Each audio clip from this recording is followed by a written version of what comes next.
Let's go, chat. Let's go, chat. For anyone watching the VOD, I have a new thumbnail idea. So if you want to be in the thumbnail, I'm going to take this screenshot right here. And if you want to be in the thumbnail, you got to be one of the first people in the chat. So just for anyone watching the VOD, if you're interested in being a part of the thumbnails and going forward. But yeah, so we'll see. Get some people piling in. Maybe. It's not a power pack stream, so it might be a little slower, and it's Friday. So, you might have some opportunity to get in the thumbnail, but once people catch on, I don't know. Some people come on, some people come in the stream like right when it starts. Sometimes. Depends on the day. I'm getting yelled at by a cat.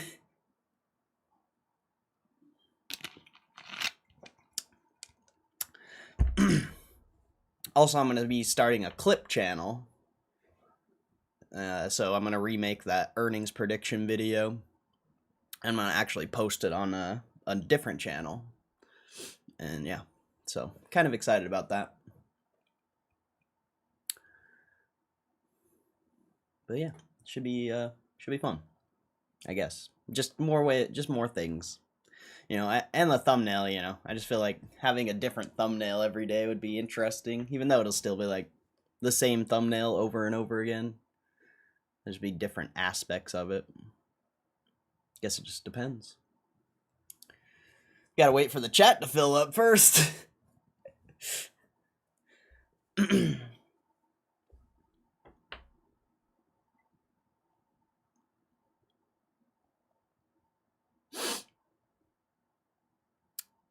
It's a lot quicker when we're doing power pack videos, that's for sure. Everyone wants the power pack videos. D-Talk, what's up, D-Talk? How you doing, bro? Hope you're doing good, D-Talk. Feel like it's been a while, bro. I hope everything's good. Azuzu. What's up, Azuzu? Get him. Muma, what's up, Muma? Matt Romano. What up, boys? What up? Once this chat fills up, we're gonna be taking a thumbnail. So yeah, if going forward, we're gonna be taking this little screenshot right here as the thumbnail. Oh, what the heck? It's all messed up. We gotta fix that. But so if you want to be in the thumbnail going forward, just make sure to be here in the morning. How am I gonna fix the chat? Let's see. Why is it all messed up? I guess we gotta get rid of some of it. The chat is super messed up. There we go. There we go. So yeah, once a few more people talk in the chat, we'll take the screenshot for the thumbnail. And those are going to be the thumbnails for the stream going forward. So if you want to be a part of the thumbnails, going forward, just make sure to be here early. If you can't be, I understand, of course, but I just think it'd be a cool little idea, I guess. Something different instead of, this stupid thumbnail every single time. This thumbnail's now the background of my computer. Oh, I got the Squirtle in there. I don't know. Oh, wait, the webcam's hiding it. I threw the Squirtle in there. You can't see it, but it's there.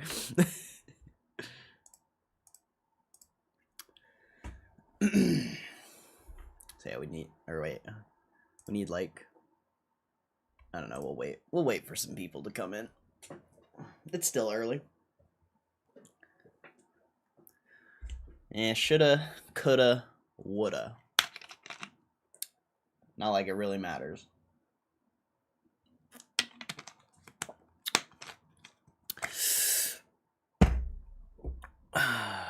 So that's short-term thinking. I should have shaved some shares. The dude with thousands definitely should have. A couple hundred, I don't know. That's very debatable. You're taking a lot off the table for short-term price action that doesn't, probably really doesn't mean anything.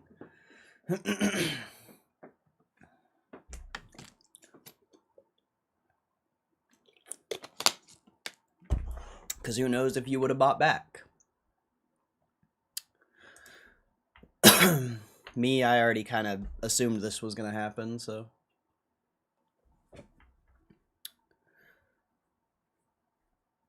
It was already in the plan. But, yeah, no trading talk, unfortunately. No trading talk, unfortunately.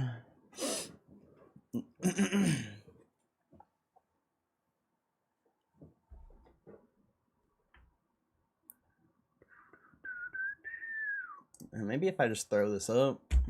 Just wait. Just wait.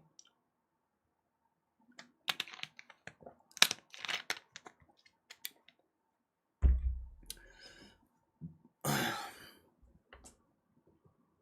there's any regulars, besides the people who have already chatted, just throw a W in the chat or something. You can be a part of this thumbnail. If not, we'll just wait till it fills up.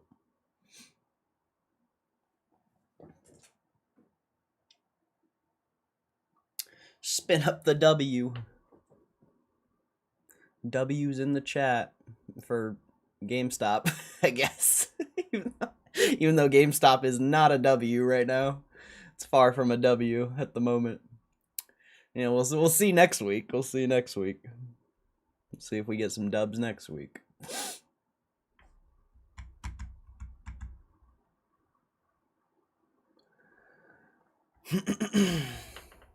W power packs.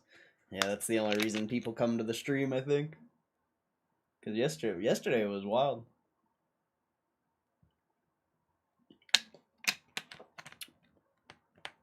Where's Johnny John with his 25 prediction? Yeah, facts.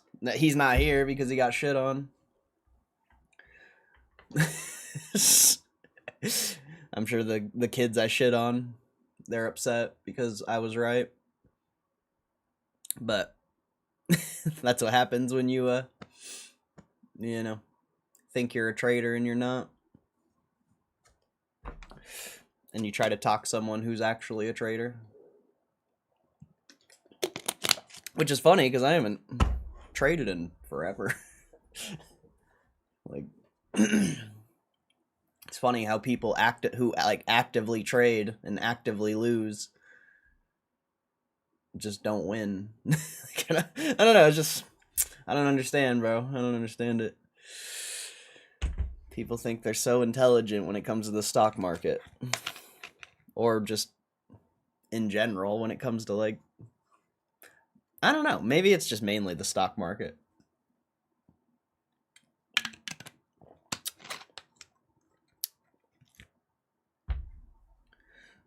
Could just be mainly the stock market. It's just a weird environment. People get sold on terrible. I don't know the word I'm looking for. Education. I don't know. Stock market, trading education is so stupid because trading is literally just gambling. So it's I don't know. It's weird to think you're smart if you're a trader because all you're doing is gambling. And if you don't know how to statistically make gambling be in your favor, you're never going to win. Sure, you can win. You can get lucky and you can win and you can hit trades, but there's a big difference between getting lucky and being a long-term, consistently profitable trader. And I think I've talked about this many times. And most people don't know what it means to be consistently profitable over a long time. Everyone just gambles and thinks that because they got lucky a couple times, they're intelligent. And I don't know. I guess if that's what you want to do with your life and you like the rush of trading, whatever, I don't understand it personally. And I've probably traded more than anyone. I just think it would be like way more. It would just be way better for everyone if they actually understood gambling instead of just doing it. But I guess that's the point of gambling. It's just like a mindless activity that makes your dopamine spike like crazy, especially when you win. And then when you're losing, your what's the other one? Endorphins. I think when you're losing, your endorphins go crazy. So it's just this constant cycle of emotions that your brain is like addicted to, basically. It's kind of interesting. It's an interesting concept, that's for sure. That could be a clip. Maybe I need to start recording the streams so I can start doing clips. That would have been a good clip right there. That would have been a good clip. Rip. Someone clip that. I don't know how. I don't know how to do it. I don't think I can, like... I don't know how to do it. I know there's a way to do it with the graphics card, but I don't know how to do it.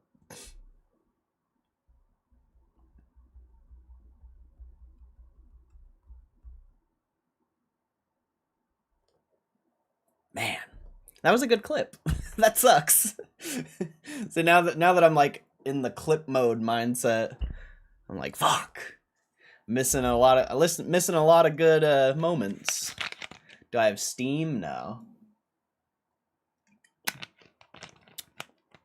Last game I bought was Final Fantasy VII, and we played it on stream, and nobody enjoyed it really. There was like a couple people who enjoyed it, but yeah. I don't really play video games. So you open Pokemon cards, mystery packs. Have you not checked out any of the videos? Alright, if you guys want to be part of the thumbnail, just put like a W or just say what's up in the chat. We're going to take this screenshot right here, and it's going to be the thumbnail for the live stream today. And we're going to, like I said, we're going to be doing this going forward. This is going to be the thumbnail for the live stream, so if you want to be a part of the thumbnail, you know, get here in the morning and just put something in the chat. The first people who talk in the chat will be a part of it, you know. I can't scroll up, but if you want to be a part of the thumbnail, just throw something in the chat right now. I'll give you guys a couple seconds. And yeah.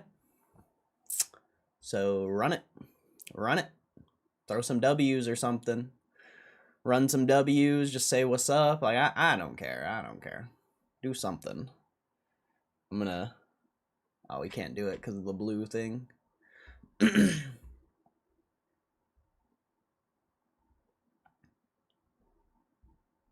Alright, 10 more seconds. I'll give you 10 more seconds. 10, 9, 8, 7, 6, 5, 4, 3, 2, 1. Oh yeah. I don't know if I'm supposed to smile. I don't know how to do thumbnails. I think you're supposed to do the...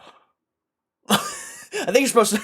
Oh, we need Roaring Kitty in the thumbnail. What are we doing? Shout out whoever that is. I gotta have a fake Roaring Kitty in the thumbnail. That's hilarious, bro. I gotta have fake Roaring Kitty, so we gotta redo it, bro. We gotta redo it, bro. The O face. I can't. I'm just gonna do, like, just a normal face. Alright, we'll redo it. We'll redo it just because Roaring Kitty W'd in the chat. So if you guys... I'll give you 10 more seconds for whoever wants to be in it. 10, 9, 8, 7, 6, 5, 4, 8, oh, oh! Alright, Okay. Okay. Good to go. Good to go. Alright. Back to normal. Back to normal. So now we'll change the thumbnail. He needs to type the usual cheers. Yeah, facts. I don't know who that is. I'm pretty sure it's a regular, but I don't know. They've never told me who it actually is. Oh, you missed it, Moose. You would have been part of the thumbnail, bro. It's all good. Maybe next time. Maybe next time. Wait, did I? I didn't post that short. Oh, rip. I meant to make this public. I've never made one public while I was live, so hopefully that goes well. The shorts have been doing terrible lately. They're kind of weird. But that's I don't really care. They're just easy to mass produce, so that's really the only thing. Only reason why I do them, honestly. And you never know what could happen. All right, let's see.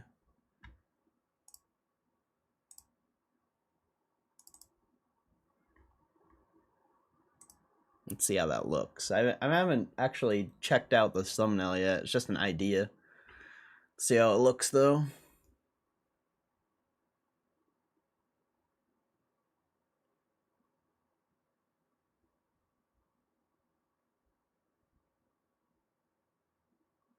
Oh, that's actually not that bad. I kind of don't like that the live stream thing covers up my face, so maybe I need to make that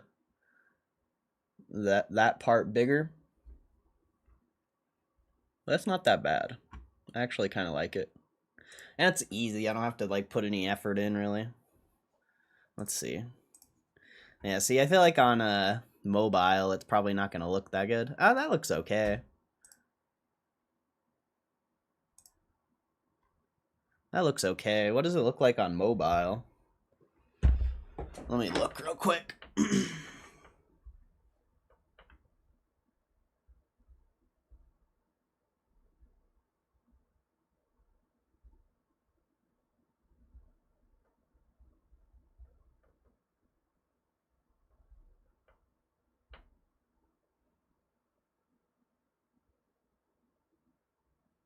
Okay.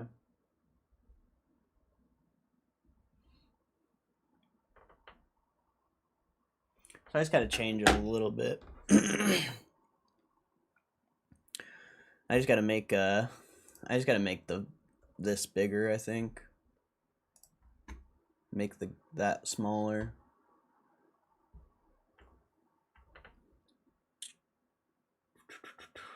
Yeah, I think that'll be fine.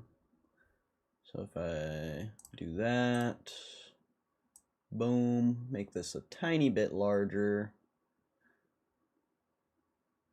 I think that'll be okay. I mean, we'll keep the thumbnail we just took. And then this has to go smaller. Do that. Lock that bitch. And then boom.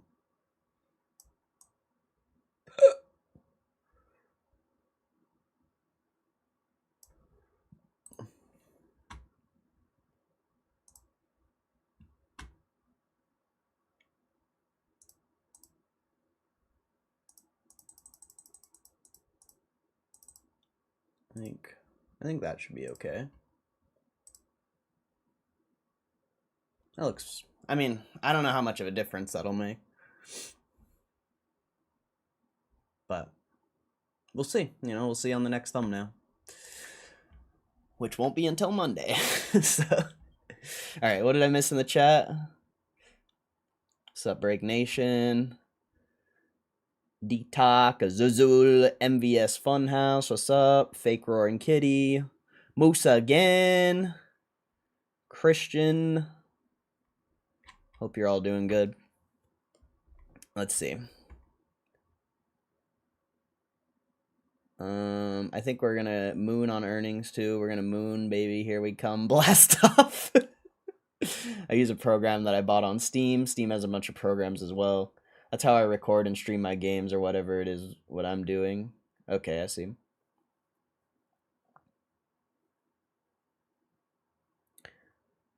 What's up, Corey? Loving the live stream. I appreciate it, Funhouse. I appreciate that, bro. Thank you. Blast off for the earnings moon time. Show your best O face. He needs to type the usual cheers. You must have done well on your pulls yesterday. I promised to watch the video back. What were the hits? Oh, I hit a sick-ass Squirtle and Moltres. I gotta, yeah, I'll show you the Moltres, but I hit the 1999 Squirtle. PSA 10. Not first edition, though, unfortunately. The first edition's like a $2,000 card. Gonna be in and out today. Got a busy schedule. Alright, for sure, Moose. Appreciate you stopping in, though. How many shares do I got? Enough, I guess. Maybe. Maybe not. Depends who you ask. I'm the only one here for the power pack polls, which is why I always somehow seem to miss them. Traveling a lot. Oh, that's fun. What have you been doing? Where you been going? Big NFL guy. Cowboys took an L. Ah, QB got spit in before the first play of the game. That's a rip. I saw some article that the trade was based on math or something like that.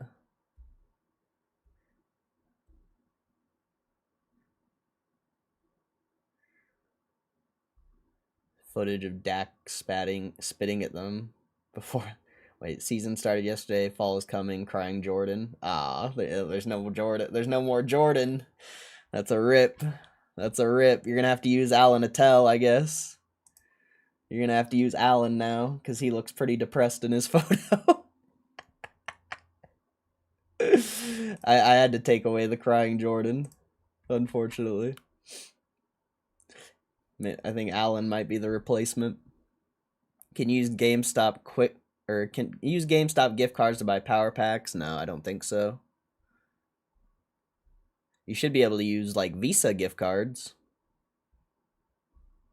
because those should have like at least I think the vanilla ones, the vanilla Visa gift cards, I think those have like an actual number, so I'm sure you could use those. But nah, I don't think you can use GameStop gift cards. They should make like power pack gift cards though. That'd be a good idea. So the slabs physical or digital? They're digital, but you can get them shipped to you. Like, I can show you my collection right now. I don't have many cards. But like if I wanted this Moltres sent to me or something, I could, you can see it says ship from Vault right here. I could click that and hopefully my address doesn't pop up. Okay, good. Thank God. Thank God I haven't done that yet. And yeah, it costs $2 to take it out of the vault, and then it's $6 to ship. But you can take out multiple cards at once, up to 50. So if you take out $50, it's the same $6 to ship it. Or if you take out 50 cards, it's the same $6 to ship it, but you still have to pay $2 a card to get them out of the vault.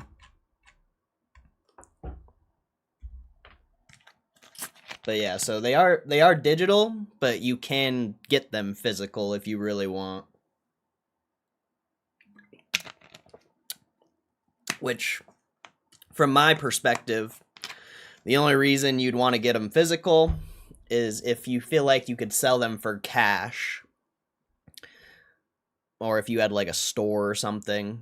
That's probably the only way. Like I've done a lot of like calculations and stuff on this, and that's literally the only way it makes sense, is if you're selling for cash in the real world, or you have like a Pokemon store and you can use this as inventory. But then even still, you better be, you know, doing cash and trying to maximize your value.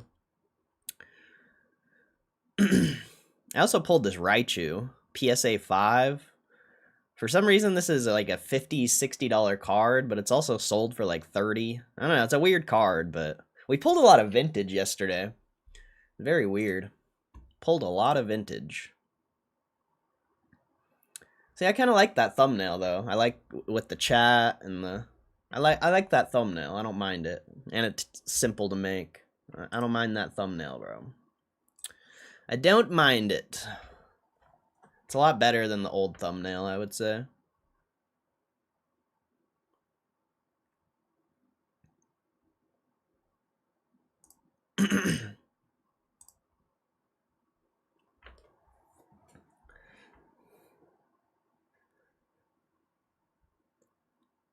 Gigantic NFL fan. Oh, Break Nation, GameStop's dropping something I think you might be interested in. I saw it on Twitter, actually. It's like a mystery pack, but they're like hand signed by the quarterbacks. And one of them's Joe Burrow. Or is it Joe Burrow? I think it's Joe Burrow. Or is it John? I can't remember, but where is it?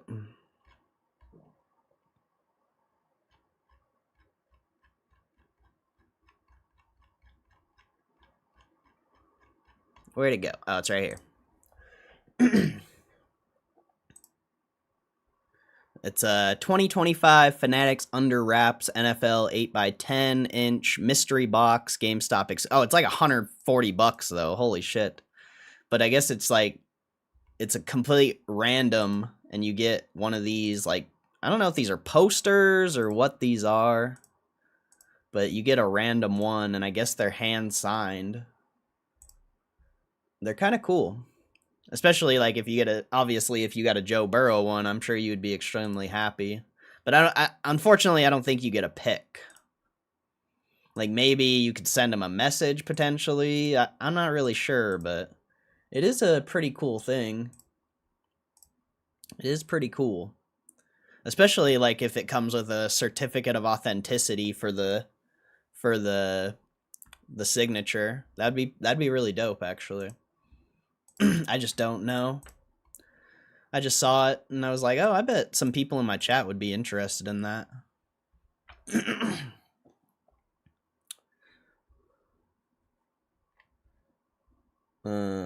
Let's see. Q3 earnings is going to be insane if Break Nation gets access to power packs. They're physical. That's kind of cool. Is this blowing up? GameStop can make bank off loading low to mid-tier cards. It's in beta right now. So it's just started, and not, most people don't even have access to GameStop power packs. So it's just beginning, but it should be like an insane revenue source. I don't know how much like profit they're making off of it, but the revenue should be insane. Should be actually insane. Because you got to think, like, if there's a lot of people like me who sell the cards back, they're literally selling the same card over and over again, and that's pretty crazy. Pretty crazy business model, I would say. Just to display collection in the game room. Yeah, if you're like a collector, investor, and you want to have the physical cards, for sure, then yeah, get them as a display as well. But they are safer in the vault, I would say.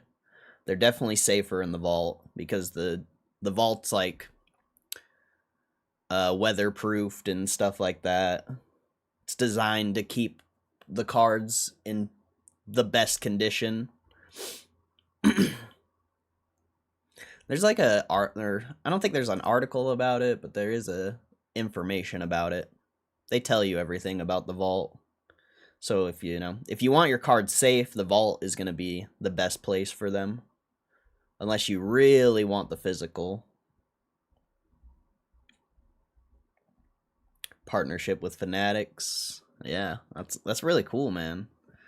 And getting all these, like, if these are actually, which I'm sure they are, actual legit hand-signed.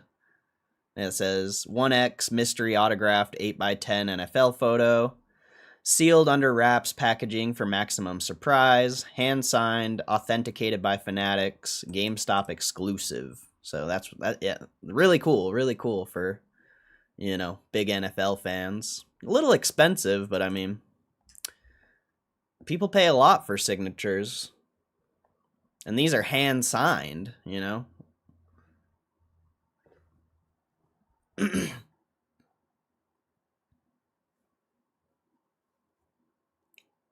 see.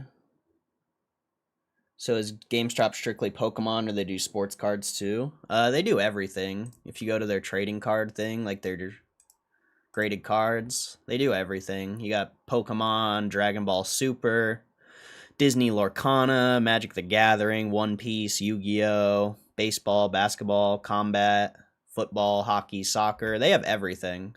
It's just in power packs they only have football and Pokemon right now. But, you know, they should have everything in the future once it comes out of beta. I would assume the next thing they're going to put on is Magic the Gathering. I don't know why. I don't know why they haven't put Magic the Gathering on the power packs yet. People love Magic. Fnatica is privately owned and valued at approximately $30 billion. Wow. I didn't know that. That's crazy. Huge profits off this for GameStop. We're still in peak gambling mode with all these different blind box toys. Trying to get the chase item. Wouldn't you rather buy more shares of a stock? Oh, yeah.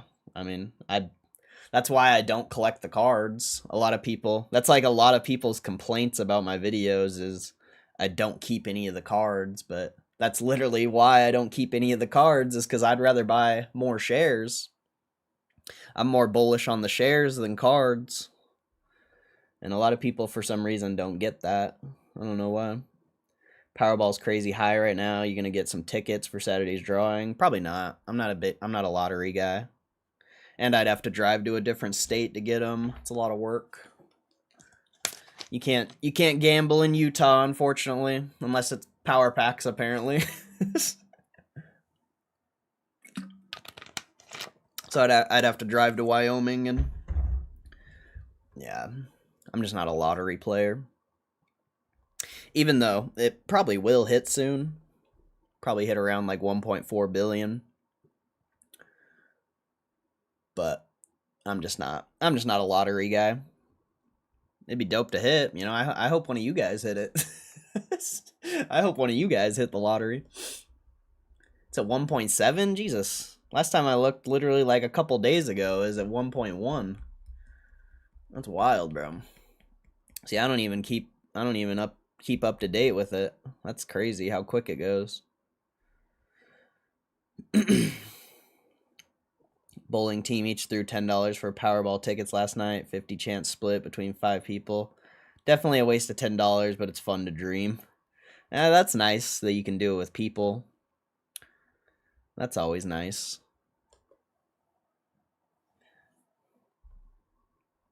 I've just never... I don't know.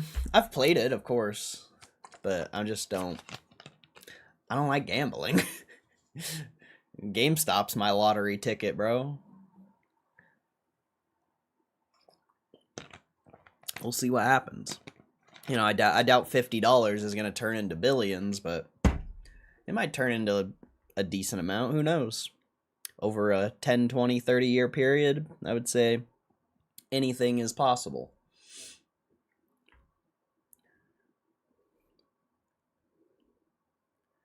Odds are insanely rare, but someone's got to hit it eventually. Yeah, definitely. I agree, but... I definitely agree. We rich after earnings or bankrupt by next Friday. Yeah, it's definitely worrisome if it breaks the support, bro. Everyone who says they're diamond hands is gonna panic. So it's definitely if it doesn't go up on earnings or at least stay around the same price, it's definitely worrisome, I would say. Definitely worrisome.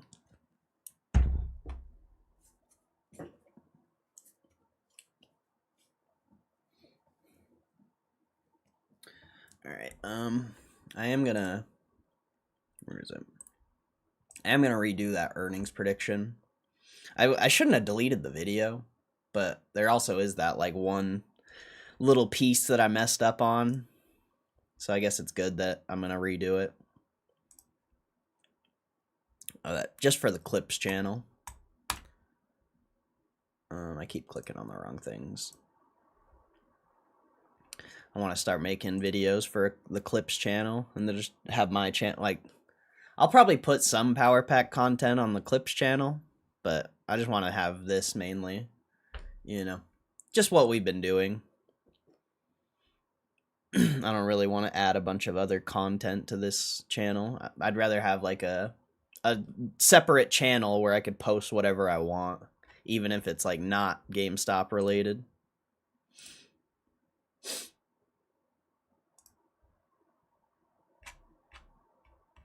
Is that the best strategy? Couldn't tell you, but that's what I'm gonna do. And I think it would be nice to have 2 channels, potentially. Like, especially if the other one can relatively do well. Just have shorter videos and stuff.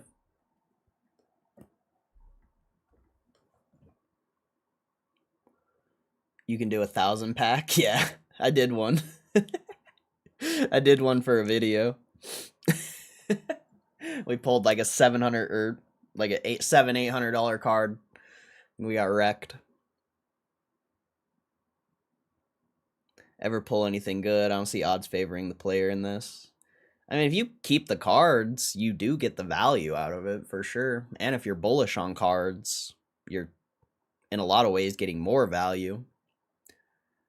It's just if you do what I'm doing and you sell the cards basically every the second you get it, it's probably not gonna be a good outcome. But if you actually held the cards, it'd be a little bit of a different story. But then you'd be, I've pulled so many cards at this point, I'd be sitting on over $6,000 in cards, and that's just not for me, personally.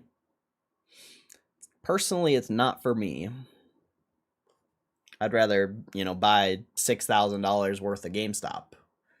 Even though I'm losing money, in a way I'm not. In a way, I'm not really losing money. Like, if you really put the math to the paper. So I would rather be, down $200 than have $6,000 in cards. I'm sure a lot of people that doesn't make sense to you, but that's fine. That's fine.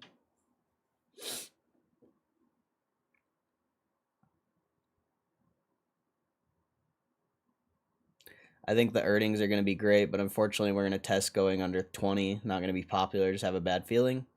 If you think that, then be ready for $15 or lower, because that's exactly what's going to happen.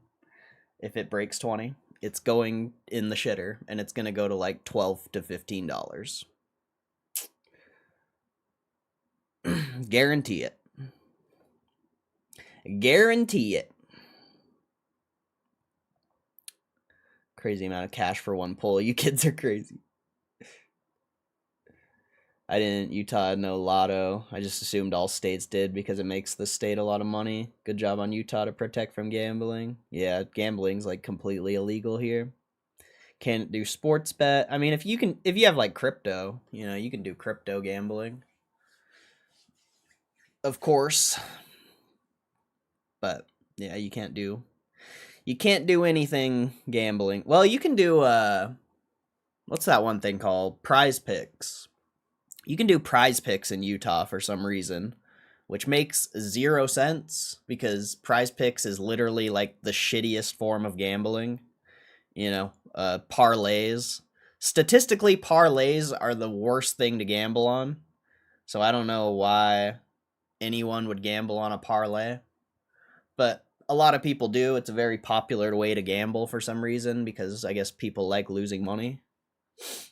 But yeah, for some reason you can do that, but you can't bet on the money line or do like online slots or anything like that.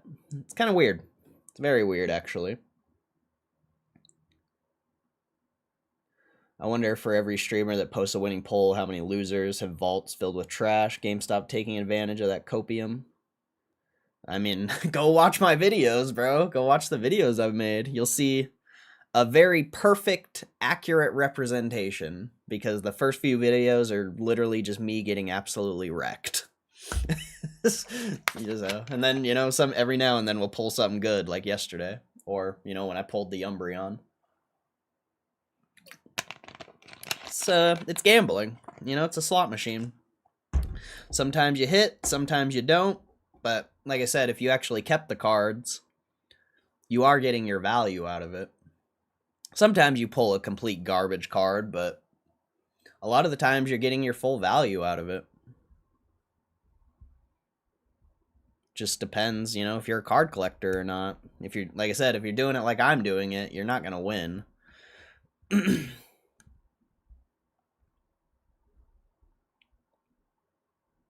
Got a commission, send it lower.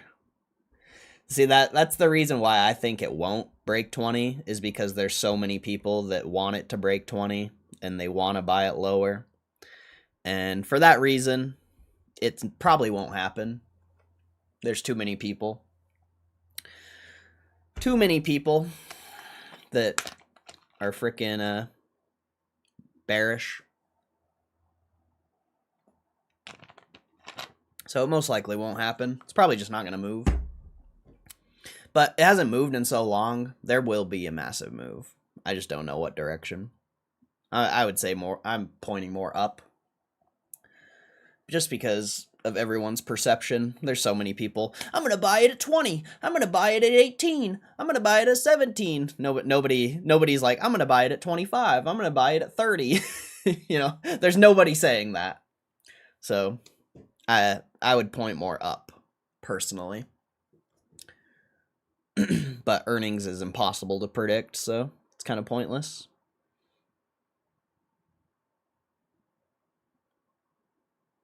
Utah's beautiful, but they got to change that? Nah, definitely not. I love living in a place where there's no gambling. As someone who has gambled more than probably anyone, I'm glad I live in a place where it's illegal.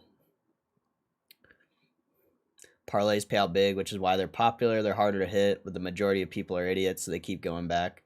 Well, they pay out big because they don't hit. So that's, you know. Statistically, you'll never win betting parlays. You might hit one. You know. You can also hit a jackpot gambling. You can hit the lottery. Doesn't mean it's going to work out in the long term. Actually, I know for a fact it'll never work out in the long term. Parlays are absolute trash. What's up, Joker? Appreciate you, bro. Appreciate you. 1,000 can get you a pretty nice watch.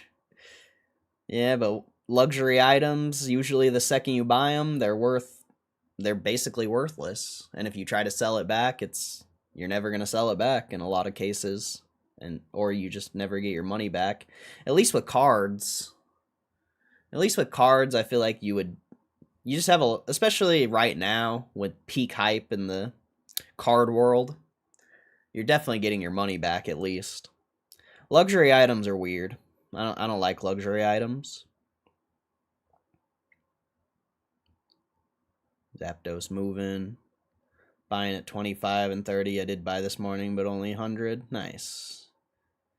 Sports gambling is definitely like wrecked young folks' incomes, in my opinion. When you see stats on young men's savings, good on Utah for sticking to it. I agree. There's a lot of rich people that live here. You know, they probably came from California at this point, but yeah, I agree. I don't like gambling personally. I really don't. And I've gambled a lot. I've gambled a lot. I've probably fuck, man. I've definitely lost like at least like over $10,000 hitting slots, but I've made like 15-20,000 doing sports bets. But I hate gambling. Like even sports betting really isn't that good anymore. There's nothing to bet on, bro. They figured it out. I feel like there was a little window where sports betting was good. Obviously, you could have bet on Cosmot this whole past like year or two and made money, but a lot of risk for little reward. There's no good bets anymore. GameStop, I mean, that's my bet. You know, GameStop's my bet. That's what I put all my money in now, because if I'm gonna YOLO gambling and lose, at least I'll lose on something that I actually believe in. I'm hitting the Powerball Saturday though. Crazy to see a majority of orders go routed through dark pools. I don't think that means anything. A lot of people talk about that, but it doesn't really mean anything. And if it does, I'd love to hear your explanation of it, because I've never heard a good explanation of why it means anything. I'd love hitting the lottery, never telling anyone. Buy a 98 Hana, work part-time, right? Just bet on Angel Reese. I don't know who that is. I think gambling is fine when you view it as entertainment and bad when you view it as money-making. See, I don't like gambling as entertainment. I think it's a terrible form of entertainment. I really do. Cosmot's been a negative 300 and negative 900. Negative 300 on Cosmot's a good-ass odds, bro. You bet 10 grand on that, that's like 2 or 3 grand. That's really good odds. If you actually want to be a profitable sports bettor, that is a very good odds on Cosmot.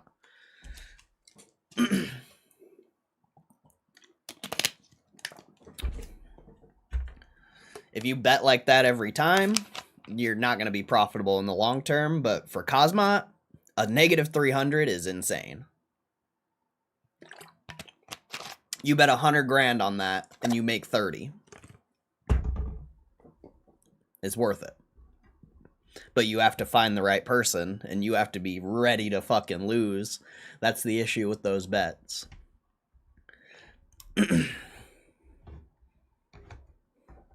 You have to be like 99.9% certain they're going to win, because you lose 100 racks to only make 30, that sucks. That sucks. Or, you know, even if you only bet 10, you know, losing 10 racks to only win 3, that sucks. So you got to be like, for sure. And in my opinion, Khamzat's the best fighter in the UFC, so easy bet. But I didn't bet on any of them, so doesn't really matter. I put all my money in this terrible stock.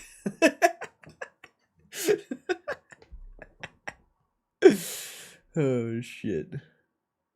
Angel Reese says this overrated WNBA player who says a lot of stupid things. She has a love-hate fan base. Oh, okay, I do know who that is then. She had that McDonald's meal. I remember, okay. Okay, I remember. Do you open power packs every stream? Nah. If I open power packs, it'll be in the title.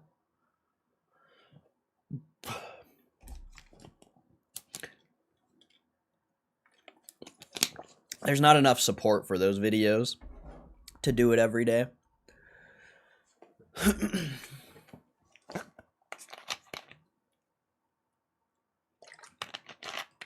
Unfortunately. I wish. If they were more popular, I would do it every day, 100%. They're just not popular enough.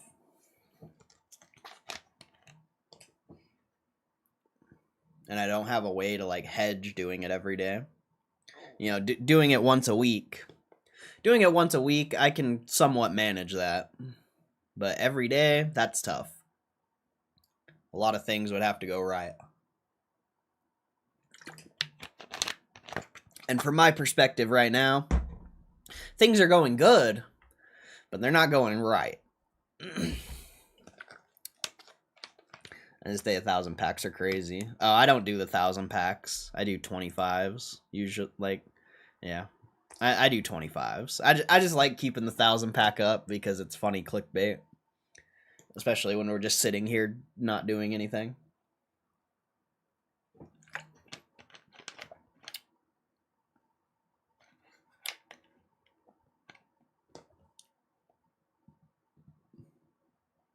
And back to TMGM, if you're here, I personally don't view gambling as entertainment. I view gambling as a money-making activity. Because if, you know, I've made a lot of money sports betting. I would never place a sports bet I don't think I'm going to win. Never. I would never go and gamble on slots if I didn't think I was going to win. Even though, you know, statistically you're going to lose gambling on slots, I would never do it if I didn't think there was a chance you could win. Like, I would, and I don't know, gambling's not entertainment for me. Gambling is a way to make money with money I don't need, I guess, if that makes sense.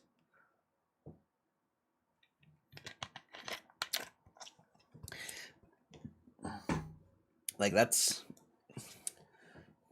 yeah. I could never view it as entertainment, personally. I really couldn't.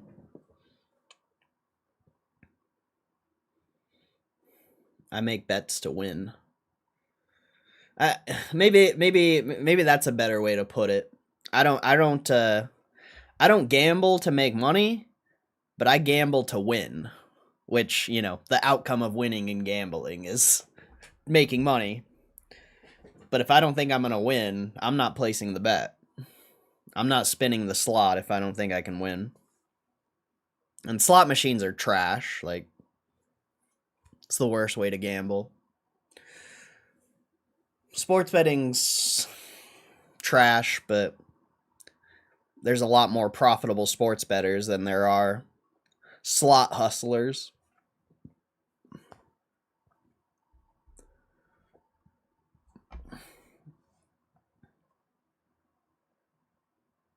I bet the 1,000 have decent pulls. They have to be. The only issue with the 1,000 is if you get a bad pull, it's a really bad pull. That's the only issue with the 1,000. Whereas the 25, if you get a bad pull, most of the time the card's still worth like 20 bucks, 15 bucks. Every now and then you get a really, really bad card that's basically worthless. But, you know, would you rather lose, you know, pulling a bad card, would you rather lose $5 to $20, or would you rather lose $200 to $500, basically? But of course, you know, there's upside. You hit a good card on the 1,000, you make a couple grand. You hit a good card on the starter packs, you only make like $100, if that, unless you get really lucky. So I guess it's all about risk tolerance. But in my, I've pulled enough. I haven't pulled a lot of the higher end packs, but I've pulled enough of the 25s, and I've pulled quite a few 50s, where I think if you're looking for like value and trying not to lose that much, the 25s are the better choice, of course. You know, if you're looking to get expensive cards and you don't necessarily care about losing, or if you're really bullish on cards and you want to collect and you think like a lot of $500, $700 cards could go up above 1,000, the $1,000 packs are going to be a lot better for someone like that, I feel like. And then, it's gambling. It is what it is, but at least you're getting like an item every time you pull the pack. It's not like a slot machine or a sports bet where if you get clapped, you lose all your money. At least if you get clapped, you have something to show for it. Completely. I think power packs is a very interesting form of gambling. And like I said, if you actually invest in the cards, you are getting the value. From my perspective.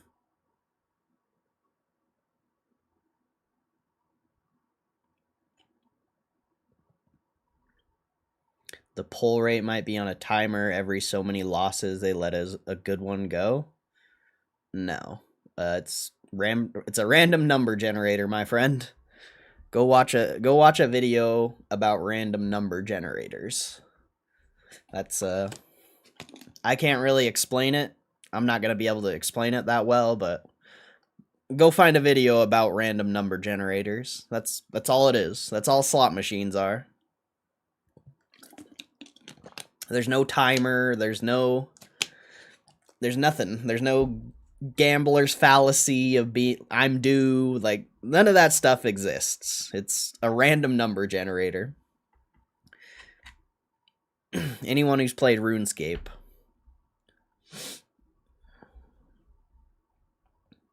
Find a video on timers and payouts. That's not real though. A slot machine is a random number generator. Doesn't matter the time, doesn't matter what your opinion is. You click the button, it spins and lands on a number. Like that I don't agree with that stuff. That's gambler's fallacy shit. That's people who think that they can beat the casino. Like that stuff, that's not real. If you think you can beat the casino, everyone would do it. If there was a specific time to spin the slot that was better than others, it's not real. It's a random number generator. It's completely random.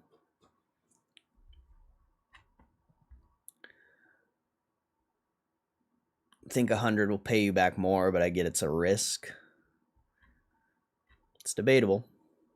Everyone, the only reason people think that 100 pays out more is because some guy made a video pulling like 10 of them. And pulling 10 cards isn't a good sample. Watch for a Pokemon Center drop. I don't even want Pokemon, honestly. I'll watch, but I don't think I want Pokemon.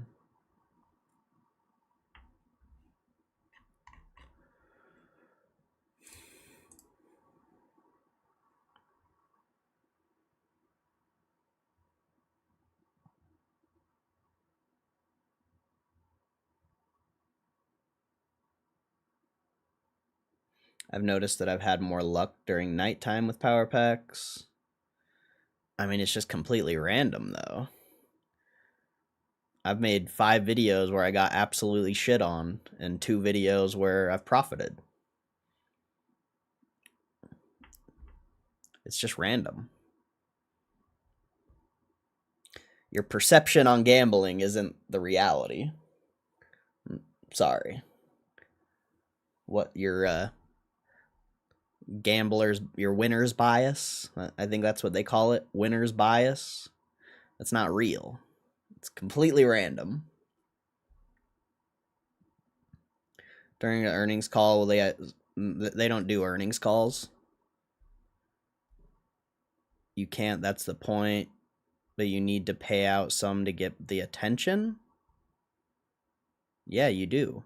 That's why it's a random number generator, because you have 1 out of X odds to hit X thing. Or Y, whatever. Every slot machine has odds. Everything that has to do with gambling has odds. Just slot machines have the random number generator, and even if 1 in 500 spins is the jackpot, it doesn't mean the slot machine's gonna hit every time 500 spins happens.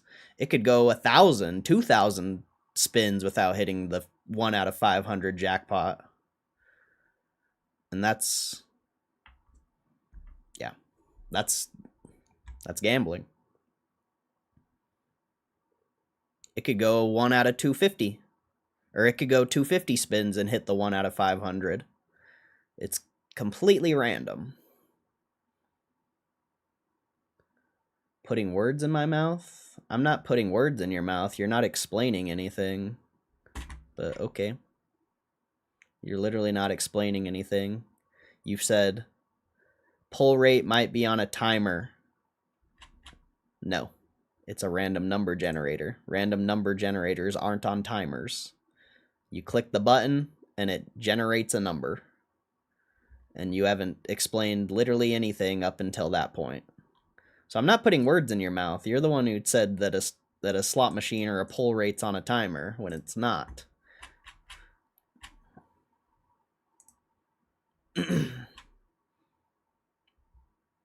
Whatever you say, you know everything. Then explain. Explain what you mean, bud. Instead of getting butthurt because I proved you wrong and said you were wrong. It's pretty simple to just explain instead of just getting butthurt. So, keep crying and I'll ban you. Because you didn't explain anything.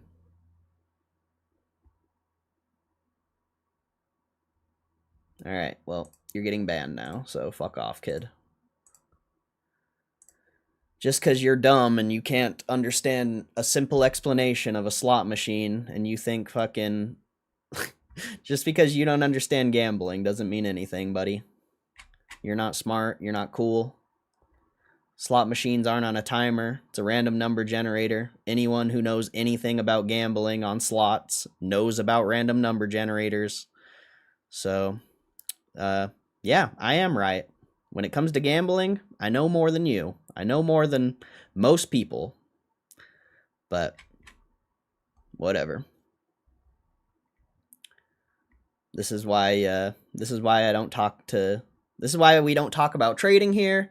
We don't talk about money because everyone just gets butthurt when I prove them wrong.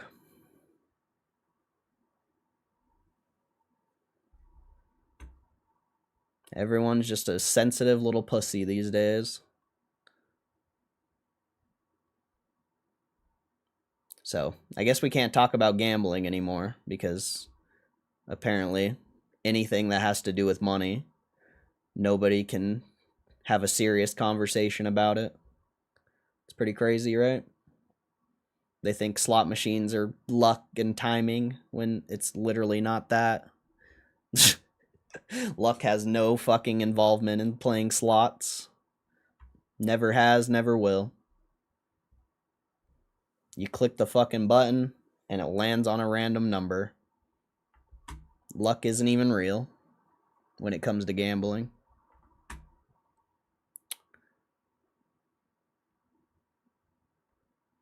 You'll want the Flames PC ETB and booster.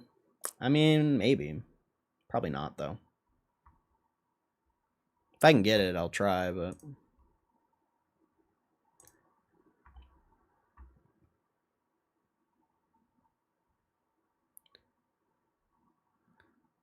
Maybe 2 limit. I'd love 2 of each. Oh, 2 booster boxes would be fire. Slots are a very fun way to lose money. All the sound effects, animations on those digitalized slots are enchanting. Yeah, a lot of people are addicted to lights and sounds, which is crazy.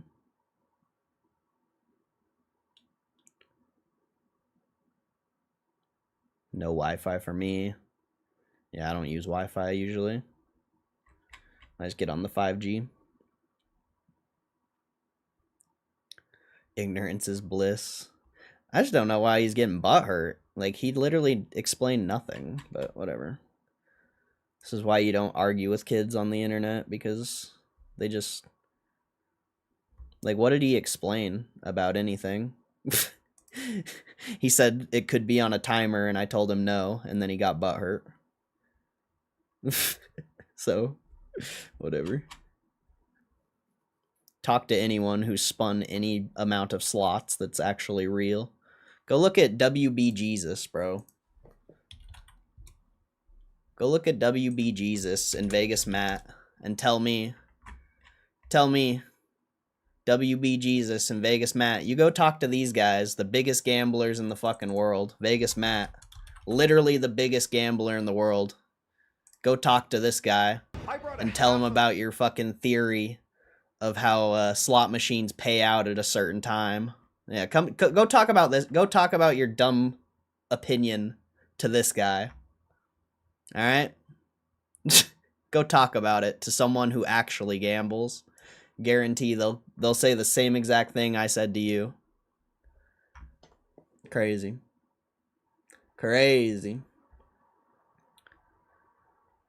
Imagine thinking you're smarter than people who spend millions of dollars on slots every year. Imagine. My opinion comes from people who have spun millions of dollars. It's not just some fucking opinion I made up one day. Sorry. Sorry.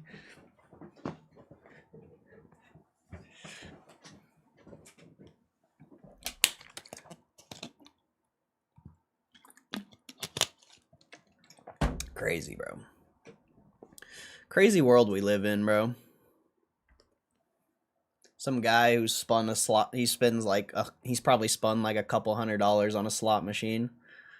Doesn't agree with the opinion of people who spend millions. It's pretty funny how that works, right? I'm not saying I've spun millions. I definitely haven't, but all my opinions from gambling come from people who have actually done it. Come from people who've actually made real money doing it, or spun enough money. Like, obviously, Vegas Matt doesn't make money gambling. He makes money off sponsorships and fucking ad revenue and stuff. So that's a form of professional gambling. But I don't know, bro. That shit's annoying. It's so annoying when people come in my stream and think they know everything. So annoying. I watch Vegas Matt. He's legit, at least. Yeah, I've met Vegas Matt in real life.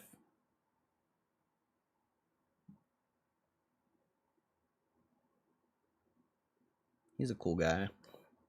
I actually made a video about Vegas Matt a long time ago. I deleted off my channel, but it was when he had his FanDuel sponsorship. I made a video about it, and a bunch of his fans got upset at me because I was just talking shit, basically. But yeah, you're good, pals. You're good, bro. It's just when the topic of money is in play, for some people, for some reason, there's just too many sensitive people. You can't talk about money anymore. Everyone's so fucking sensitive because they think they know everything. And then when I try to tell them why they're wrong, and they just, you think you're a know-it-all. You're a know-it-all. You think you know everything. It's like, no, my opinion comes from like people who actually do this shit. Like, I don't just pull my opinions out of my asshole, and I don't get my opinions from ChatGPT like everyone else. Sorry. My opinions actually come from legitimate sources.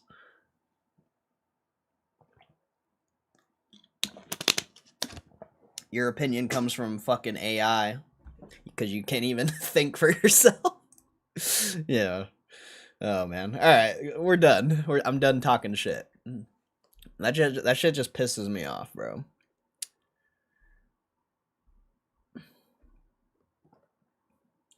Can't talk about trading, can't talk about gambling. It's fucking stupid, bro. It's actually stupid. If I didn't know what I was talking about, how come GameStop's not at $25? Weird. The largest GameStop shareholder didn't think it was gonna keep going up. I must not know what I'm talking about.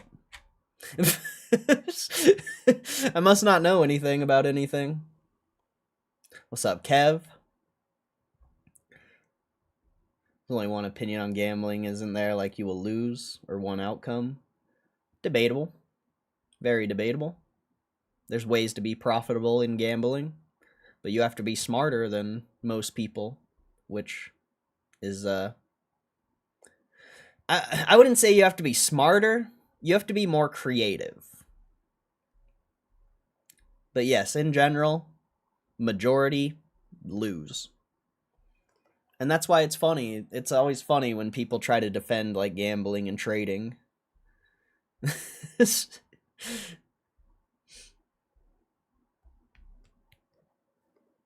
All gambling to me is black or red or heads or tails. That's all it is. I mean, there's more to it, of course. There's definitely more to it. But that's the basis of it. Bullish. Like, even though, like if there's a 1 out of 500 chance or 1 out of 1,000 chance to hit like a bonus on a slot machine, you're right, it is, a heads or tails, but statistically, if you keep spinning, if you have the money to keep spinning, you are going to hit the bonus eventually. But how much is the bonus going to pay out? That's a whole nother, that's random. It's random. But it is, it is heads or tails whether you're actually going to hit the bonus. There's a lot to it, but that's literally all it is, really. Because you could hit a bonus on the first spin. I've seen it happen I've seen it happen a lot. Bullish. As in odds-wise, just straight up gambling is what it is. Yeah, but if you, like, the way people used to slot hustle back in the day, like video poker players before they crack down on the comps and stuff. Like professional video poker players, they would just go play video poker all day and they would just stack comps. Sure, they're losing money, but the thing about video poker is one royal flush and you're profitable forever, basically. You know, depending how much you're betting and how much you've lost already. But, you know, one royal flush can bring you back. And then on top of that, you're spending so much money. Like a slot player, they cannot spend as much money as someone who's playing poker or video poker. So video poker, you know, the way people used to hustle video poker is by just spending as much money as possible, and they would make all their money back in comps. You know, free rooms, free dinners, free tickets, whatever you name it, you know. And, you know, back in the day, you actually used to be able to be profitable doing video poker, but they've cracked down on it a lot. There's still like profitable plays out there. I've actually seen them before. It's just you have to have the money and the time and the will to dedicate to that, because you have to be dedicated to the craft. And being dedicated to a losing game is not easy by any means.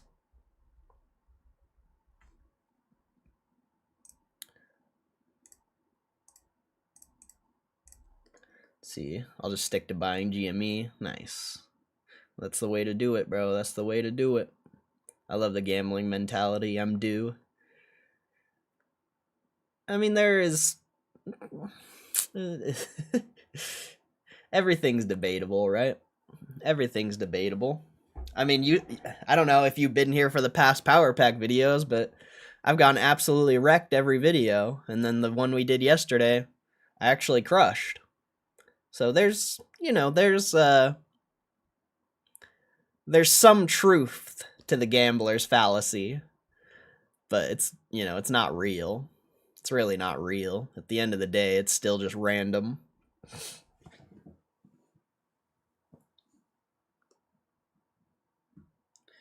I watched a dude spin 400 euros away for a bonus, paid him 26 euros. I've been there.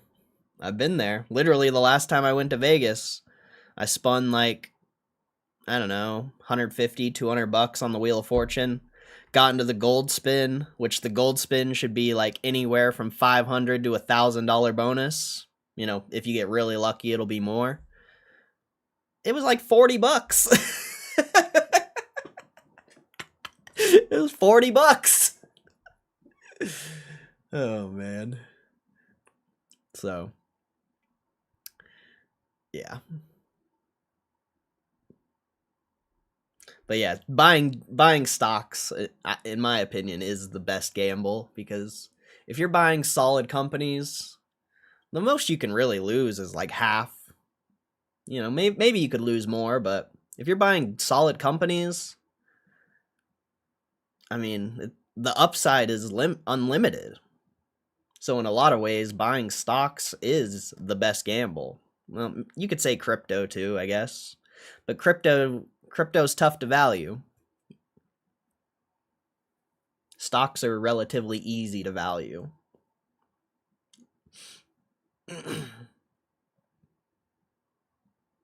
Obviously, it doesn't always do what you want it to.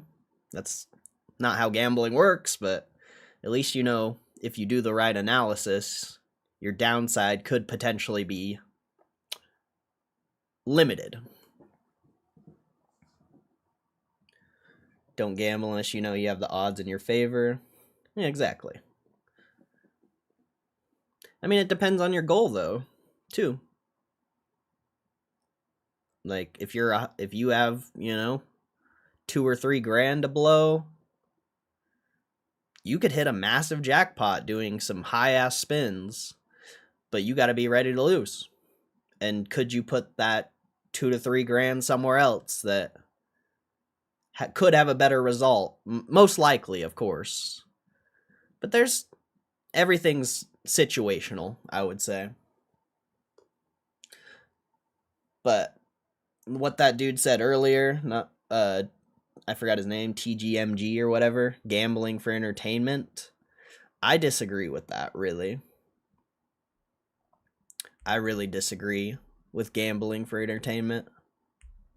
I don't like that. I personally don't like that mindset.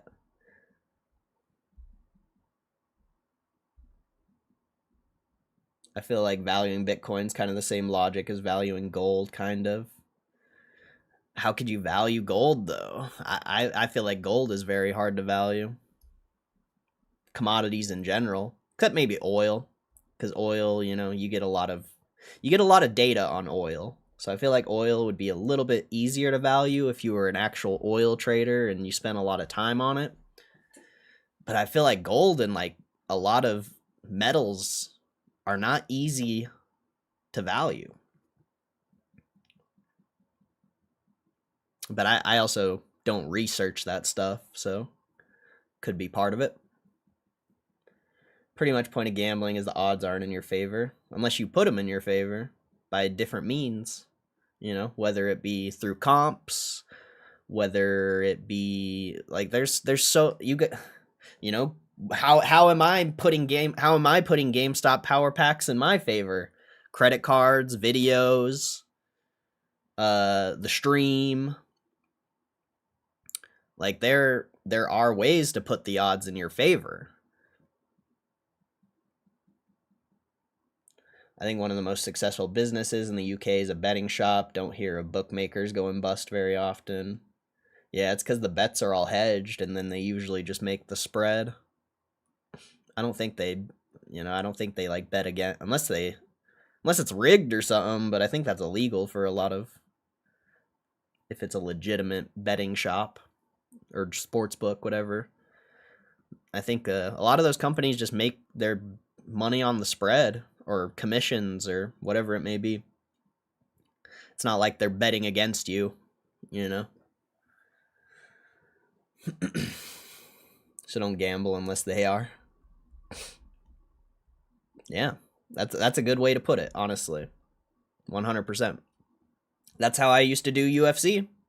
That's how I was profitable betting UFC. I would pick fights where I thought the sports book was wrong. Whether it was all luck or not, that's very debatable, of course, but I think my track record in sports betting speaks for itself.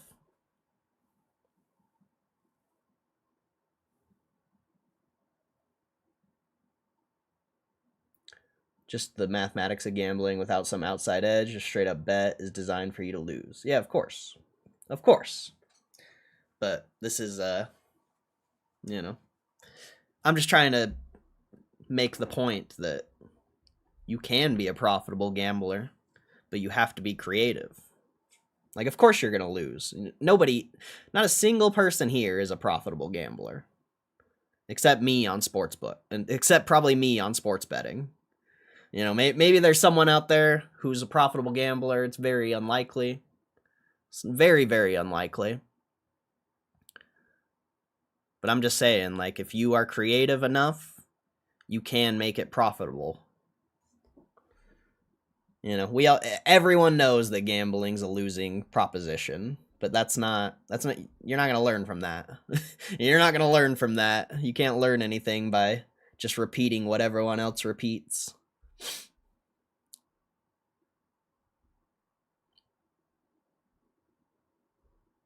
That's why you win more than you put in. Yep. You get paid what the odds are, usually. At least in sports. It's kind of the same in a lot of things. Majority in a way where they're paying the few winners doesn't matter to them. Yeah.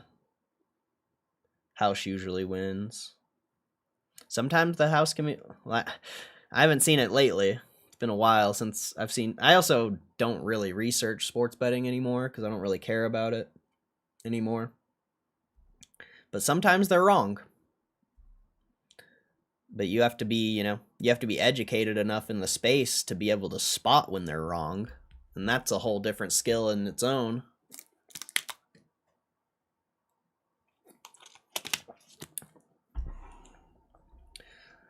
Like them dudes who claim they found a system and casinos banned them full of shit.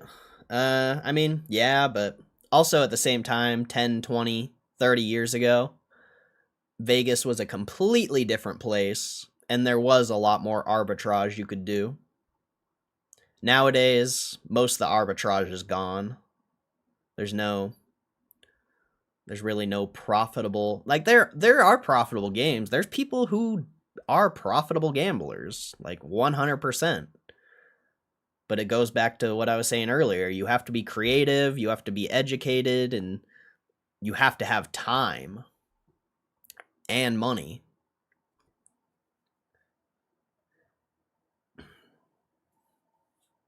Because you can sit and play like a profitable game where the odds are in your favor and still lose. But you do that, over a lifetime or over a 5-10 year period. That's how the casino makes their money, is those small little that small little advantage they have. But you just you have to know that the odds are in your favor. You can't just think they are.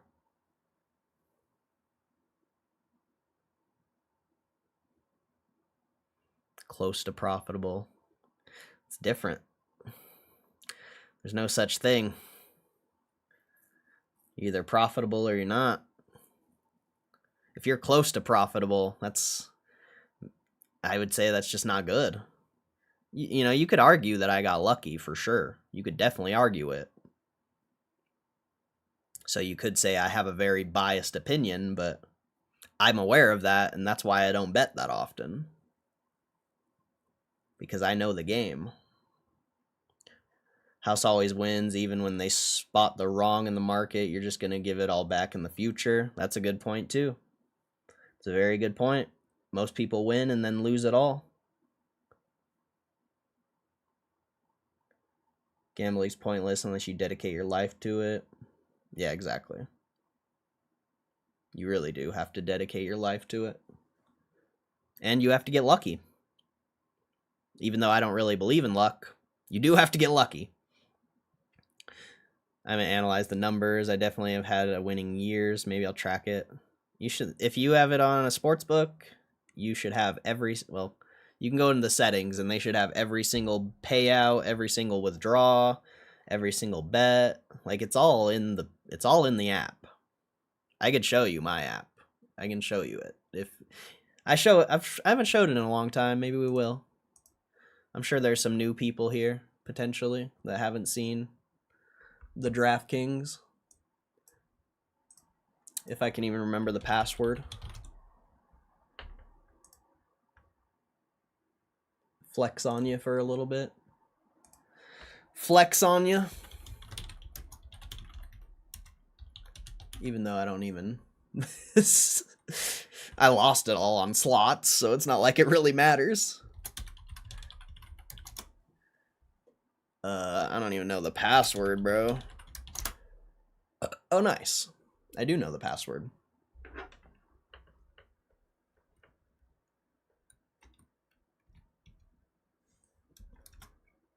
Oops.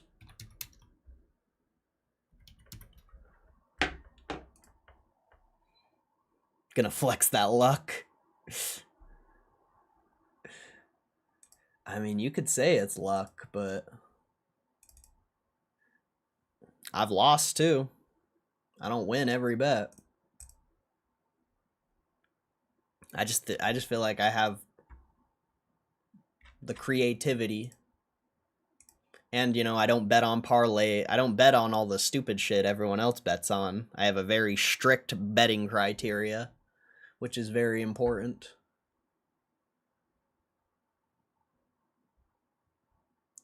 Let's see.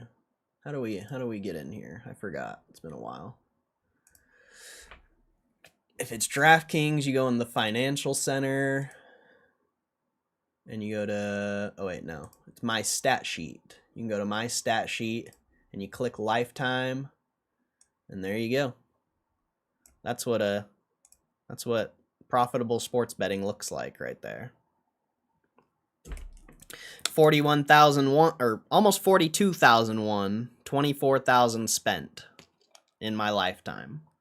And I can show you what have I done this year. My last bet was 1,801, 500 spent.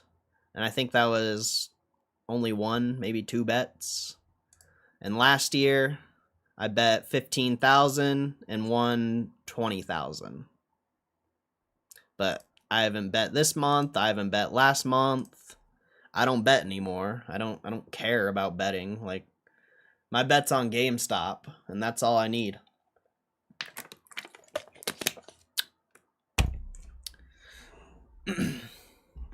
Even if you dedicate your life to it, can screw you. There's that one guy, Doug Polk. Doug Polk, professional poker player. Let's see. I'm pretty sure this guy won like millions of dollars and lost it all. And then he made it all back. Or maybe he might be like only profitable. There's a guy we read about recently who made like $2 million on poker and lost it all and then won it all back. Crazy. But poker's poker is far out of my realm. Poker is far out of my realm. I don't understand that game. I mean, I understand it, of course, but I would never play it. That's for sure.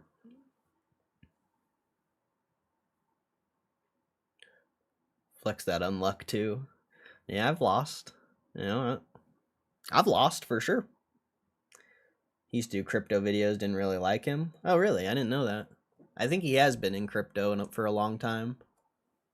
That's probably where his, it's probably where a lot of his poker funds come from, potentially. He could, potentially, he probably isn't even a legitimate professional poker player, and he just made all his money from fucking crypto scams and shit.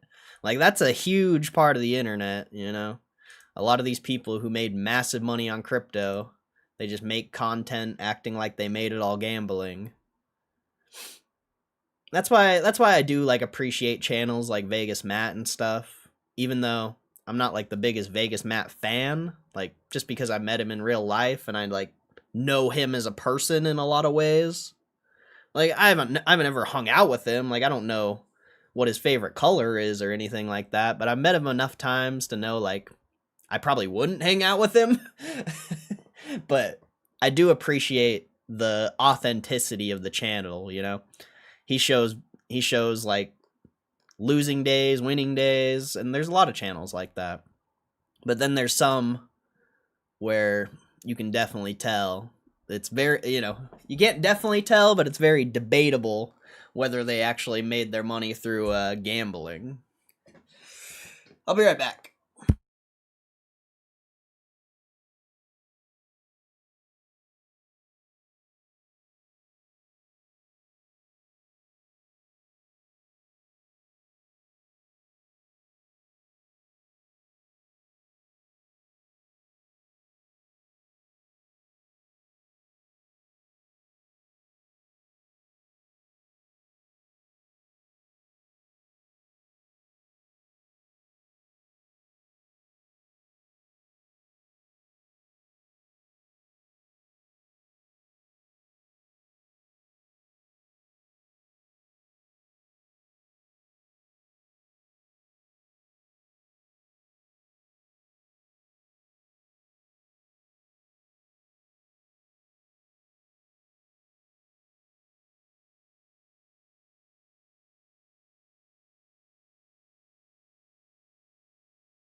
Okay, I'm back.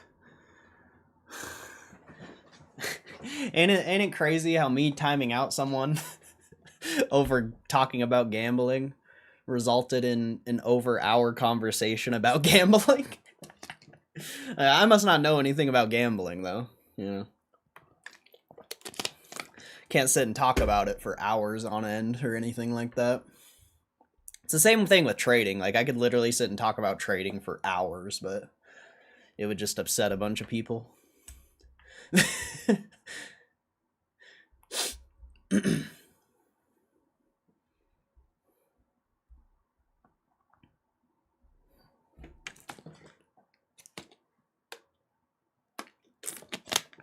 Nah, I've never shot dice.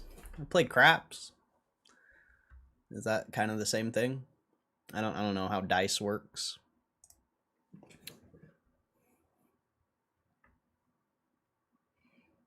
I did watch that that video though that you suggested. That one kid in the black hoodie is really your homie? I thought that was funny, bro. I mean, it wasn't funny. That's a crazy lifestyle. But I thought it was funny that that was your homie in the video. He's like, I want to go to Minnesota. I was like, wait a second. That's where Muma is. Where did he get that idea from? It's kind of funny.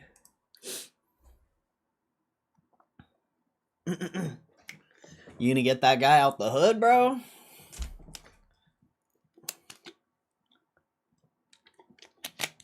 Get him out the hood? Did homie make it to mini yet? I hope so.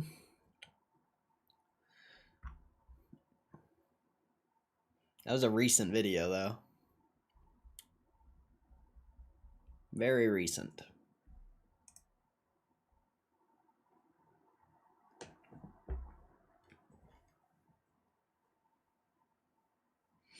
Now what? Now what? We just yapped about gambling for an hour. We just literally yapped about gambling for an hour. That's crazy.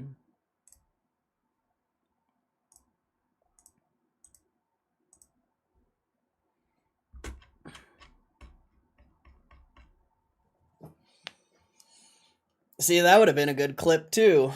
An hour-long video, hour-long clip of me just yapping about gambling. That would have been a good clip. I need to start recording the whole stream, I guess. Instead of just... Yeah. I think I gotta start recording the whole stream.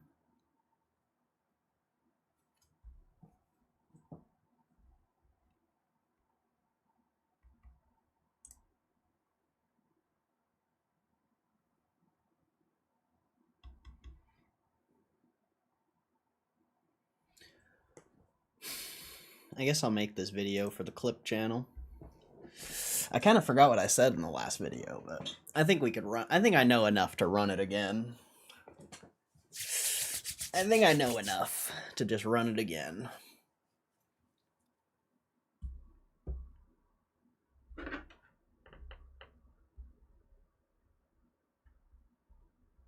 Oh yeah, fuck, I forgot to do something today. Oh well, I'll do it after the stream. Whoops.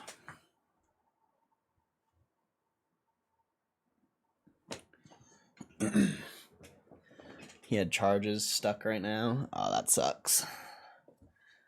That sucks. Sup, Humberto? Diamond Hand. Yeah, I like that, I like that profile pic, Humberto. I like it.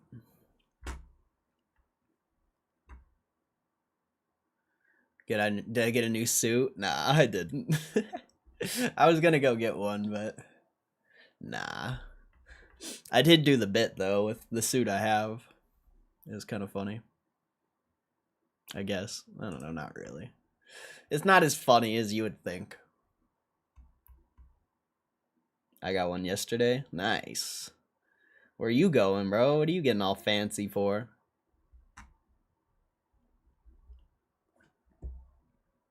Boy, you fancy.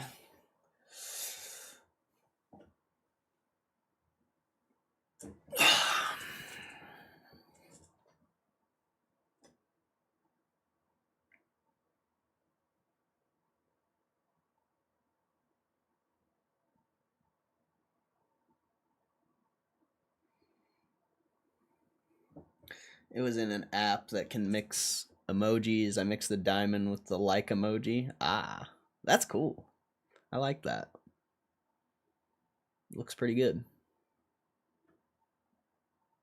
That's really cool. Alright, I think I'm gonna make this video real quick. So any like questions or anything in the chat, I'll answer after. I'm just gonna make a quick video, or remake a quick video, I should say, since I deleted it. Good luck for that. I'm not doing power packs. I'm making a video. I'm making a clip channel. So this is gonna be, it's gonna be, I'm just gonna talk about my earnings prediction on GameStop, even though I already did this. And yeah, it's just gonna be it's gonna be the first video on the clips channel. And I'll get you guys the link to the clip channel after I post the video. So it'll probably be next week.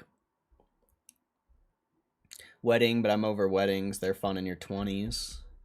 And it's nice to be there to support the people, you know. I've never even been invited to a wedding, so you should you know, just enjoy it for what it is. I've been to, I got invited. I was one wedding. I went to one wedding a long time ago when I was like 19 or some shit. But I've never been invited to one. I don't really talk to anyone from the past, or literally anyone. So yeah, definitely just enjoy it. Prediction for GameStop's 140 mil net profit. That's probably close. That's close to mine. Mine's like, I don't really have an exact number, but if I was to give a number, it would probably be like 120, 130. But it also depends on if the sale of Canada goes on net income or not. If the sale of Canada goes on net income, it's going to be like 300 something. But yeah, so I'm going to run this real quick. All right. I don't know how to start it.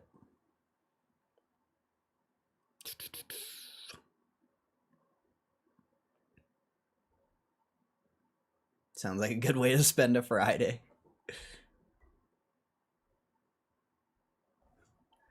All right. Today I'm going to be giving you guys my stock. Ah, I fucked it up. Rewind. Skirt.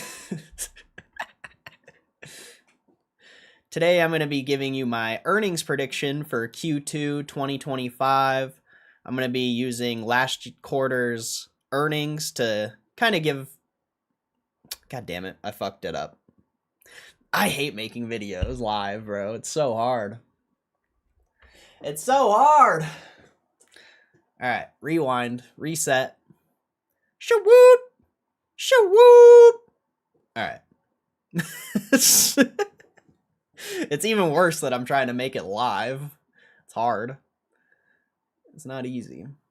I think I gotta get rid of the chat, though. The chat's kind of in the way. Let me see. I'll stop the recording for a second.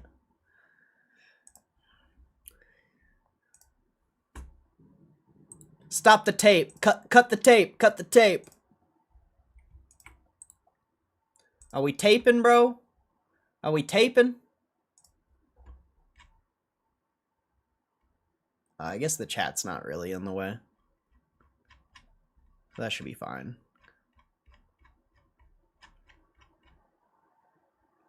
Yeah, the chat's not really in the way, so. You should drop the Pokemon net total.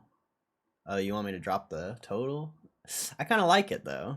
Because, you know, people will just look at that and be like, why is that there, you know? Is it because I'm down on GameStop? You know, is it because I'm down on Power Pack? Like, they wouldn't even know. They wouldn't even know. I kind of agree with you, but I think I'm just going to leave it there. Mooskin Cordell nervous? Nah, just sometimes it's hard to get in the zone, bro. Like, this is me making videos even not on stream. You mess up so many times. It's just I don't know. Usually I'm just in the zone and I can just do it. I feel like the power pack videos just flow so naturally. And the last time I did this, I don't know. I was just in the zone last time. Sometimes it just flows. Sometimes I don't know what to say. This is why I don't really make videos like this. Pretend you're a news anchor and it's live. Oh fuck, I need a green screen for that, bro. I wish. If I had a green screen, that would be dope. Could you imagine? Could you imagine if I had a green screen and like could you imagine, bro, if I just had the filing as the background and then I had a little like fake desk and shit and my papers? I don't have any papers, but can you imagine that shit, bro? It's kind of like Channel 5. That would be sick. That would be sick. Pretend I'm a news anchor. Coming to you live tonight. Coming to you live at GME Corey Channel News 69 live. Put the suit jacket on.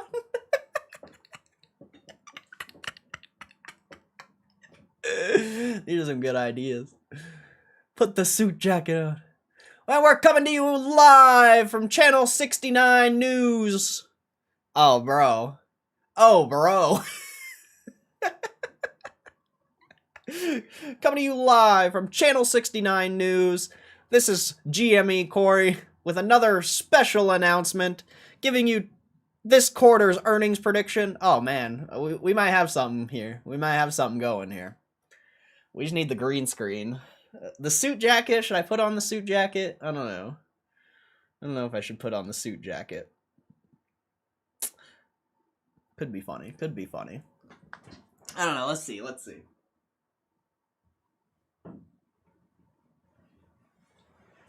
Let's see. Let's see. Let's see what we got here. This thing is so small. This thing is so small, bro.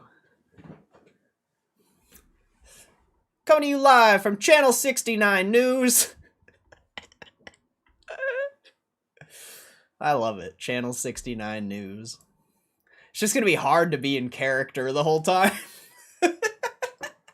I don't think I could be in character the whole time, but for the intro, I think I could be.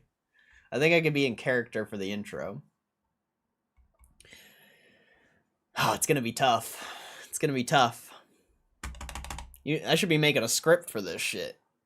Not just doing it off the dome. I should be writing a script. A script. Look professional. You'll need people like me. You'll need people. Alright, can we get some W's in the chat? So it's not all moose? Can we get some W's in the chat so it's not all moose in the video? If there's anyone here. We need some dubs. We need some dubs in the chat. It can't all be moose. It can't all be moose.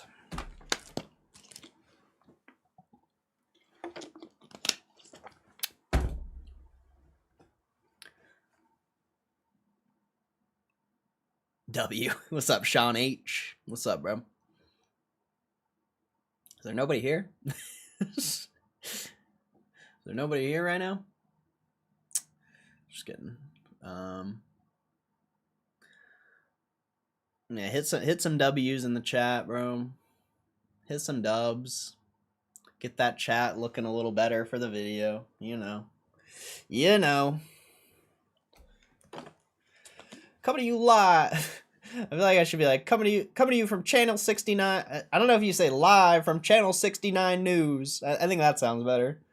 Coming to you live from Channel 69 News. This is not easy. This is gonna be a tough video. This is why the clips just come naturally. Because then I'm over here thinking about how to actually make a video and it makes it harder than it actually is.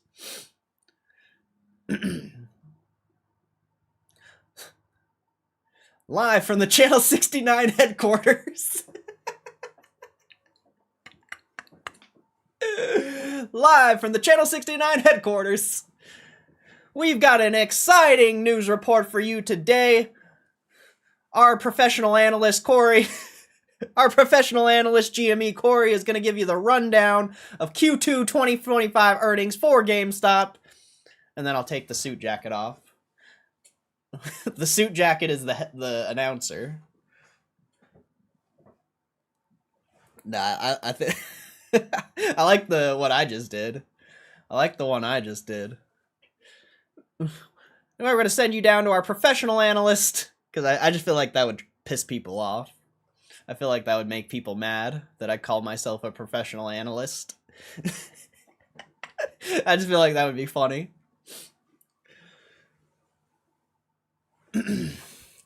What's the anchorman's name, though? Like, it can't be me. Should I just name him, like, Tom? Thank you, Tom! Thank you, Tom, I appreciate it. What's the news anchor's name? He's gotta have a name. Tom Schleckenberg? Tom Schleckenberg? Just some weird, like, Jewish name. Coming to you live from the Channel 69H headquarters, I'm Tom Schleckenberg. I can't even say it. I'm Tom Schleppen. I can't say it.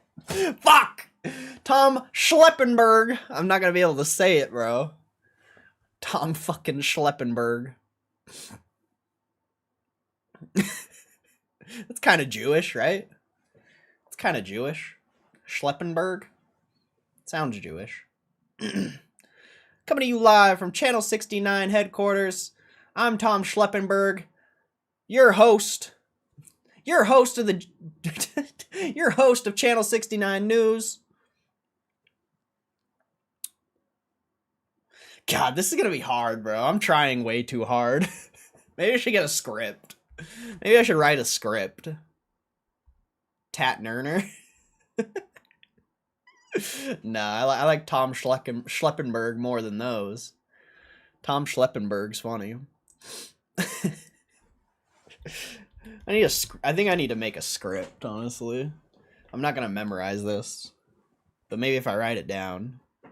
Maybe if I write it down, I could potentially memorize it.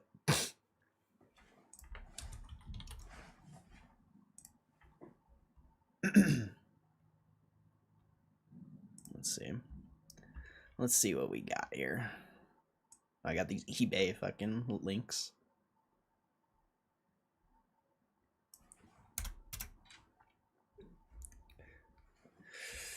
So I just don't. I'm putting way too much work into this.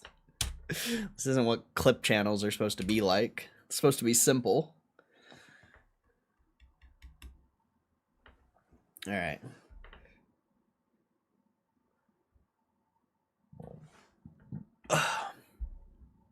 I just don't know how to start it.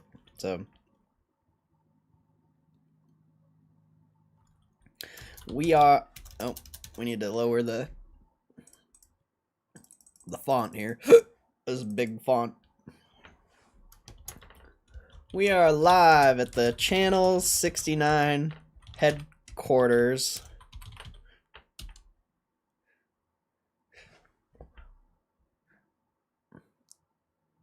Well, I'll put, we are back, coming to you live from the Channel 69 headquarters.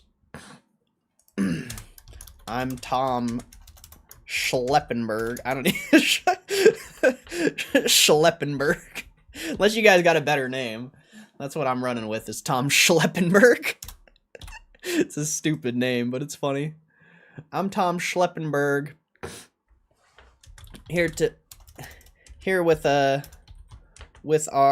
our professional analyst Gme Corey. He is going to give you the rundown today on GameStop's Q2 2025 stock earnings.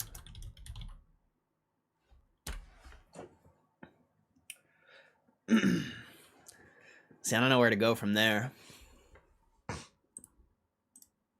Headquarters is also one word, apparently. Broadcasting from Tendy Town? Yes.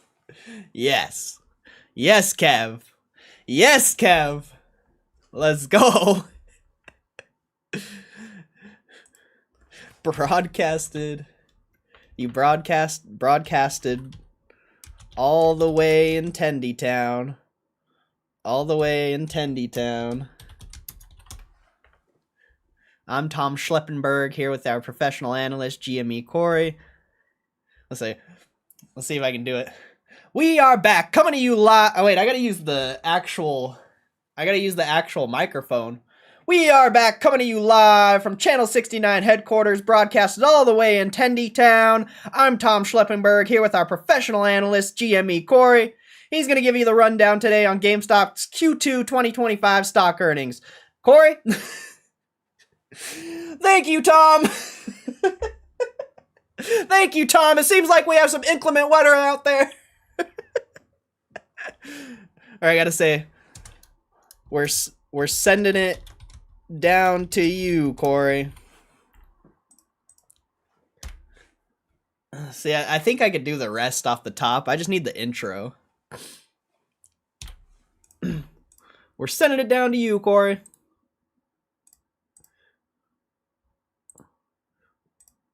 We're sending it down to you. W, Tom? Have to slip it in somewhere. I think it's broadcasted all the way in Tendy Town. I don't know if I like that wording though. Broadcasted all the way in Tendy Town. Broadcast, I don't know. We're back, coming to you live from Channel 69 headquarters. I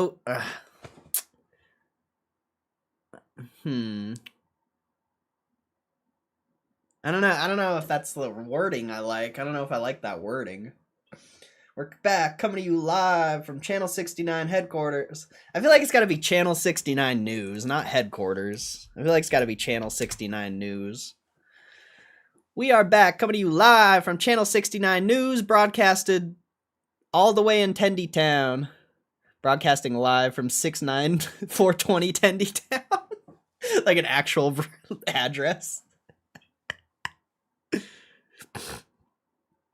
I don't know if I like the actual address. I shouldn't be a news anchor is what I'm learning here. I'm learning I shouldn't be a news anchor.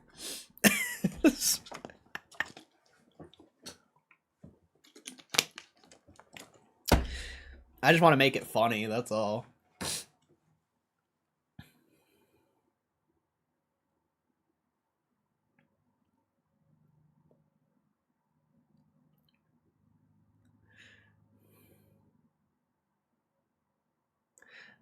We should do like Tendy Town, Texas or something. Broadcasting from Tendy Town, Texas.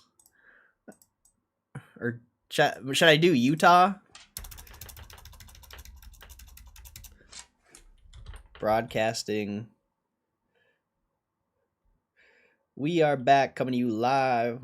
We are back, coming to you from the channel broadcasting live from Tendy Town, Utah, or Tendy Town, Texas. I just feel like Texas sounds better. I don't know. Tendy Town, Texas. And I get rid of the live here. We are back, coming to you from the Channel 69 News headquarters. Broadcasting live from Tendy Town, Texas. I'm Tom Schleppenberg. Who the fuck is Tom Schleppenberg? I just feel like that's a good news anchor name. I don't know why. Here with our professional analyst, GME Corey. He's going to give you the rundown today on GameStop's Q2 2025 stock earnings. We're sending it down to you.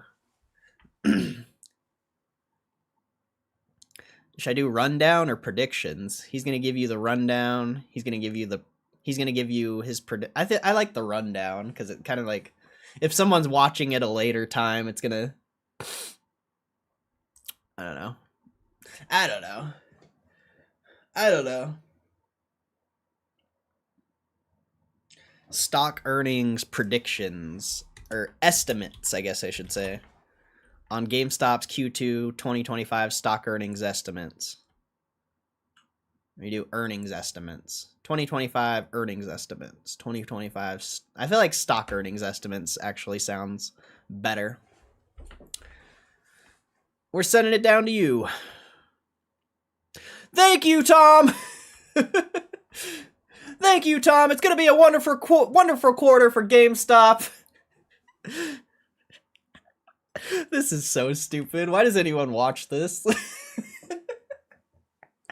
Why does anyone watch this, bro? This is actually dumb. Oh, man. Oh, man. All right, I'm going to give it a try. I'm going to see. Because I feel like I can do the rest of it off the top of my head. I'll be like, I'm going to say, thank you, Tom. It's looking like GameStop's going to have a fantastic quarter, a fantastic Q2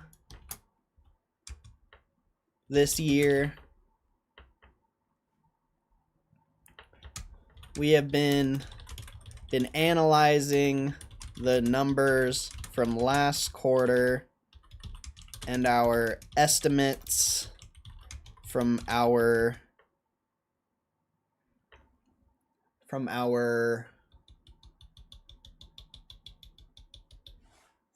best analysts have just came in. I'm making a whole fucking script for this. I need to go to the bathroom. What the hell am I doing?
I think when you transition from Tom, you should splash water on your face and make a joke about shareholders being underwater.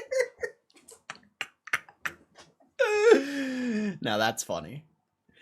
That's funny. I don't think I'm gonna do that, but that's hilarious. If only I could make it like fake rain though.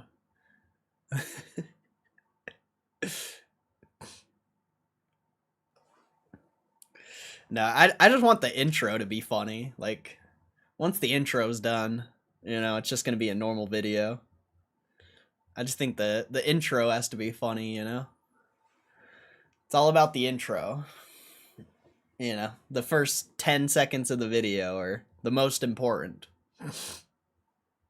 The rest of the video, obviously, you know, it's good if they watch the whole video, but I can only be a character for so long. We are back, coming to you live from the Channel 69 News headquarters, broadcasted live from Tendytown, Texas. I'm Tom Schleppenberg here with our professional analyst, GME Corey. He's going to give you the rundown today on GameStop's Q2 2025 stock earnings estimates. We're sending it down to you, Corey.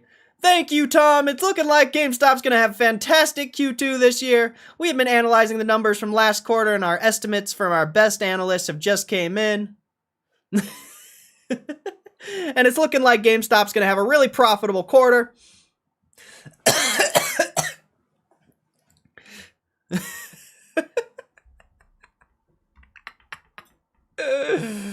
Holy shit. Holy shit. It's gonna be hard to not read the script. I might have to record that part because I'm probably gonna laugh. I'm probably gonna laugh after I do it. And I also have to take the suit jacket off after I transition from Tom.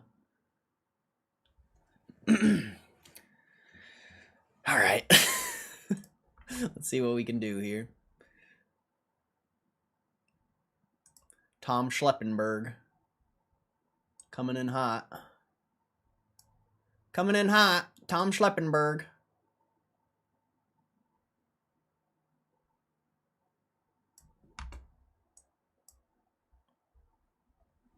What is going on? I don't even know. I don't even know. I'm trying way too hard to make a video that's gonna get like 20 views. That's what's happening, honestly. That's honestly all it is. Trying way too hard for a video that's gonna get like 4 views. But it is funny, so I guess that's all that matters, right? Alright. Hopefully I can get this done in as little of takes as possible. Alright. Chelsea and I headquarters broadcast and live 10 town. Tom Schleppenberg here with our professional analyst, Gme Corey. Our professional stock analyst.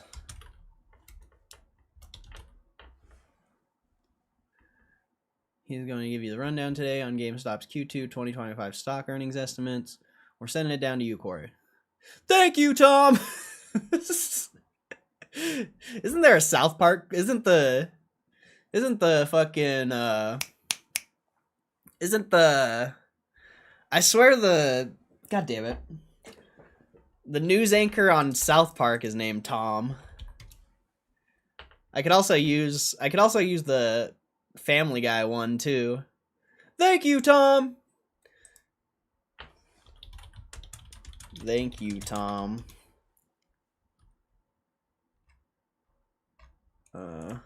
News. It might honestly be Family Guy. Thank you, Tom. Because then I could just have that as the clip. Thank you, Tom, and then it transitions to me. That'd be pretty hilarious. That'd be kind of funny.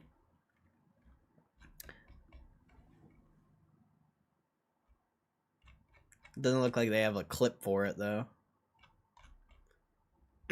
Maybe it's Family Guy. I know they have a news anchor on South Park that's he's like, "Thank you, Tom." We can't watch South Park on the stream, so let me see. Let me look real quick.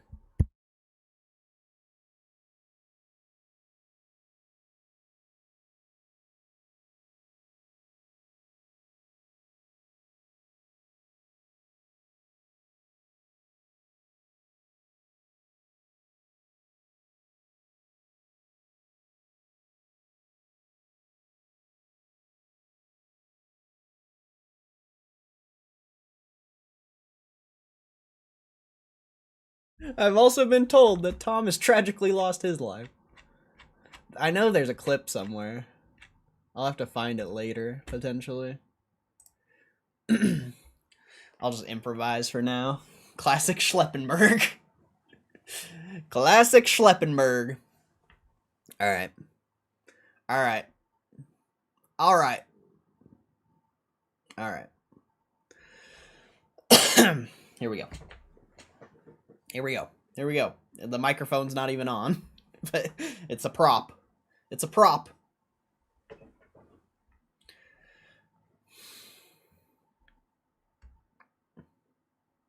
All right, let's see if I can do this in one take without messing it up too much. We are back, coming to you live from the Channel 69 News headquarters, broadcasting. Oh, I fucked it up already. All right. We are back, coming to you from the Channel 69 News headquarters, broadcasting live from Tendytown, Texas. I'm Tom Schleppenberg, here with our professional stock analyst, GME Corey. He's going to give you the rundown today on GM... Fuck! It was so close! It was so close! Son of a bitch. It was there. It was there. It was there. I almost said GME instead of GameStop. Son of a bitch. You son of a bitch. Alright, here we go. We're gonna do it this time. We are back, coming to you from the Channel 69 News Headquarters, broadcasted from Fuck! I wish I would have just did it that take.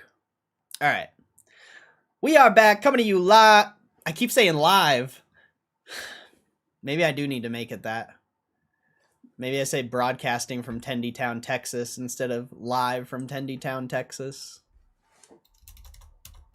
Because I think it's coming to you live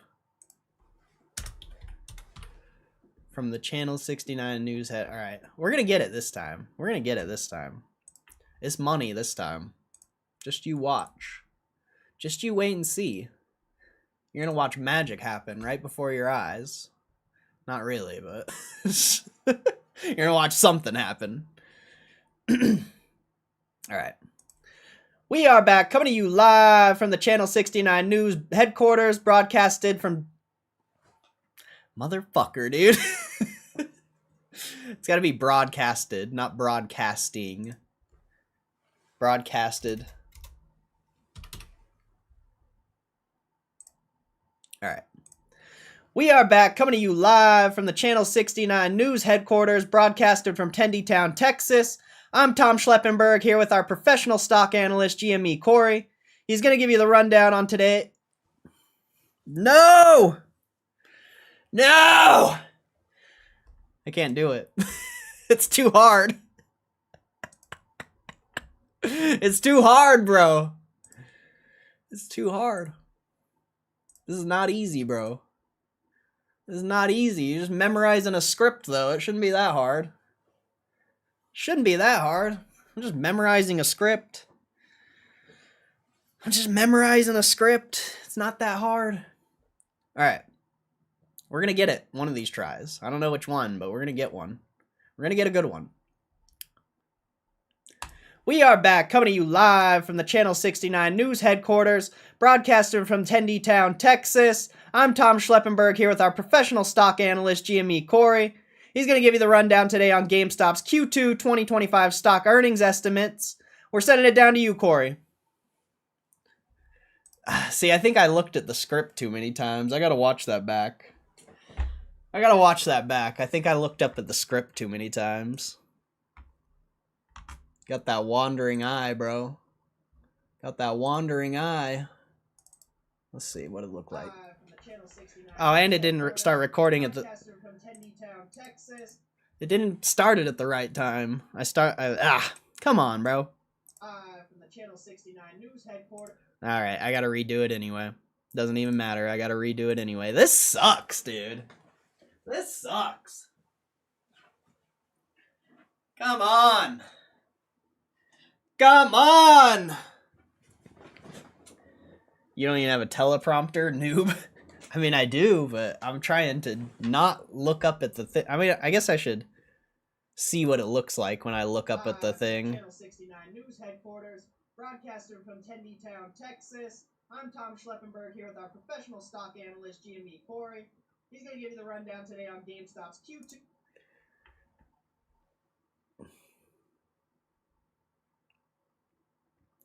I wonder why Tendytown, Texas. It's such a stupid name.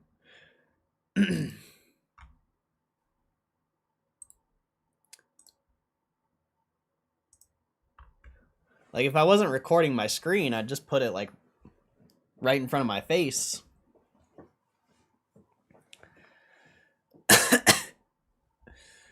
We're gonna get it, though. We're gonna get it.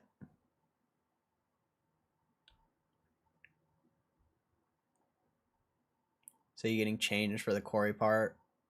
RK-esque? Wait, what? I don't know what you mean. I don't know what you mean, but... Schleppenberg seems like a melon. Oh, that's awesome. Roaring Kitty-esque? I don't think so.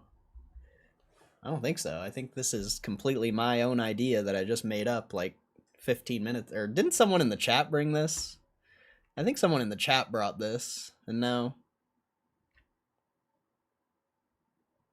we're doing this. Oh yeah, Moose is the one who brought this.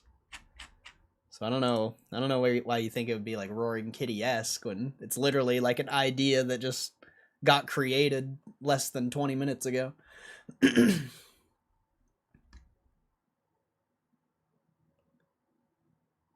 Get changed to look like the Roaring Kitty for a Corey bit. Oh, I see. I don't have anything that I would change into. I don't know what I would change into. I'm just gonna take the suit jacket off. That's all I'm gonna do. I'm just gonna be myself, bro. I'm just gonna be myself.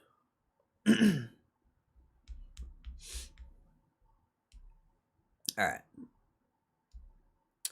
Alright. Let's throw some W's in the chat. Let's do this. Let's do this, chat. We're gonna do it. This is the try right here. This is it. It's the final countdown. Alright, here we go. Alright, here we go. Here we go.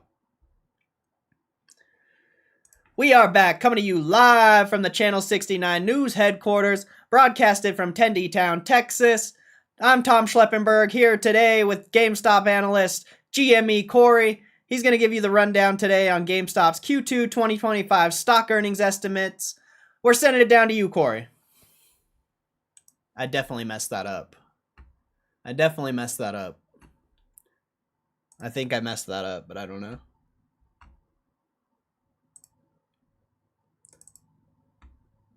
From the Channel 69. Son of a bitch! I started the recording and started talking again. I gotta let the recording...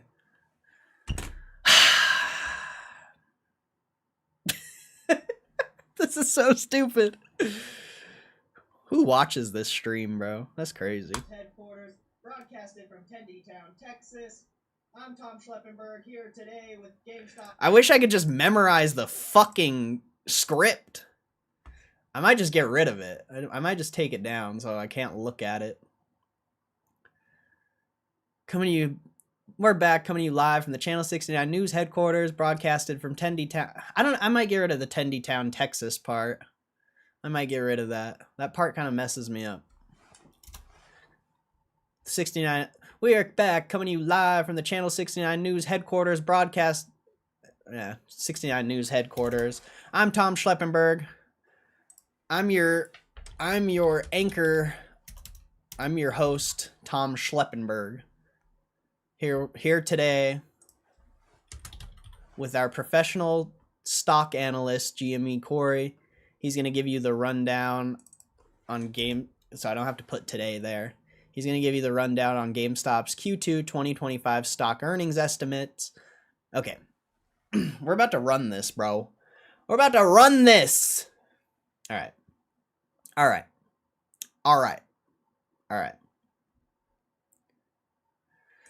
We are back, coming to you live from the Channel 69 News headquarters. I'm your host, Tom Schleppenberg, here today with our professional stock analyst, Gme Corey. He's going to give you the rundown on GameStop's Q2 2025 stock earnings estimates. We're sending it down to you, Corey. Oh, I think that was money. Except I think I started talking right as I pressed record, so it's going to be cut off. Son of a bitch. I think I fucked it up. That was perfect, but I fucked up the recording. Oh. No! That was perfect! Alright, it means I can do it again. It just means I can do it again. That's all it means. We are back, coming to you live from the Channel 69 News headquarters. I'm your host, Tom Schleppenberg, here today with our professional stock analyst, Gme Corey. He's going to give you the rundown on GameStop's Q2 2025 stock earnings estimates. We're sending it down to you, Corey. Oh, that's got to be it, bro. That's got to be it. I think that was it. Let's see. Let's see what we got here. Do it again. That's all it means. We are back, coming to you live from the Channel 69 News headquarters. I'm your host, Tom Schleppenberg, here today with our professional stock analyst, GME Corey. He's going to give you the rundown on GameStop's Q2 2025 stock earnings estimates. We're sending it down to you, Corey. Awesome. Oh, that's... Oh, awesome. Awesome, chat. Let's go. It only took 30 minutes to do a 20-second part in a video. It only took 30 minutes. Jesus Christ.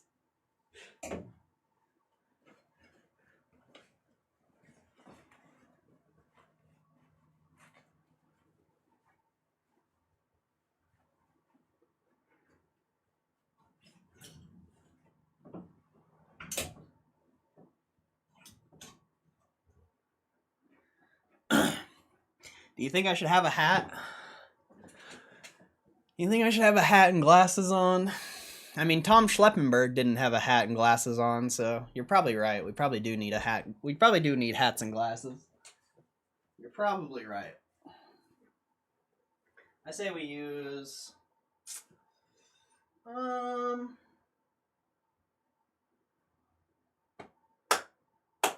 Let's do Luigi, because it's green.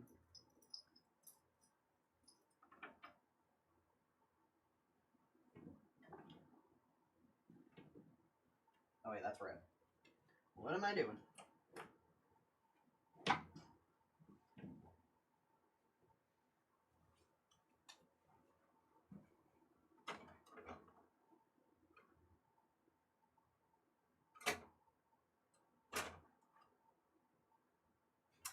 Should we wear these ones? I've never wore these ones on stream. Should we wear these ones? Should I wear these ones? Cake time? I think we'll run cake time. I think we'll run cake time. Just for the lulz. Just for the lulz.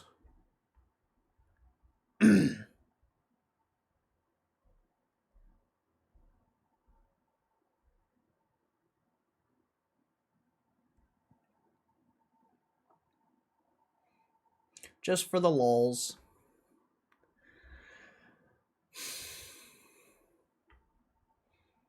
But then it's just going to be me and my normal, like, monotone voice. But thank you, Tom. It's looking like GameStop's going to have a fantastic Q2 this year. We've been analyzing the number. I'm just going to be normal for this part. I'm just going to try to be normal. Tom Schleppenberg is, you know, he's the guy. He's the host. Everyone knows Tom Schleppenberg. I'm just some guy. Everyone knows Tom Schleppenberg, bro. Who doesn't know Tom Schleppenberg? Like, for real, who doesn't know Tom Schleppenberg? Alright. Thank you, Tom. It looks like GameStop's going to have a fantastic Q2 this year. We've been analyzing the numbers from the last quarter, and our estimates from our best analysts have just came in. See, I don't like that part. I'm just going to say, I'm going to get rid of that part. Because I just want to get right into it. I don't want to even... Shame we can't change the background. I know, bro. If I had a green screen, you already know. You already know I'd have the full, like, news anchor set up. I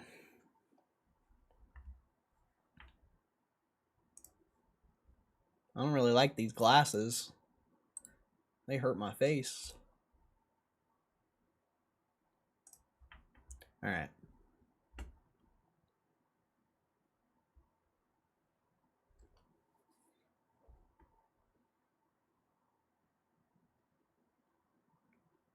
Let's run it. Let's run it. Let's run it. Alright. I don't change them. You don't like my cake time glasses, bro? It's cake time. What do you mean? It's cake time. I think they're funny. I think I'm gonna run the cake time glasses. Just for fun. Because I've never wore these glasses on stream, I don't think. They do look extremely stupid, and that's why I want to wear them.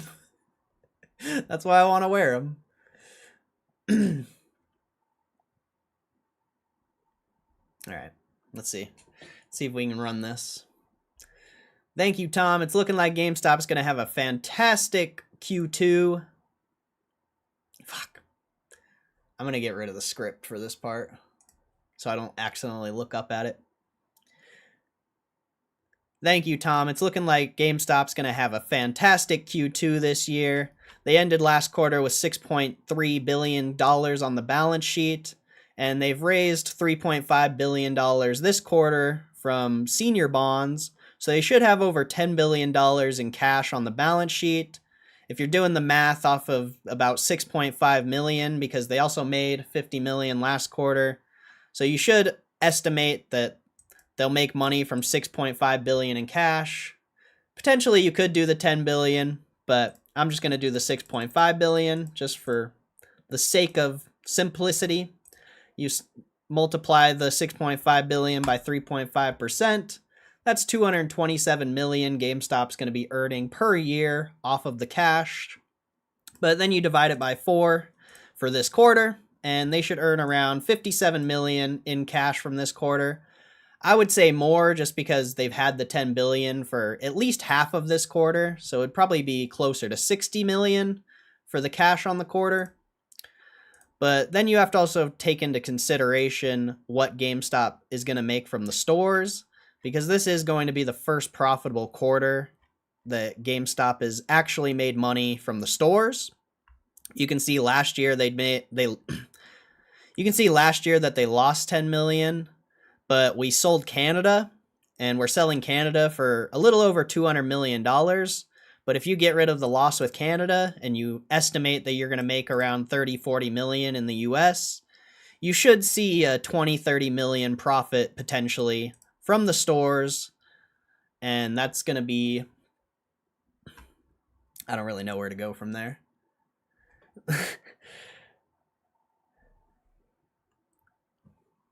I don't really know where to go from there.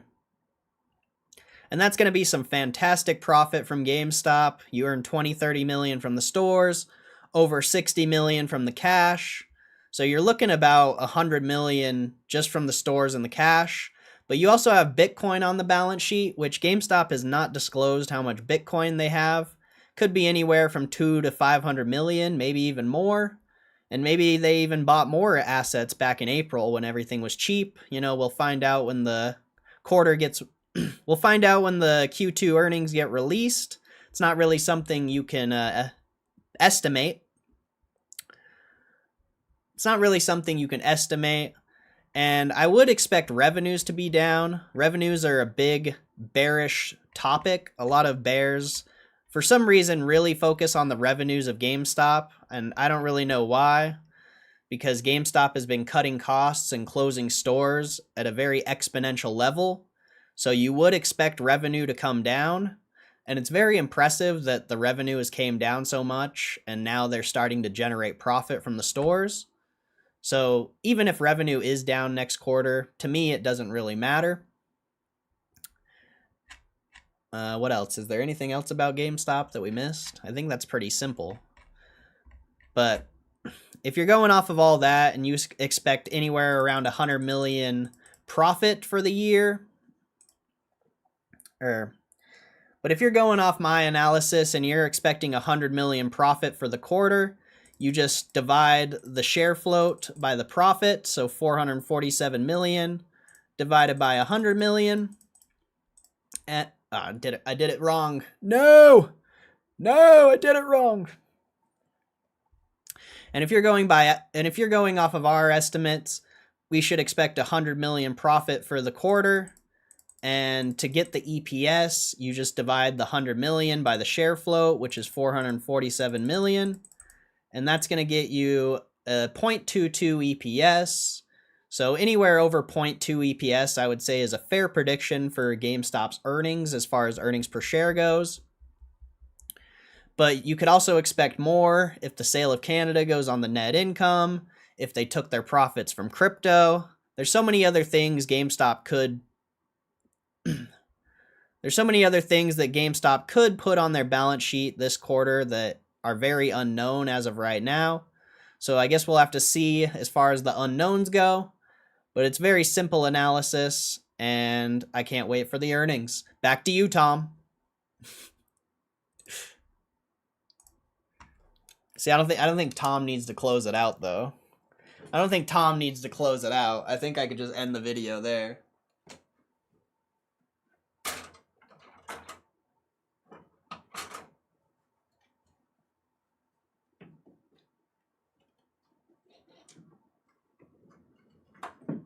Son of a bitch. Is that no? This is the issue about grabbing a hat. I gotta set it all back up.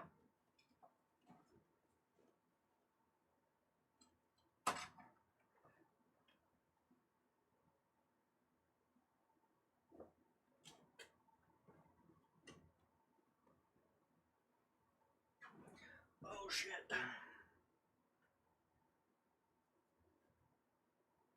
Whoops.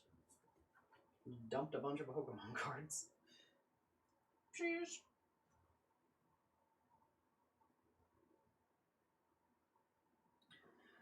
Okay.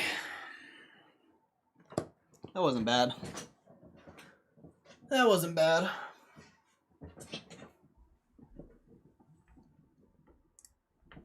I think we got mostly everything there, right? I think we got mostly everything. I don't think I missed anything, really. I talked about the senior notes, the crypto, the sale of Canada, net income, revenue, cash. I think I talked about everything that really matters. So I think we're good there. What's up, Ruben? When is the earnings? Oh, that's a rip. I did miss that, huh? Oh well. Oh well. If you don't know when the earnings is, I guess people, I don't know. I guess that is, it is what it is, I guess.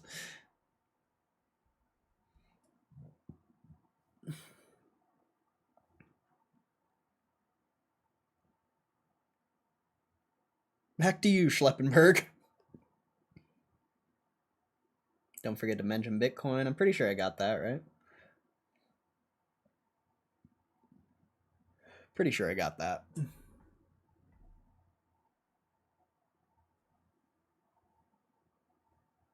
Given the constant pushback on Bitcoin, I wouldn't be surprised if they get rejected. I don't think that matters, but Bitcoin, the Bitcoin fluctuations has nothing to do with, you know, being profitable. So I don't know how that would matter. Coinbase is in there. Coinbase has a lot of Bitcoin as well. You know, nowhere near as much as MSTR, but I just don't think that's even a factor that would matter. I don't know.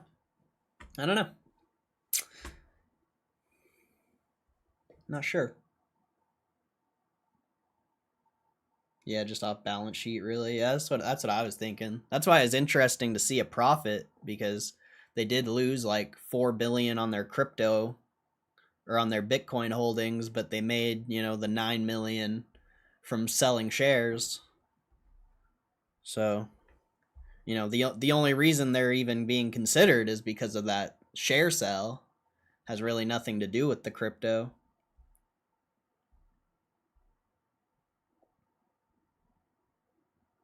Considering the rest of the company's trash. Oh yeah, it definitely is, but they do have you know, they do have all the requirements, and the Bitcoin isn't really, I don't think it really matters. I mean, we'll see, you know, we'll see, but I just don't think it matters. I mean, I would be worried to have that thing in the S&P personally. Like, that's something, depending how big of a portion of the S&P it becomes, that would be something that would like worry me as a index investor.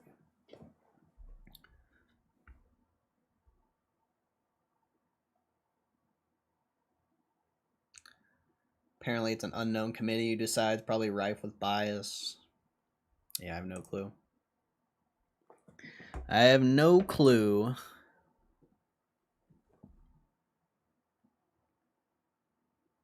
They just kicked Walgreens out for some company. I don't remember the name, but They did just recently kick out Walgreens for another company. And if I remember right, the other company wasn't anything like special. Because I think I researched it. Can't remember though.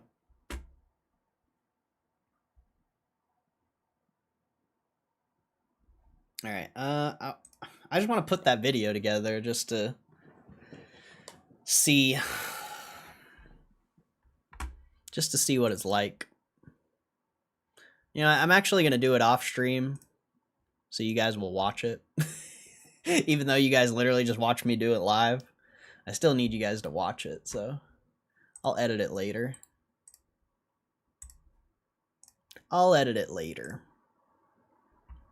We'll go through news for now. Yeah, GameStop's breaking out. That's nice.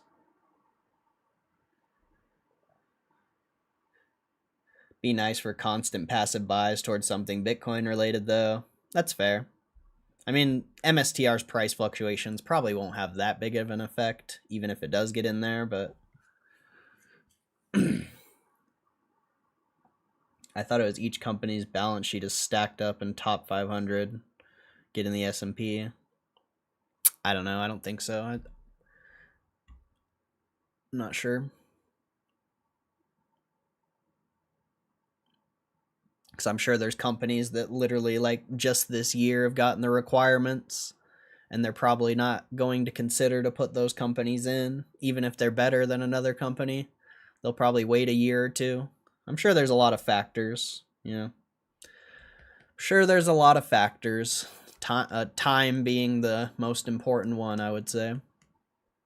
I doubt it's like, oh, you got 4 quarters of, you know, a sum of 4 quarters profit. Okay, you're in. Like, I really doubt it's like that. Who knows though?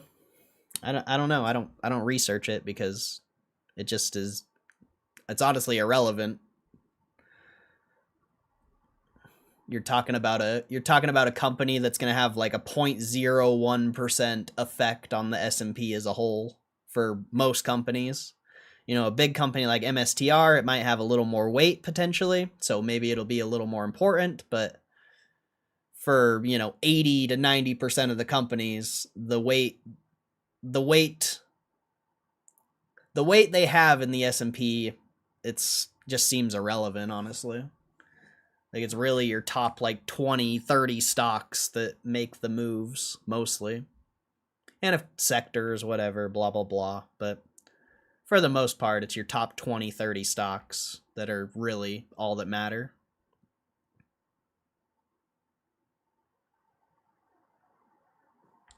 You can meet all the criterias, but then it's down to an anonymous committee who can still reject you. Huh. And also, if there's a company in the S&P that's doing bad, you know, I'm sure there has to be a company that they can kick out. Like, if all the companies are doing good, how, you know, they can't just, I don't feel like they could just kick out a company that's doing well to put in another one. I feel like there would have to be like Walgreens. Like, Walgreens is pretty trash nowadays, so it would make sense why they kicked that out. If there's no room, if there's no other company to kick out, I mean, you're not getting in. All right, let's see what earnings we got. Oh yeah, it's Friday, so there's not going to be like any earnings. That's a rip. That's a rip.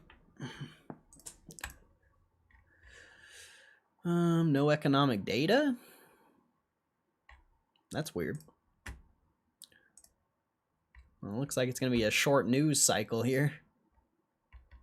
Real estate's up, energy's down, financials are down quite a bit. Everything else is relatively flat.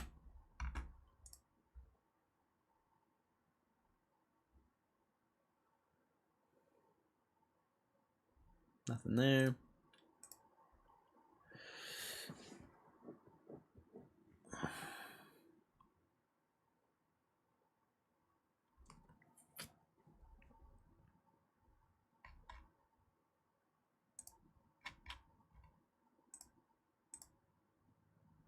No whales. Nothing there. Crypto doesn't move. That's a rip. Tesla's nearly $1 trillion new pay plan for Musk would expand his voting power. South Korea says many of its nationals were detained in immigration raid on Hyundai facility in Georgia. Payrolls rose 22,000 in August.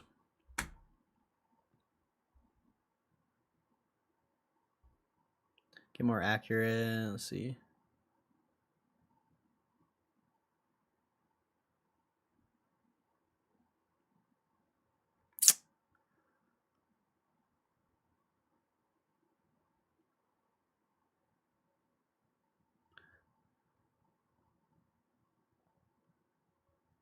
Powerball jackpot nears 2 billion. Wow. Broadcom stock jumps 15% on new 10 billion customer. The analysts say is OpenAI. Massive Powerball jackpot. Okay. Quarterly demand for industrial space falls for the first time in 15 years.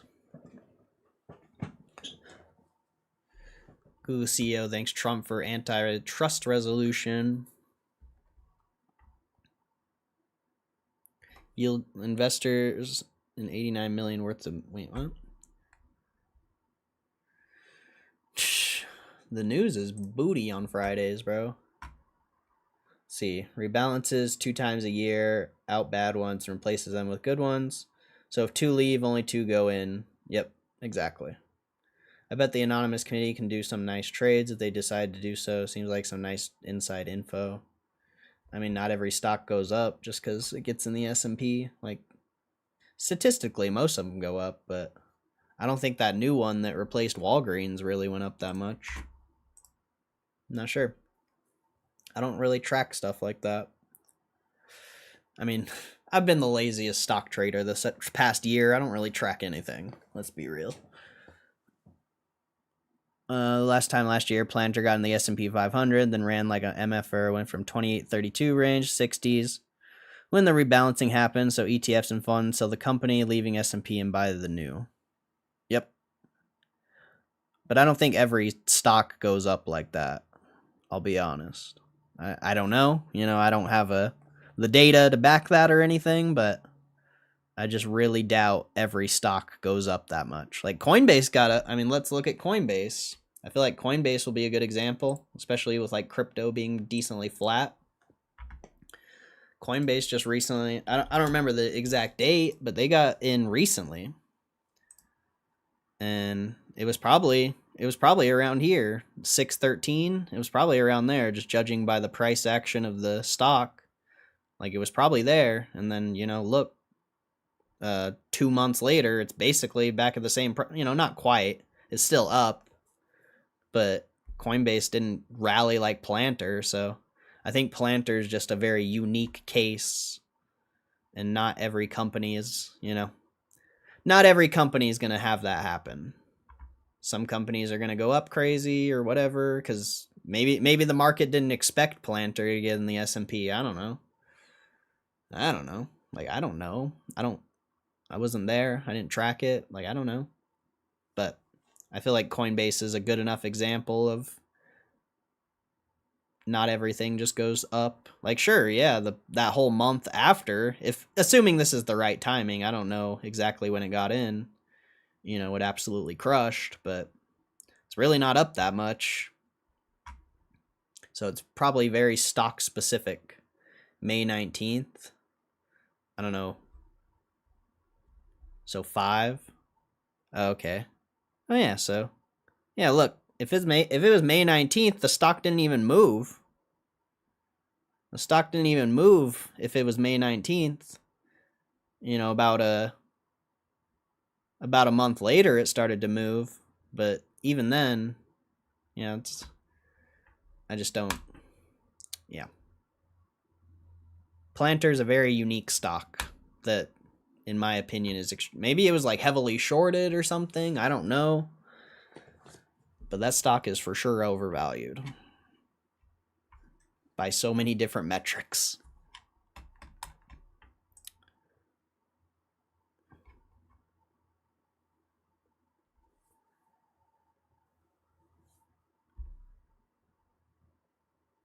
Deputy Prime Minister resigned today, got caught fiddling taxes in some way or another. Every politician on earth scummy. Still a nice edge. I really doubt they can trade off of it. Who knows, though? Who knows these days, man? Doesn't look like there's any Bitcoin news, really. Obviously, more treasury companies and stuff, but bet their friends can. I mean, I just showed you an example of a company getting in and it didn't even move, though, so like, does it really matter if you have that info?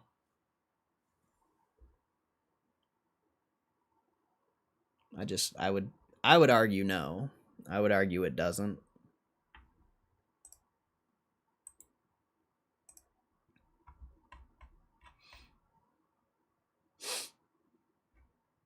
But maybe. Maybe. It moved after. You know, a month later it moved. But it even, you know, Coinbase case, it didn't go up, but I mean, it went up quite a bit, but not a ton. Didn't like triple. Didn't even double, really. But I guess, you know, 20, 30%, if you're betting big enough, is a fantastic gain.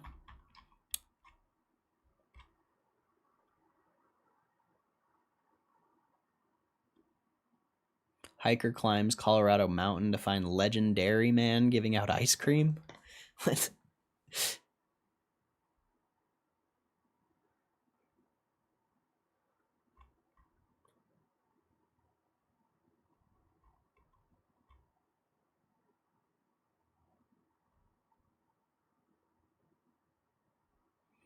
Twitch responds to claims of gifted subs going to bots instead of real viewers. I haven't seen that. Maybe we'll read about that. Mike Wheeler's family home in Stranger Things is up for sale ahead of season 5. That'd be pretty cool. That'd be pretty cool to own that. I bet it's only $350? Bro, that's like a collector item in real estate form.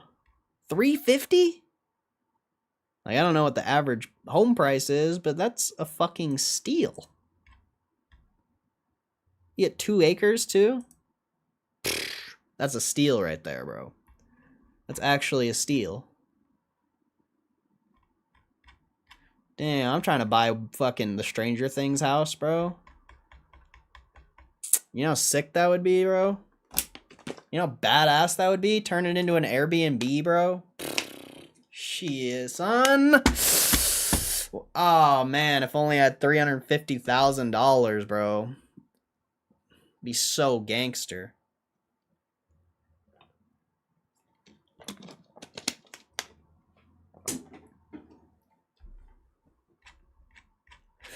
That would be so gangster to turn it into an Airbnb, bro.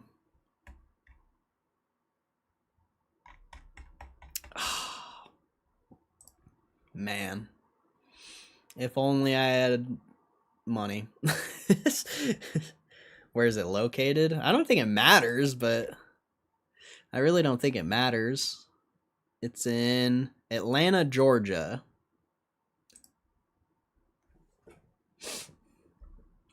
It's still worth it. No matter how you look at it, it would be worth it. Just to turn it into an Airbnb alone. Like, people would stay in it just because it's the Stranger Things house. 100%. Especially, you know, here in 2 months when they release the final chapter. Like, bro. Such an like, there's so many good aspects of that investment. It's literally a collector's item in real estate form. Like, that is crazy investment. Actually insane investment.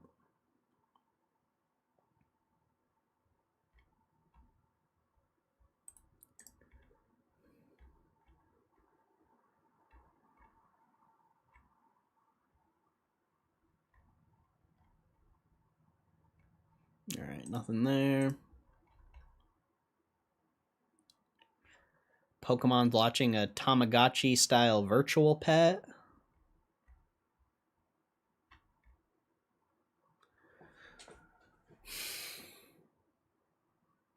Warner Bros. Sues Mid-Journey over turning Batman and Joker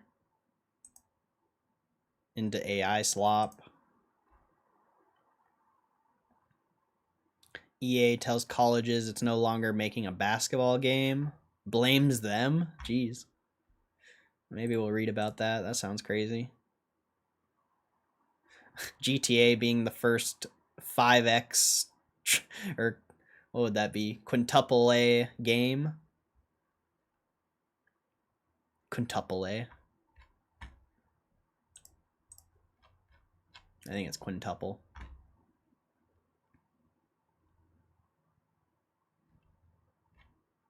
It might be wrong. I don't know. I don't know if quintuple's the right word, actually.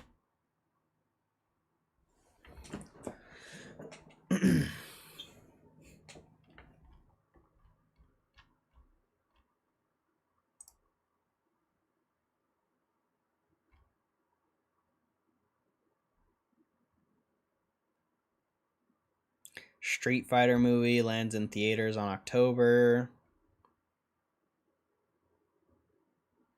Sesame Street's new partnership with YouTube will bring hundreds of full episodes to the video platform. Netflix's Tomb Raider series ending with a second season. Oh, with its second season. Okay.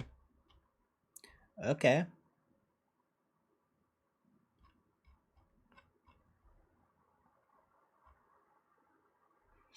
A lot of Hollow Knight news, of course. A lot of Hollow Knight news. Damn, Metal Gear Solid Delta Snake Eater sells over 1 million at launch. Wow. That's impressive.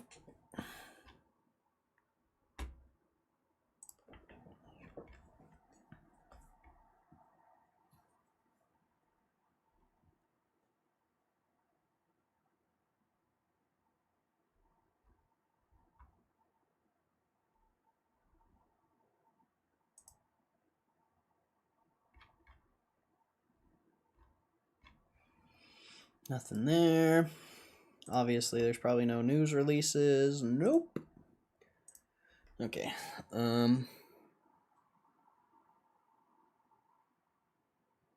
like that info before anyone else. I mean, even if I had that info, I wouldn't make the bet, so I don't know. Guess it just depends.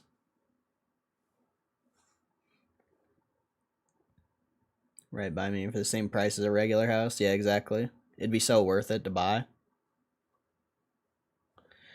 It'd be so worth it, bro.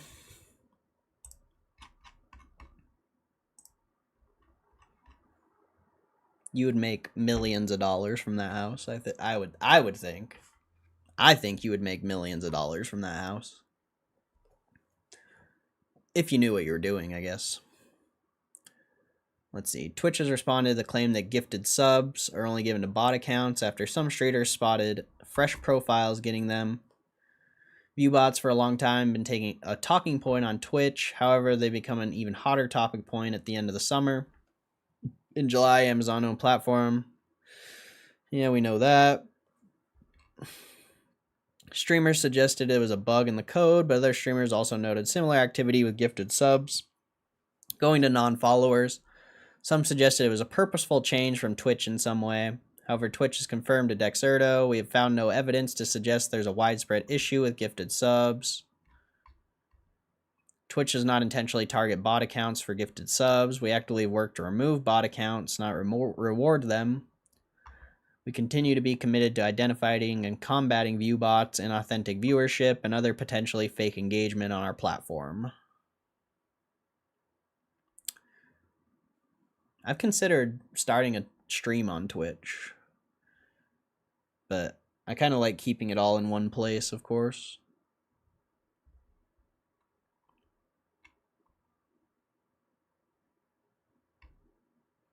Okay.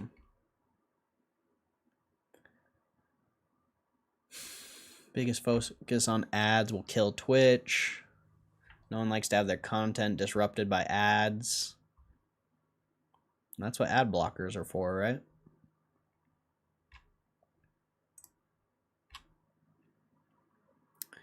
EA is seemingly giving up on its plans to develop a new college game and letting 2K Sports make one instead. Oh, okay, so there's still going to be a college game. Just not EA. I don't know what... Oh, wait, I do know what 2K is, duh. It's been a long time since I played a sports game, though.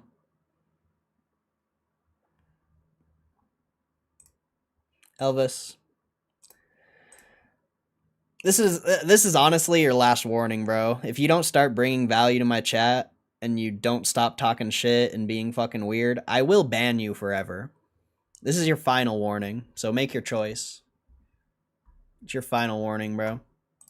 I will ban you forever. I don't give a fuck, dude. You're a fucking loser, bro. You don't have anything valuable ever to bring into my chat. Like, literally. Your final warning, I will ban you forever. You can think I won't, but I will. And I won't unban you this time. I will leave you in the ban box for the rest of my time. Your final warning, bro. I've given you more warnings than anyone else. It's your last one.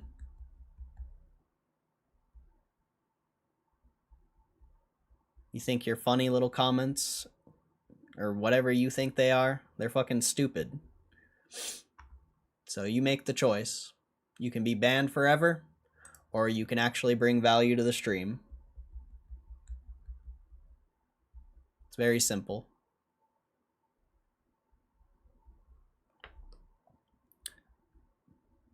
Because I'm sick of Elvis not bringing value to the stream, and he just talks shit. That's all you're gonna do? I don't need you here. It's quite annoying. And he's been in this stream for even back when even before all of you. Elvis was probably the oldest person in this stream. Not like the oldest person, but the longest viewer we've had besides like Trisha and Matthew and Kristen. Elvis is the only other one that stuck around, so there's a reason why I give him so many chances. But he's obviously too stupid to like realize that he's annoying as fuck. So if he's not gonna take this final warning, I'll just ban him. Like, I don't give a fuck, dude. And there's no war. You'd be annoyed too if you gave someone as many warnings as I have. You'd be annoyed too if you wanted a certain community in your stream and in your chat, and you wanted certain dialogue, you would do the same thing. If you guys want to troll and bring no value, that's fine, but you can get banned. It's easy. It takes 2 seconds to ban someone. It's very easy, actually. So, it's really up to him at this point. But I'm not going to let him just talk shit every time he comes in here.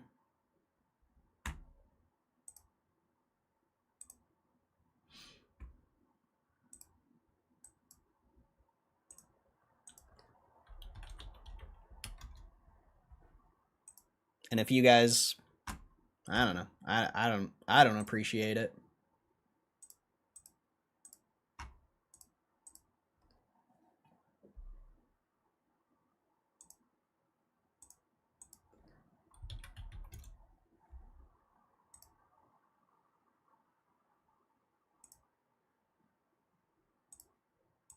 It's quite annoying.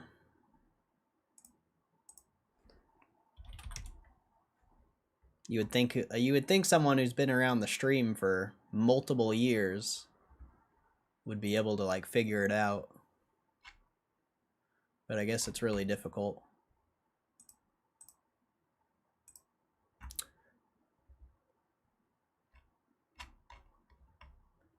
I guess it's difficult.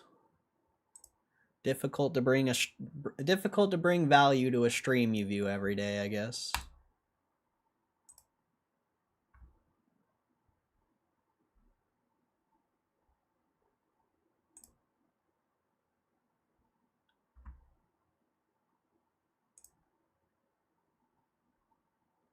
What's up, Ernie?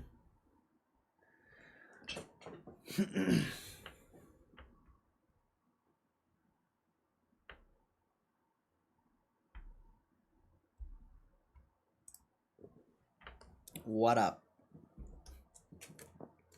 Damn, it's not even 11, bro. I feel like we've been streaming forever. I guess we are pushing 3 hours, but it definitely seems longer than that.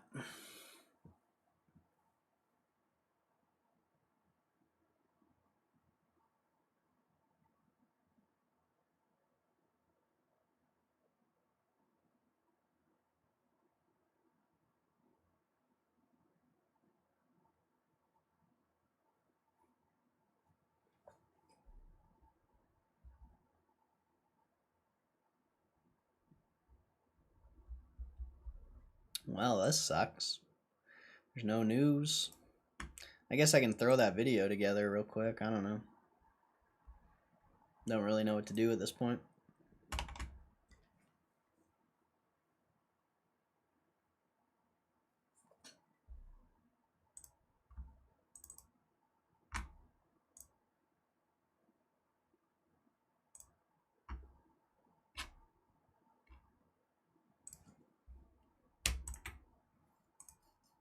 Tom Schleppenberg.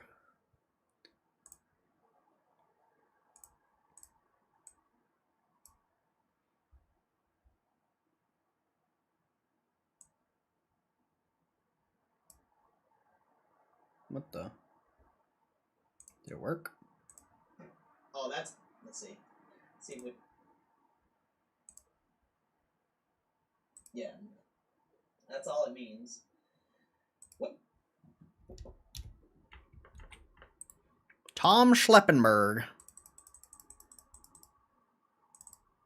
Stock earnings estimates. We're sending it down to you, Corey. Shit's so funny. If only I had a green screen, though. A green screen would be so clutch for that, bro. It'd just make it so much better.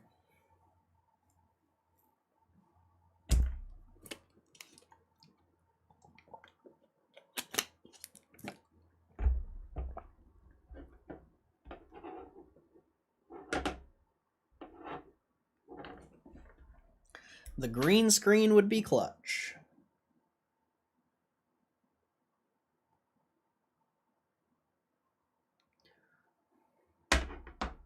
And they got digital green screens. I don't think so.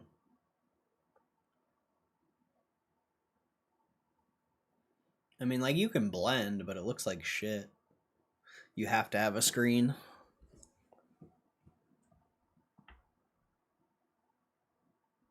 Like, if I click on the webcam here and I go to blend, you know, like, I can blend, but to be able to, like, put stuff in the background, and yeah, it's a process. It's a whole other thing.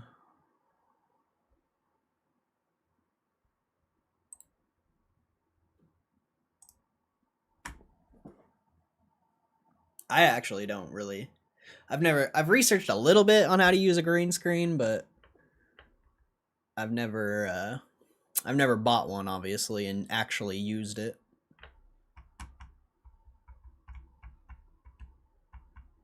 I just think it'd be cool to have like a news, like Channel 5, you know, Channel 5. I'm sure most people here have watched Channel 5.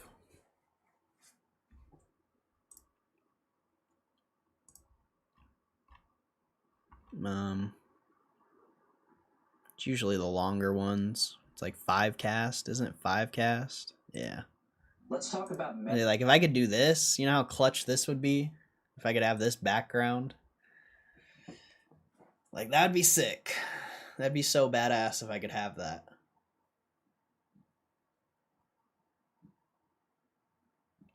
For your daily lives too, you can make the BG the stock chart of the articles you read. Yeah, that's true. I kind of like just the normal setup for the overall stream, but if I was making like a video or something, or you know, a clip, if I wanted to, if I thought something would be funny for a clip, like it would just be nice to be able to pull something up like this. It would just look different, you know.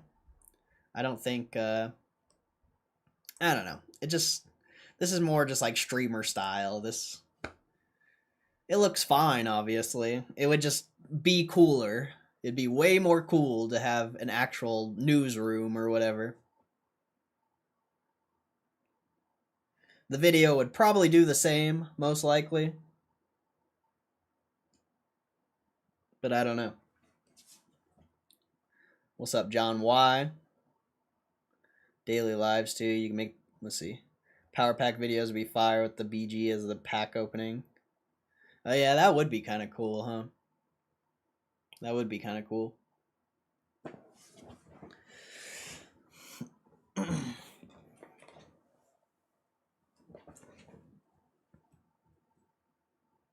Maybe one day. Maybe one day. I thought about getting a green screen instead of having a background like this, but I decided against it because you got to have like really good lighting, and I don't have any lights. Like a lot of streamers have those little like circle lights all around their stream setup, so it's nice and bright on them. Like you'd have to have a really nice light setup for the green screen to make it look good. And I wouldn't want to sit here for 5 hours. That's literally the reason I didn't do it, or the reason why I didn't get one is because I don't want to sit here for 5-7 hours a day with those lights just shining down on me.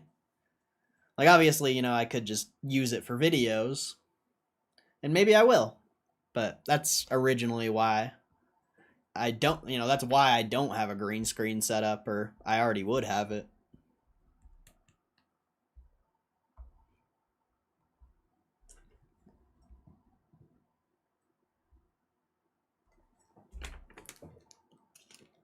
How did the vid go? Pretty good. I got it. I actually was going to start editing it for a second. Well, just chop it up a little bit. See if we can run this. I messed up. See, I don't want to edit it live because I want you guys to actually go watch it. So I'm not going to edit it live. But it is going to be on a different channel. It's going to be on the clip channel, which, you know, I'll upload it next week, and then I'll get you guys the link.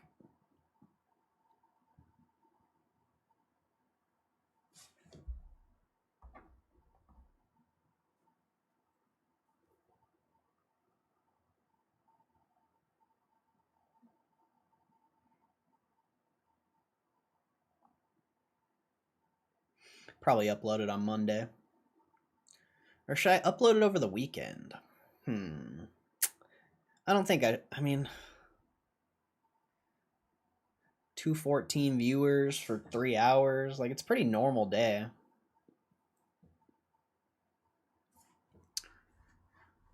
I wonder if the analytics update live. I don't think they do. I want to see something.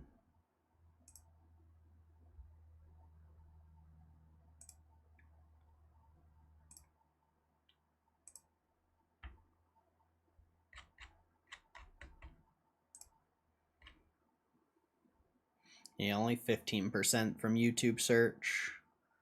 So that's not that good. I'll probably upload it on Monday. Most likely. I feel like more people will be more, you know, people will be more excited about earnings the day before and the day of. I should probably upload it the day of, honestly. But I think the day before will be fine.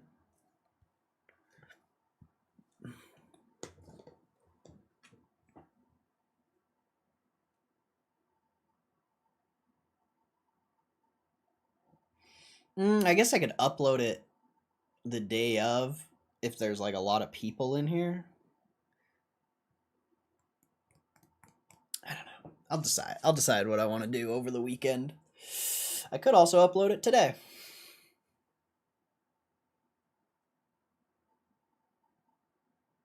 Maybe I'll do that. Maybe I'll upload it today because it's not going to get any views anyway. The only reason it's going to get views is because of you guys, most likely. And if someone searches it and it by some miracle gets posted in the search,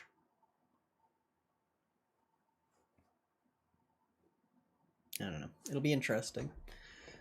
I've never had, well, yeah, I've never really had two channels, so it's going to be interesting to see. Starting a new channel is a pain in the ass because you don't have like any algorithm at all. So you really got to rely on search and people you know. I mean, you're mostly relying on search.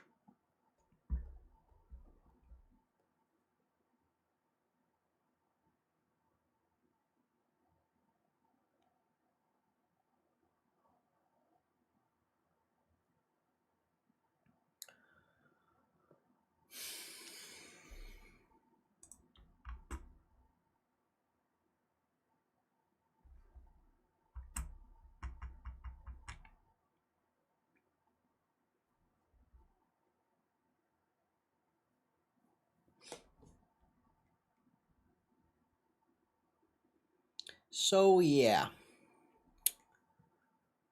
I don't know where we go from here. I'm trying to think. it's tough. It's tough to think of things to do when there's no news or anything going on.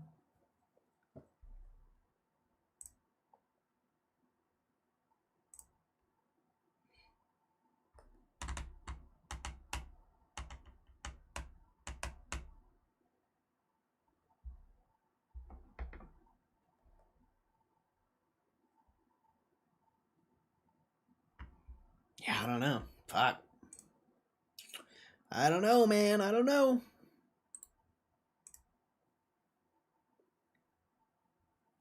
It's nice to see GameStop break out a little bit, though. A little bit of a overreaction on the sell side, wouldn't you think? But they did just completely fuck the options. Anyone, even I bet if we looked at my options right now, they probably didn't gain any value off of this little move. They're probably just wrecked. They're probably just wrecked. Anyone who has weeklies are definitely screwed.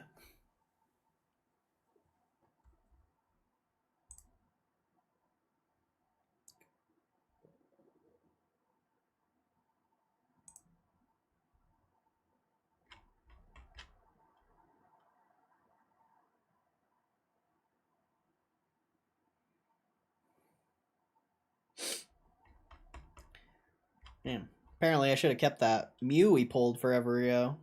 The 10's a chase card now. That's crazy.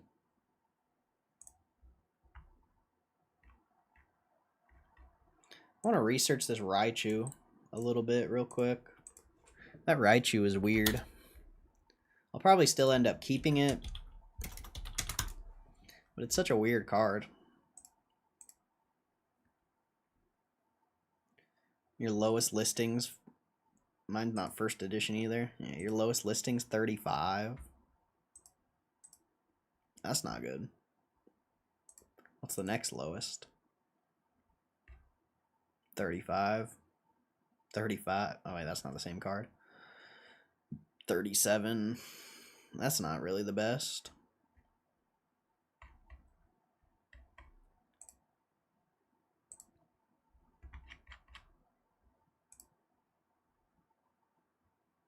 Someone bought one yesterday for 32. Oh wait, that's a different card. 24. 26. They're offering me $31 for this thing. But then it like right there it sold for 50. It's such a weird card. Like sometimes it only sells for 30s, but it also has sold for very expensive multiple times. Too bad it's not Shadowless or first edition or something. 35.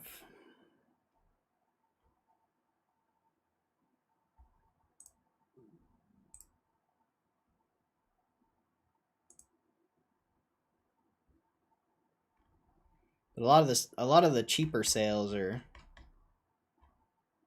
yeah, I don't know. I don't know if we keep this. Like your last bid was $26. That's booty. What are like other PSAs selling for? PSA 760. A 9 is 200. 26. Man, too bad it's not first edition. Good lord. 8 for 92.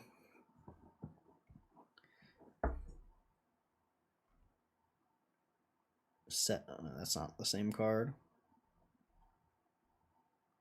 An 8 for 80. I mean, how beat up does this thing have to be a PSA 5, bro? The 8's 80. 7 for 50. Maybe we just get rid of this. A 4 sold for 25 bucks. I mean, that's pretty cool. 6 sold for 40. 5 sold for like 50, but best offer accepted, so probably around like 48 or something, who knows.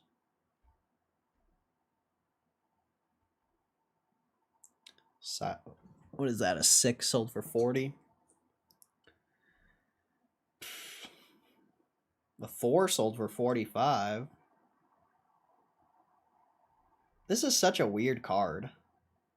Is there anyone in here who's like, what do you guys think about this card? What do you think about the PSA 5 Raichu? That one's French.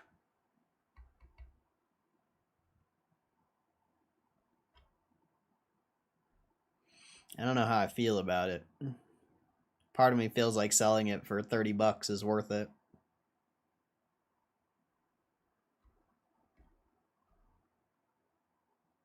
I'd sell that or see if you could crack it and resubmit. That's the tough part. What if it's like super beat up? Like, I can't even imagine what a PS5 would look at, or a PSA 5 would look like. And even if you did crack it open, you gotta, pay 20 bucks to get it regraded. At that point, with the power pack and the regrading, you're $50 plus in. You're only really likely, like, if it's not graded properly, you're only really likely to get a 7 or an 8. And the 7 and 8s are only like $80 to $100. Lego now available nationwide at GameStop. Not sure if that's new or not. Did you see that on Twitter or something? I think that's new. I don't think they sell Lego at GameStop. Yeah, that's new, bro. That's definitely new.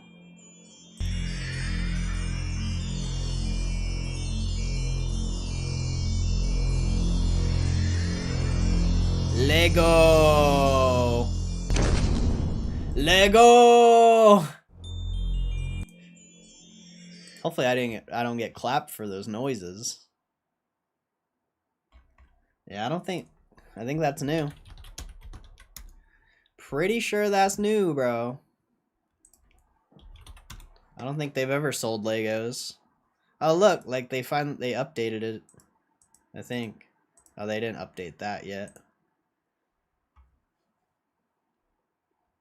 But yeah, they got a whole Lego page now.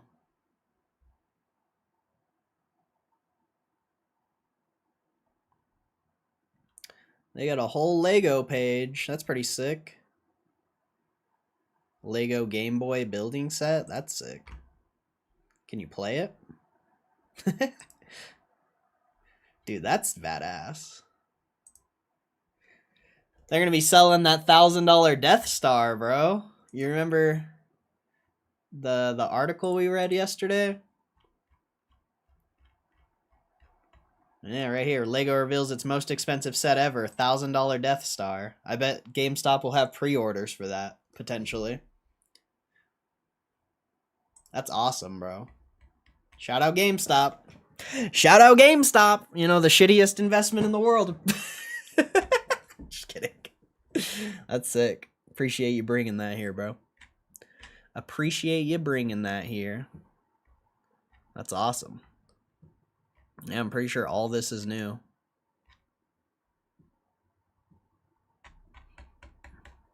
Sick. Yeah, GameStop exclusive set would be dope. That would be way dope.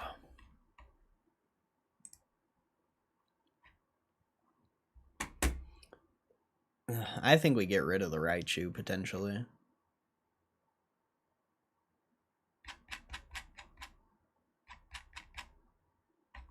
I don't know. Let's let me sort it by this. Shipping lowest first. Let's see. See, back in July, a 5 sold for like $20. A 4 sold for 25. 6 sold for 25. Yeah, just $30 for this card seems like a good deal. Yeah, and then the most recent sale is 26. PSA 6 at 26. That's July though.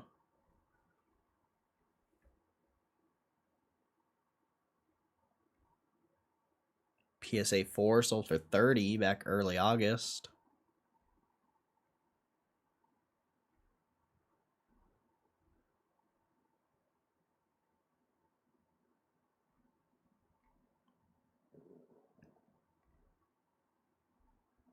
It's definitely worth $30, but you know, is it worth keeping or not? That's the pop's not crazy. 14,000.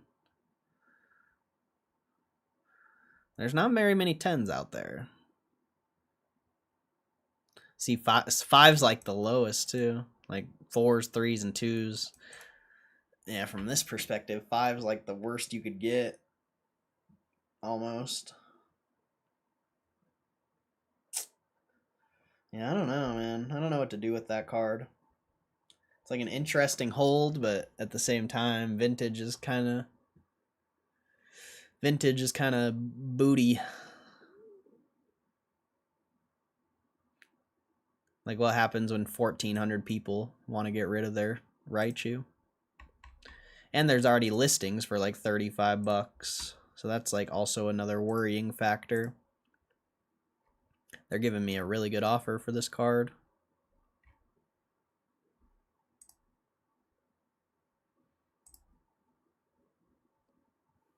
I don't know. There's already a lot for sale too. I think I'm just going to get rid of that card, honestly.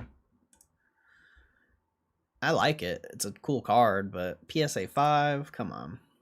Come on. Come on. We'll take my $30. Take my $30.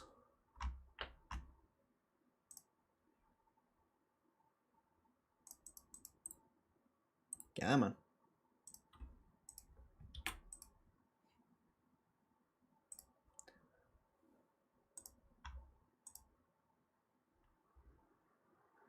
Vintage for me is not liquid. There's just so many, like, if there wasn't as many listed for already like $30 or 35, 40, you know, I potentially would keep it, but it just doesn't seem like a good hold.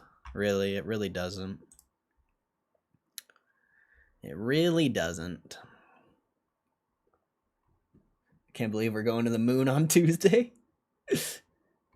To the moon, baby, to the moon.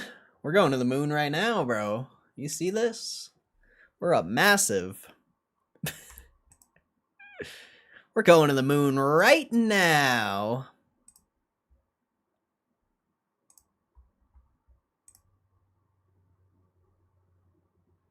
God, I should have got rid of that Quaxwell. Probably never getting rid of that. I'll keep Mr. Fuji, though. They're giving me, like, no money for this card. It's a worthless card, but... I don't know. What do you guys think? Do you think it's worth keeping the trash cards, like Mr. Fuji, where they're only offering me $7? Or do you think it would be worth getting rid of it? Because, I mean, you know, if we stack up 4 trash cards and sell them, that is a spin. Like, is it worth getting rid of 4 trash cards for an extra spin? Part of me says yes, but also another part of me says no, because $7 really isn't worth shit. Like, I feel like the slab itself is worth more than $7. But I don't know. I'm on the fence with that one, honestly. I'm on the fence with that decision. Because, I mean, one spin can get you a massive card. So it's like, in some ways, it could be worth it. But you're also getting rid of 4 cards for a potential of another useless card.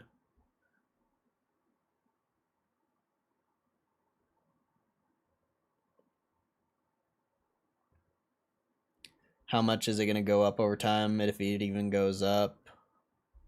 Yeah, that's fair. Probably won't even move in value, honestly. That's why I think it's worth getting rid of as well. The spin, though, could have the Squirtle. Yeah. That's kind of what I think. Because, like, I do have, you know, I got the Superior. They're offering me 7. The Quaxel, they're offering me 7. I'm pretty sure they'll give me 7 or 8 for Mr. Fuji. Or, I don't know what they're going to give me for the Quaxel, actually. So, you know, I do have 3 to 4 cheap cards right now I could get rid of for a spin. And yeah, you do make a good point. They're probably never going to go up in value. Most likely. Like, Dark Pupitar is a little different of a story. I feel like. Potentially, I don't know. It's a weird card. It's kind of a weird card. But at least it's first edition, I guess. I don't know. I don't know, man. Cheap cards are weird, bro. Frickin' Nat Turner giving me these cheap-ass cards. Frickin' Nat Turner, bro.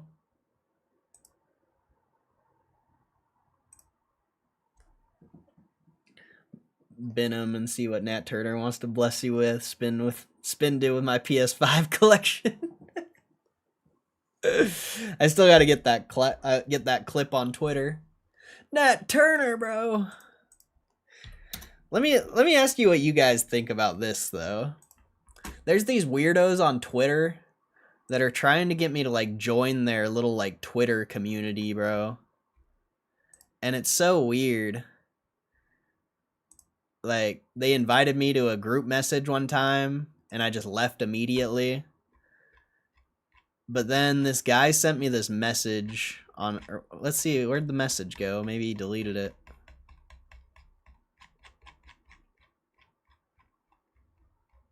Well, he didn't send me a message. It was a comment. Maybe he deleted it. He might have deleted it.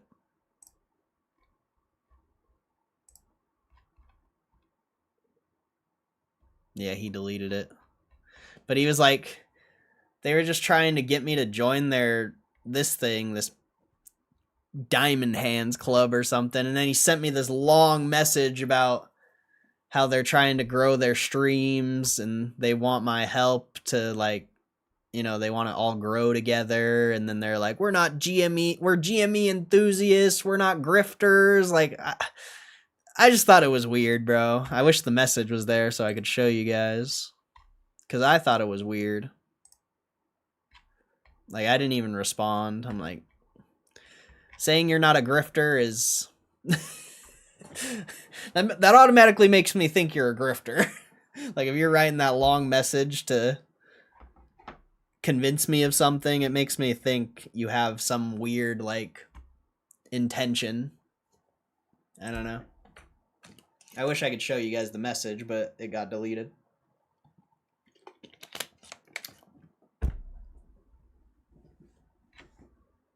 I finally caught you live. What's up, Caden? How you doing, bro? Assuming that's the same Caden, I know. Hope you're good, bro. Hope you're good. Is it a doomsday cult? Nah, it's just like a bunch of people who post power packs. Not really sure. I just thought it was weird they sent me that long ass message. It's like, I don't like, what are you trying to convince me of? You know? I don't need their help, honestly. Like, I really don't. I'm going to continue to post my content and do whatever I want to do. Like, their help is irrelevant to me. Like, what do they want from me? That's, you know, that's weird.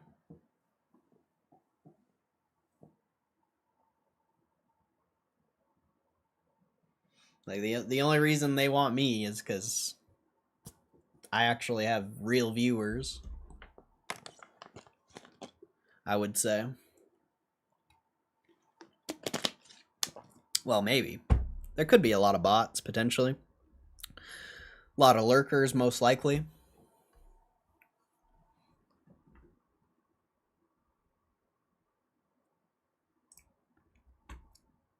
More than likely, just lurkers. A lot of lurkers on YouTube.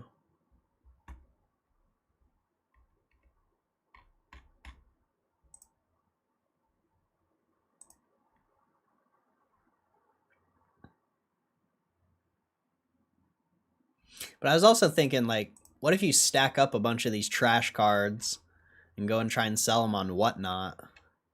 Could you maybe get like 10, 15? I mean, I guess let's do the math though. Say you got like 15 bucks out of the trash card. You still have to pay like, I think it's 12% on Whatnot. 12%, and then it's $4 for shipping.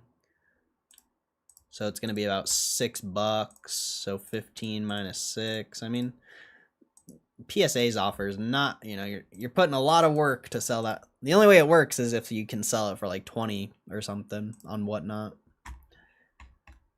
But that's just very debatable. Very, very debatable.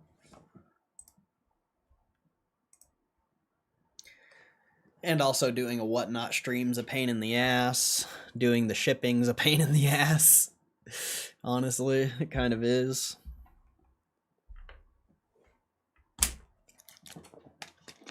Being able to just sell it with a click of a button's kind of nice.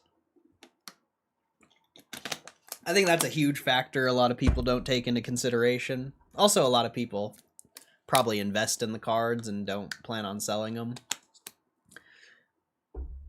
But I just don't have that same mentality, I guess.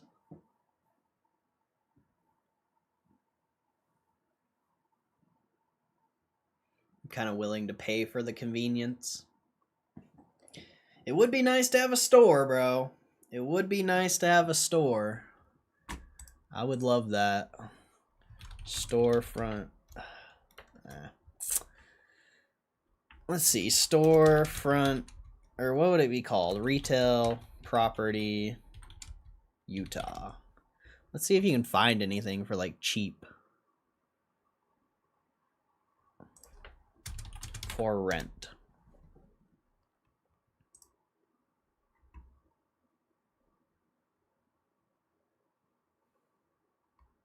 Valley Fair Mall. 25 per square foot's a lot though.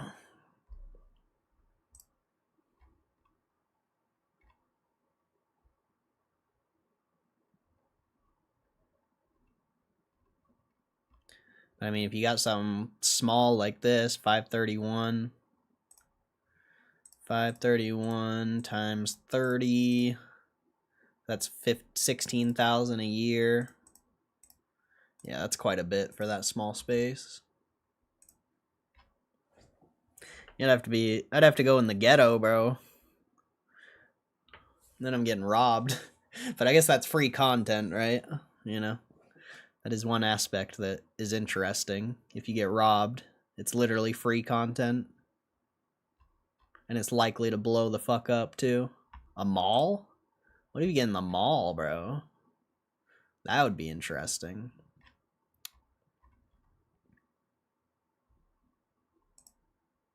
You have to contact for pricing? No. I mean, 200 square feet, though? I mean, even if it's 30, what would that be? That seems like not that bad. It's probably like a little ass booth or something, but 200 times 30, that's 6,000 divided by 12. So $500 a month for that potentially. It probably less because it's in Ogden. That would be kind of interesting. But I think malls are dead, right? Aren't malls dead? I feel like malls are dead.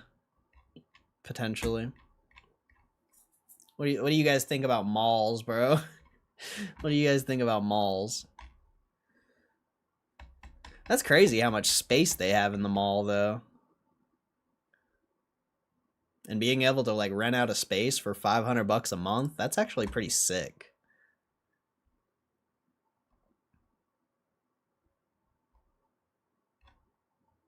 Ogden's really far away from me, though. Sell your house, build a strip mall pit, a few apartments up top, live in one, Airbnb the others, have a shop in the strip mall. Oh, I wish. Never been to a mall in my life, no cap. Well, that's not a good sign. I avoid them like the plague, but I just don't like crowds. That's fair. That's fair. But what if, like, I don't know, theoretical example, what if I lived in what if any of you, what if I lived near any of you and I opened up a shop in a mall, you know, would you go to it?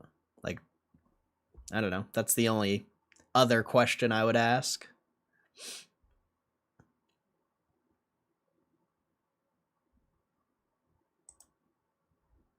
Oh, this looks interesting. Straight in the hood, bro. Straight in the hood.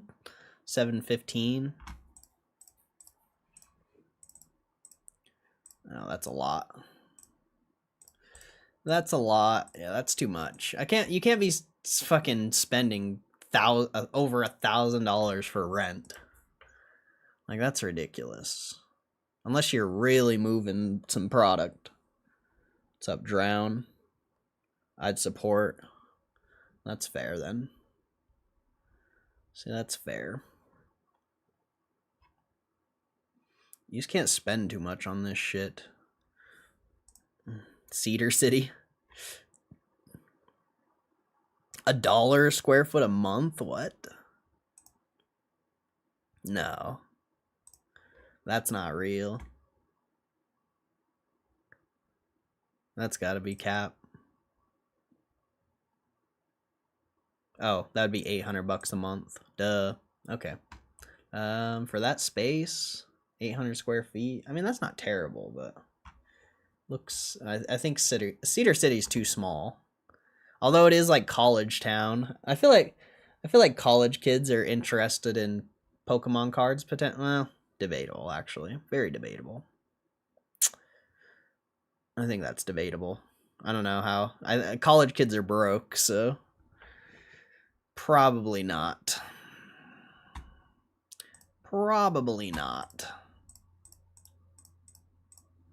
That's too much. It would have to be around like $500 a month. That's like the only way I'd be willing to do it. Maybe like 700-800 max. But even that I feel like is quite a bit. Playing Duel Links? Nice. I haven't played Duel Links in so long. It's a good game right there. That's a good game right there. I mean, the best one I've seen so far is the mall. Split the rent. I don't trust anyone, so it wouldn't work. I would never trust someone to pay rent that my name's also attached to. I just wouldn't trust it. There's no way I would be able to trust someone with that. At least anyone I know.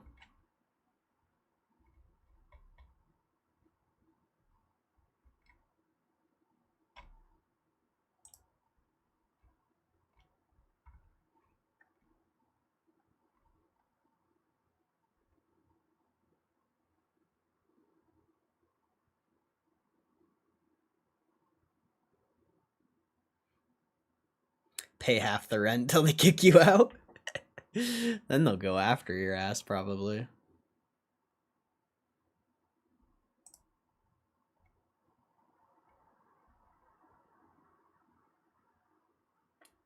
It's so expensive, bro. That mall one's, they're really the only one that's interesting, but that's so far away from me.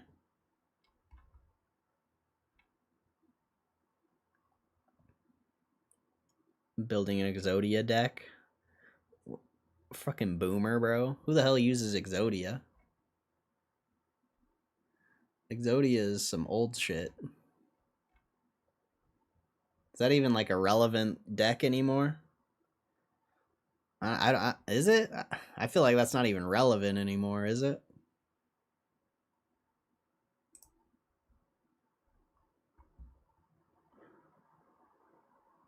Opening a shop. I'm just looking at stuff. I'm just looking.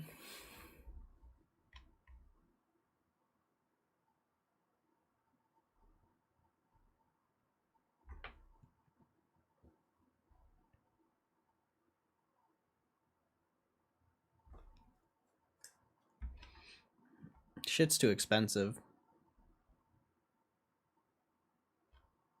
That mall one's like the only one, honestly.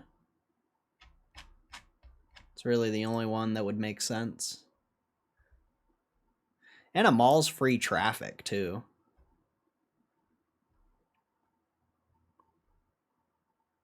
Where the hell did it go?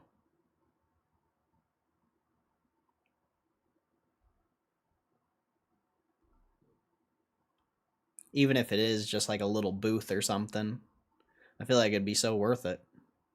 Because, I mean, think about it. You pay like $100 to get a booth at a card shop. You know, imagine paying like $500-600 a month to have a booth open for the whole month. Like, it'd be kind of worth it. Where the hell did it go? I thought it was on the first page.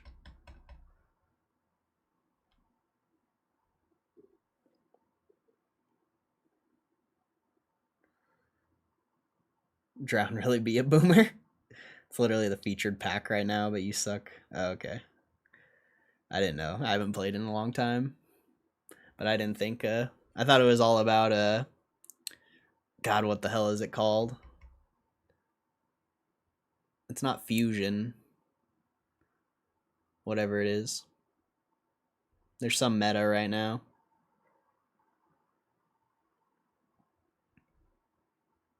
I think it's not fusion. I don't know what it's called. Why can't I think of it? Is it linked? Links? I don't know. I can't remember. I don't remember. That's how long it's been since I've played.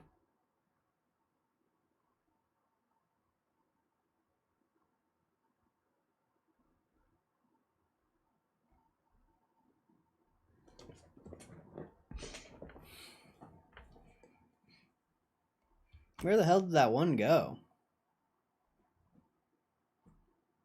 It's like gone. Maybe I can go to my history.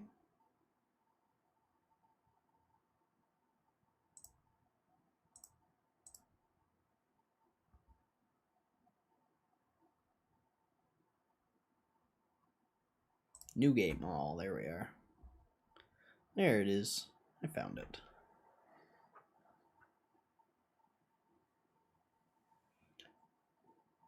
Just set up a shop in your garage, no fees. I mean, you could. You definitely could. You could get shut down by the state, though. It's definitely a possibility. Especially if your neighbors and shit complain.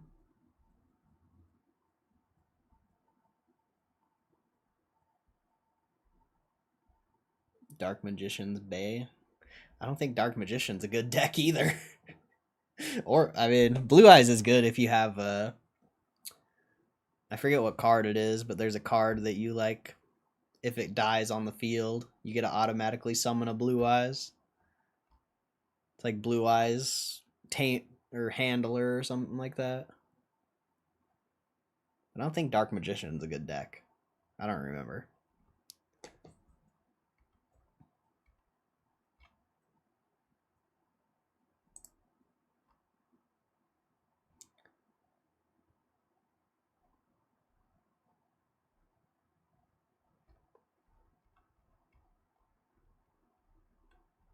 Yeah, it'd be nice to just get like one, you know, this little 200 square foot space. You know, maybe 500. Be kind of interesting. Because like I said, even if it's like at the high end and it's 30, that's only $600 a month, or 500. That's really not that bad. And you get the free traffic from the mall. That's not bad. I mean, obviously, I probably won't do it, but at least we found something, I guess.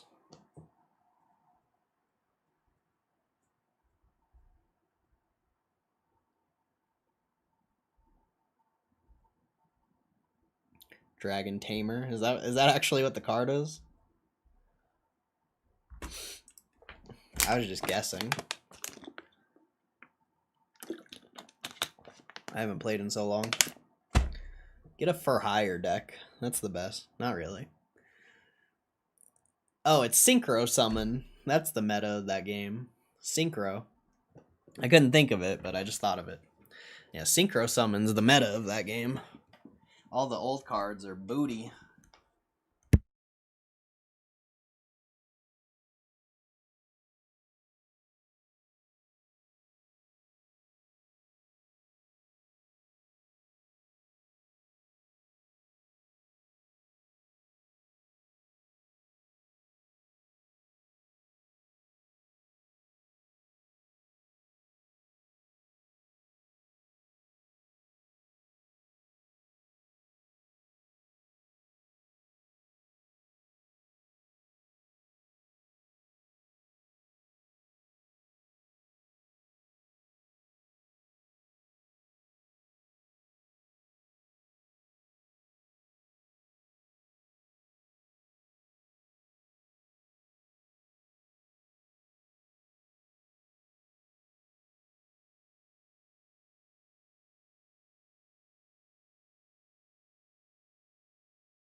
Oh, what's up, Michael Casper? What's up, bro? Search problem, what's up? It's only 11:30, dude. Oh, man.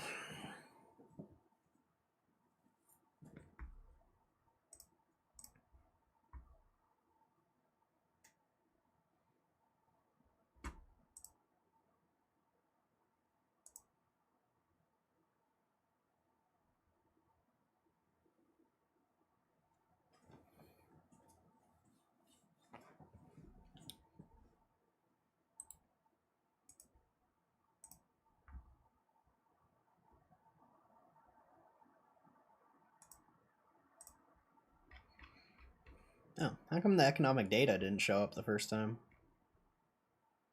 That was weird. Non-farm payrolls.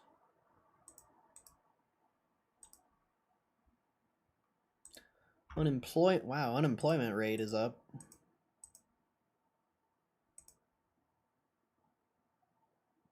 Really up. I mean, not really up, but quite a bit up.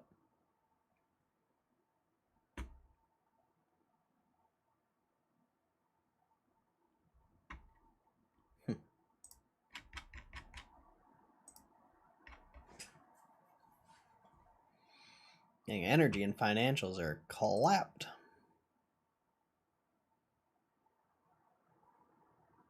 I'm gonna get into day drinking. Dang. Don't do it, bro. Don't do it. Don't do it. It's not worth it.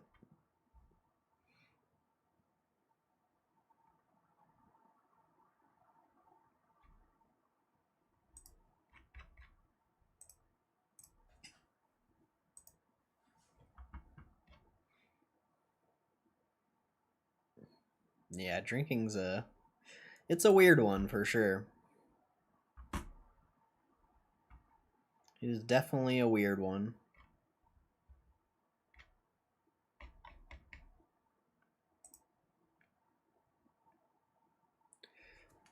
What? Mortgage rates see biggest one-day drop in over a year? I didn't see that. Where'd they see that?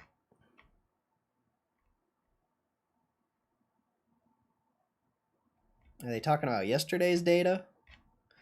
I think they're talking about yesterday's data.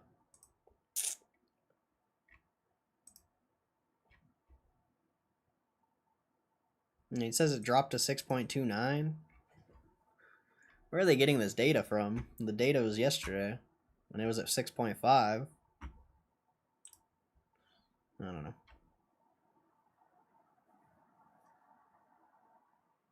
What's up, Break Nation?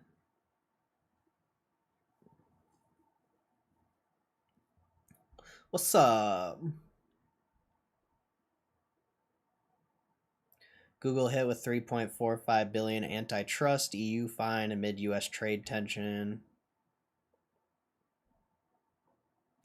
Judge dismisses Newsmax lawsuit against Fox News. But it says it can refile an amended version.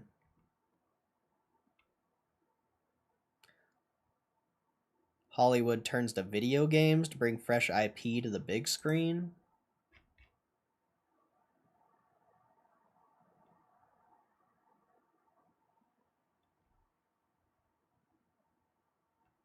No, just talking about video game movies.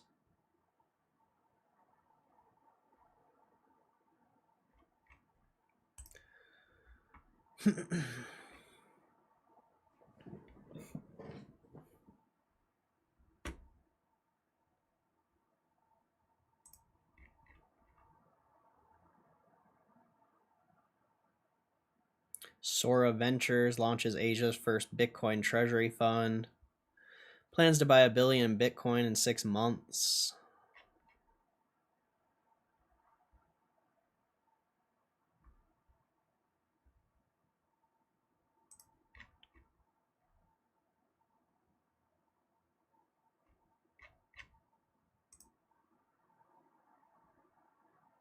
The heck?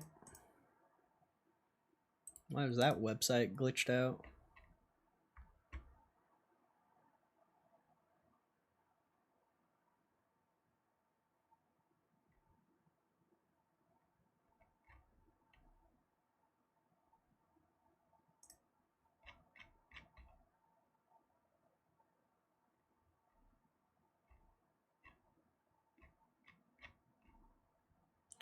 Nothing there. It's all about Hollow Knight, bro. Hollow Knight is hyped right now.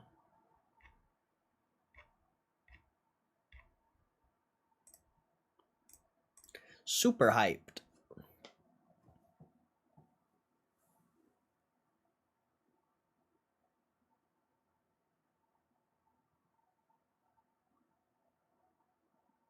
Buy some more. He's got to give me the hat. Saw the Squirtle pull. Hey, thanks. Appreciate it, bro. That was a dope pull. We pulled actually quite a few good cards yesterday. Very surprised. I have like an $80 Moltres I'm sitting on that they are only offering me $20 for. Oh yeah, I gotta update the thing. How much did I sell that Raichu for?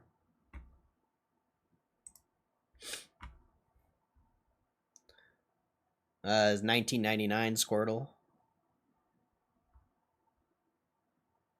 Were you here? I thought you were here. 32, so 974 minus 32, 942.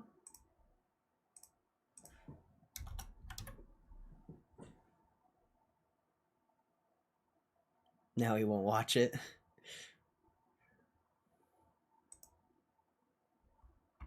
It's this.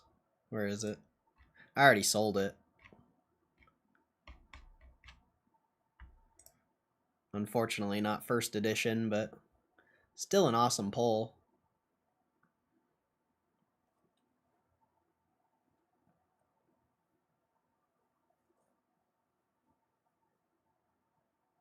Popped in real quick. Work's been brutally demanding. I got access. Oh, nice. Have you pulled any packs? Oh no, you already answered. I gotta watch it. I haven't uploaded the video will be uploaded on Tuesday. I'm not uploading it until then.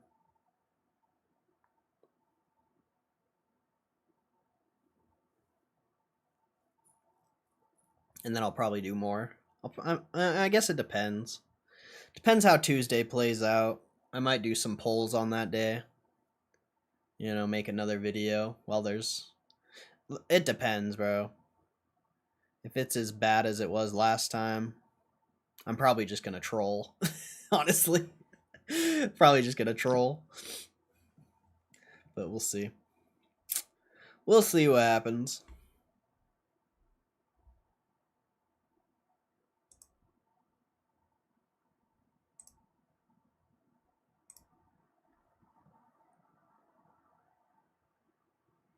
Kept Corey's videos up to finish them even if I'm not watching. Nice. I'm holding like 6 cards. Had a little too much fun. That's awesome, bro. That's fun. Well, I'm glad you finally got in. It's been a while.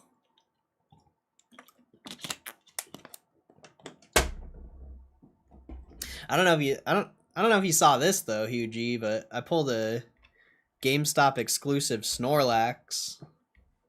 It's like a $50-$60 card. For some reason, they're only offering me 20 bucks for it. I'm pretty sure I showed you this already, though. Pretty sure I already showed you this.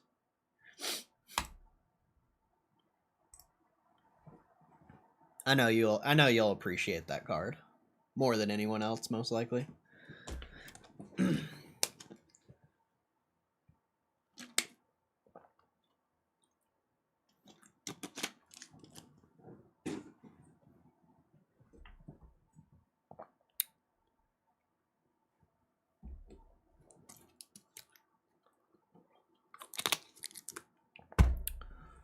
Snorlax.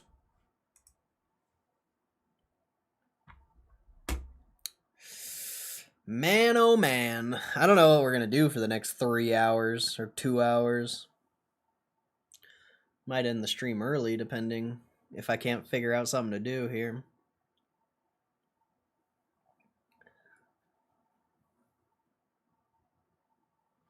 There's no news. There's nothing, bro. There's nothing.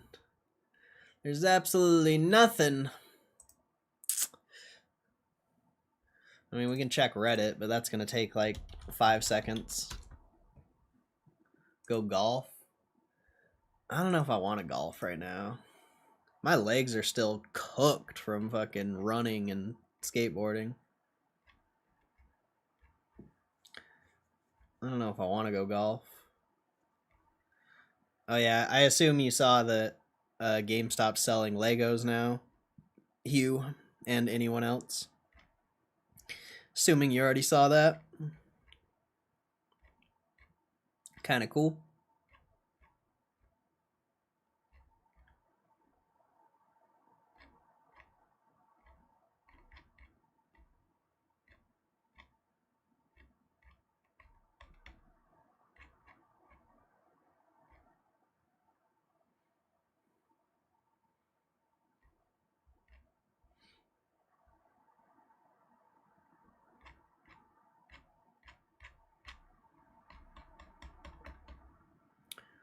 Yeah, nothing there. Nothing there.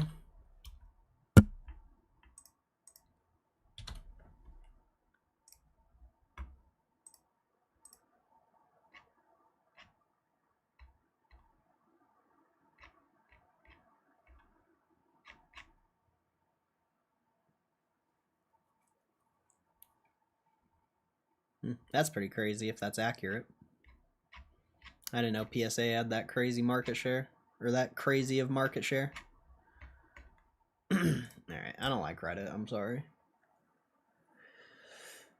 Let's see. Does Pokemon have an official site? See what's new with them, maybe. I mean, they do, but all that's new is Phantasmal Fates. And, yeah, yeah, I don't want to talk about Phantasmal Fates. That's pretty annoying. I think a lot of people here are pretty upset with Phantasmal Fates, so I don't think we should talk about that. That shit's a joke, bro. That shit's actually a joke. Play some music. Unfortunately, I can't play music on the stream.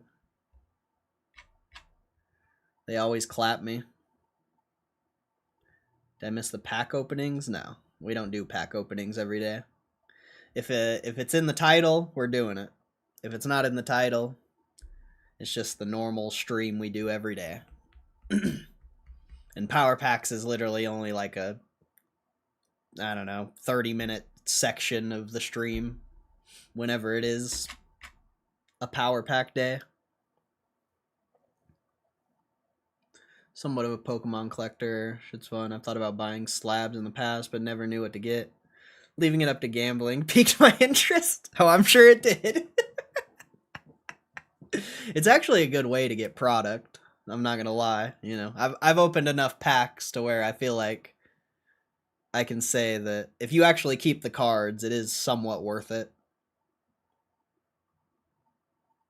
I would if I could. Why can't you golf right now? Missed that? Nice. Oh, yeah. Brand new post today. Pokemon and Lego collab. That's old, isn't it? I think that's old. Does GameStop sell the digital slabs? I don't know actually. I think if you send a card through GameStop and get it graded through GameStop, I think instead of getting the card sent back to you, you can get it sent to the vault. But I'm not sure that cards you buy from GameStop, you can get them sent to the vault. I don't think you can. That'd be nice though. You know, it'd kill the shipping, which would be awesome. Let's see. Yeah, I don't think you can send it to the vault. Yeah, I don't think there's a way. I'm sure they'll make a way in the future, but not right now. They definitely should. Because I'm sure more people would buy cards if they didn't have to pay, you know, $4 shipping.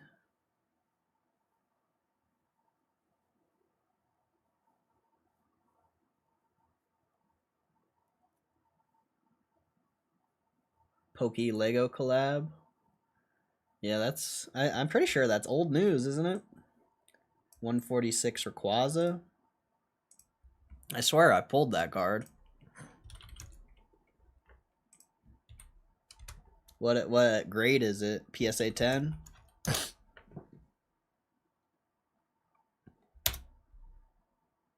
Oh no, I haven't gotten that card. I have pulled a Rayquaza, but not that one. That shit's crazy. Damn, you pulled a $150 card? That's fire, bro. I mean, if it's the Chinese one, it looks like there's a few different ones. Potentially. Or maybe it is only Chinese. Is it the Chinese one?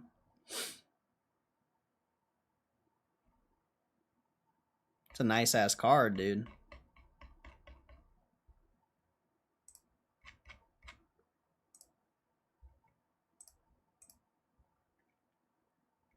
The lowest one posted is 190. Wow. Yeah, that's a fire poll, dude. That's so fire.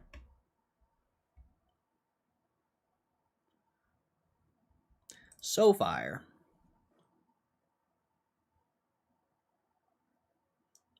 I have access, but I'm scared to rip a pack open. What if I get one of Nat's PSA 5s? Oh, shit. What if you get a Squirtle, though? Who knows? That's the gamble, right?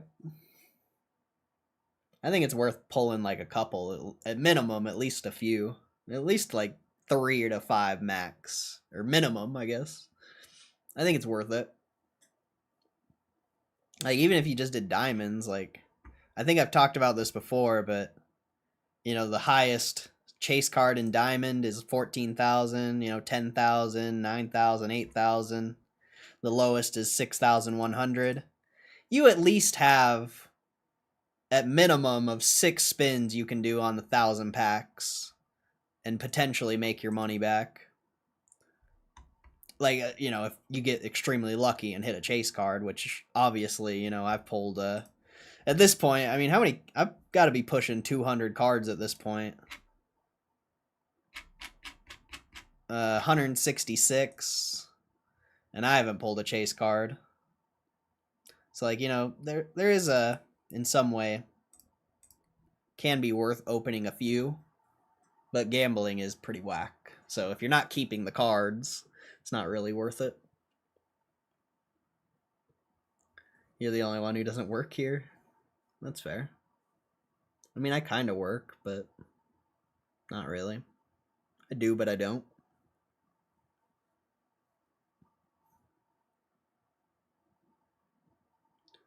When am I selling cards again?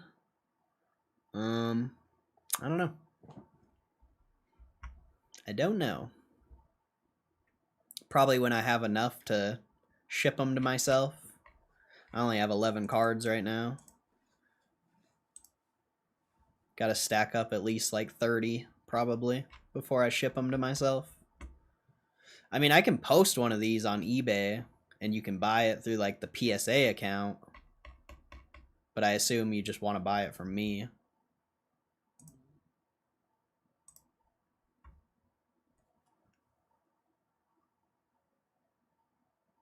I don't want Nat Turner walking around town bragging how he printed me on this. I'm like keeping them all in the vault because I can't be trusted with physical belongings. Hey, they're safer in the vault anyway, bro. They're safer in the vault anyway. Yeah, especially if you're looking out long term.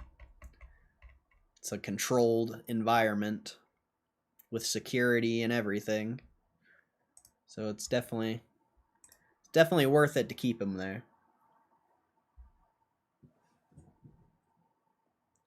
At least until they start charging like a monthly fee or something.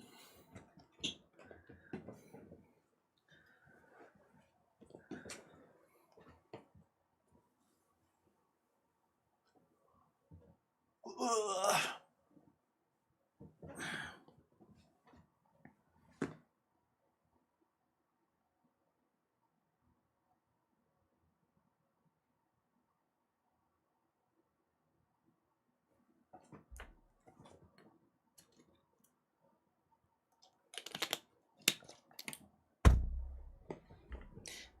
I mean, if that emoji didn't look like trash, I would keep it, but it doesn't look good.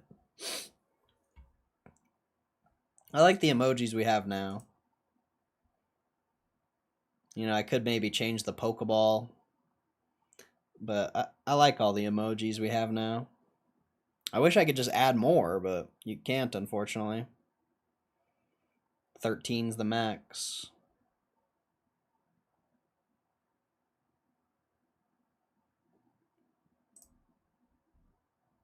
Make it your profile pic. Well, there you go. Simple solution there. That's a good solution. It's better than whatever the hell that thing is.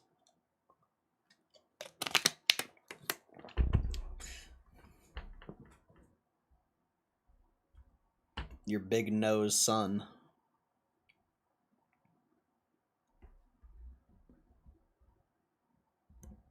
Tired of looking at that barf you got.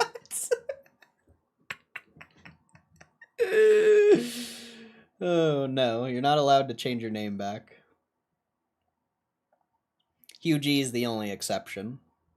I don't usually make exceptions, but you're not allowed. I will ban you if you put your name back. Unfortunately. But you brought this on yourself for ruining my chat. You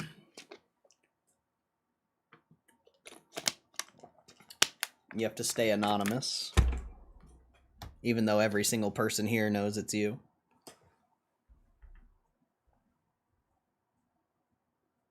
She's questioning the authority. You question my authority. Respect my authority.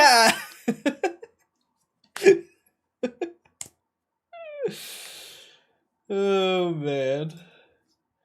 Respect my authority. Can we get some hype? I feel like this is the beginning of the bull cycle or massive dip, buy, win-win. I don't know what the hype. I don't know what there is to be hype about. I'm not excited if it goes down. So that's not very, I can't be hyped about that. Nope. You can be Doodle Bob if you want.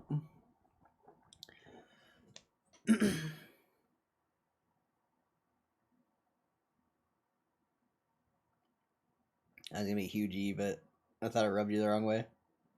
Oh no. It's whatever. It's all good.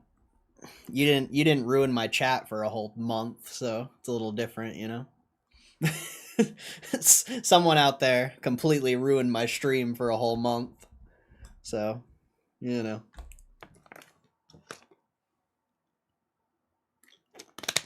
Although part of it was my fault. Part of it was my fault. It's still yeah. Still completely different. I don't know how it goes down from here, but it always does after earnings. I'm programmed. It didn't go down last earning, or the earnings before last earnings. Pretty sure it stayed the same price. I don't remember though. I don't remember. And I mean, I wouldn't consider last earnings it going down either because it was up so much. You had a massive rally before the earnings even happened. So I wouldn't even consider that. I mean, 12.9, it went up after earnings. I don't know. Predicting earnings is it's whatever.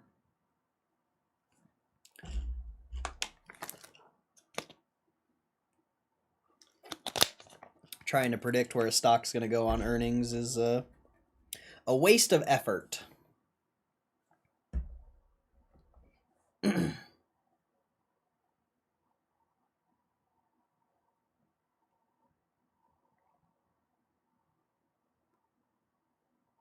Drowns for getting the lore. You provoked a lot of our chat. Yeah, exactly. Exactly. Don't be trying to play the victim, bro. Everyone who's here right now was probably there back then. So don't be trying to play the victim, dude. You're tweaking. Accept your punishment and deal with it.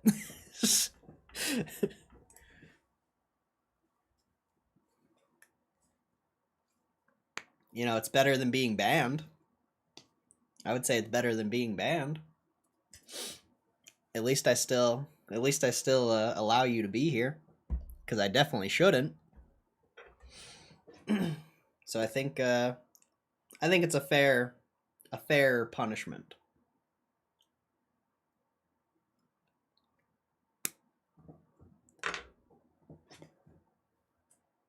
Even me got wild in a time. She led a rebellion. Exactly. Bro. So many people left.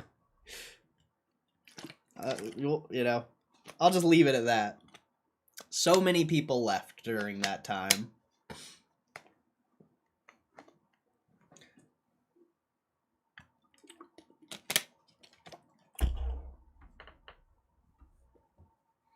You know, some of them I kicked out, but a lot of people just left.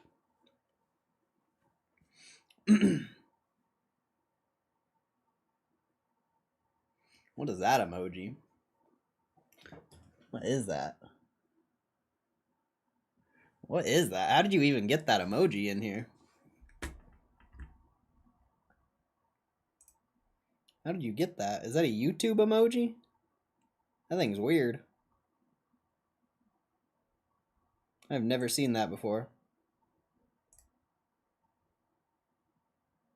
Oh, it's a crystal ball. I see. I've never seen that emote before.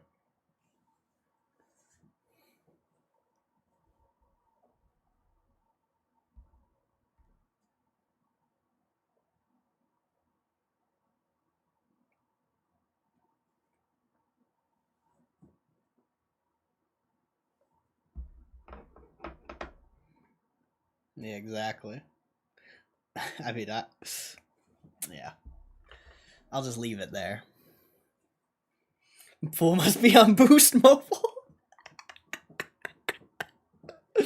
Got that Nokia flip phone, bro. That Nokia flip phone.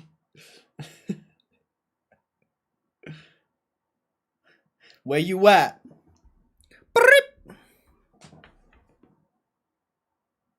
Hey, where you at? I used to have those. The walkie-talkie phone. That shit was tight.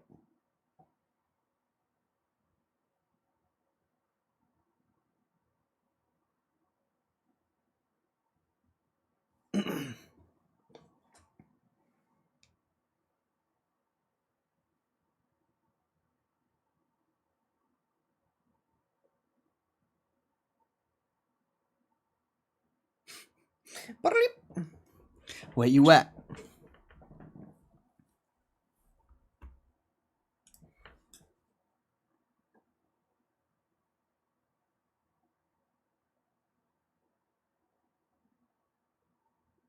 The change has been made?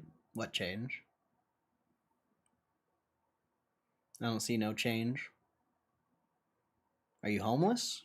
Like, change? Change? You got any change? I just need some change. I got the ban button ready.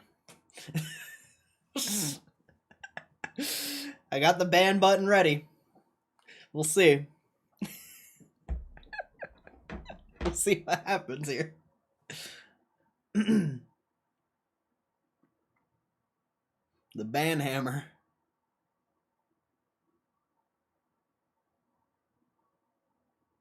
Boomer can't even change the profile. Frickin' boomers, bro. Frickin' boomers.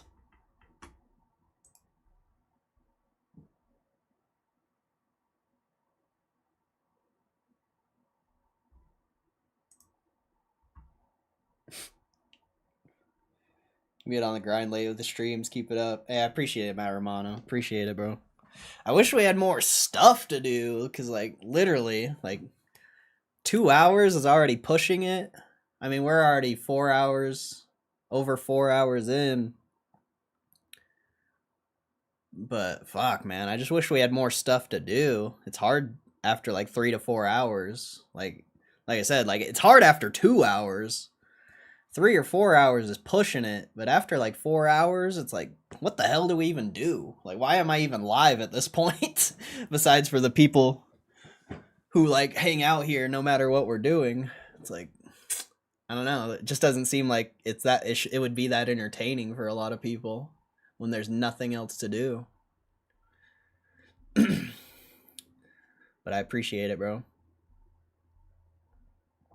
Thanks for holding it down, giving it a live spot to hang for the GM years.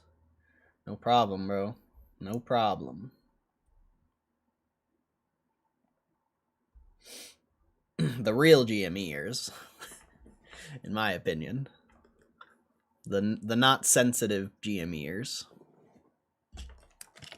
I've had a lot of sensitive GMEers in here, and that's why the stream doesn't grow, most likely.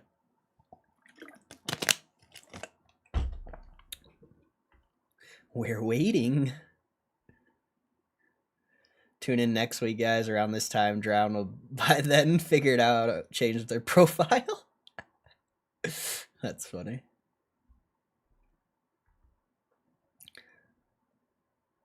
Gotta be more of us, unless Shills is working in that case, we must be close. Yeah, I'm not really sure, bro.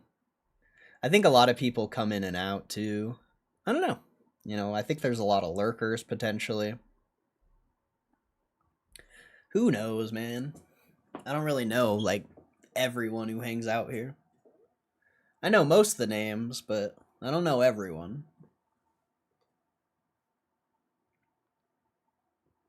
But honestly, it's been like this ever since last earnings.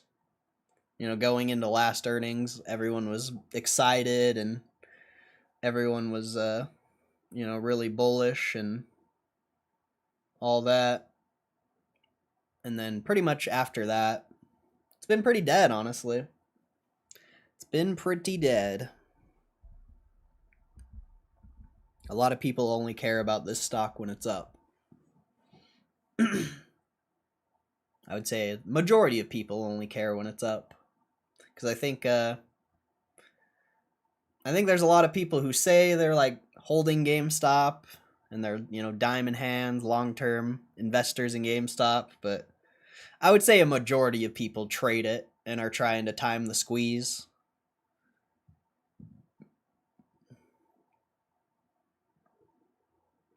Is that a Cinnamon Toast Crunch holding a spear? A Cinnamon Toast Crunch. Holy shit, that's funny.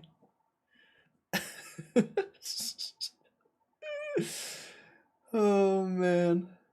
Nah.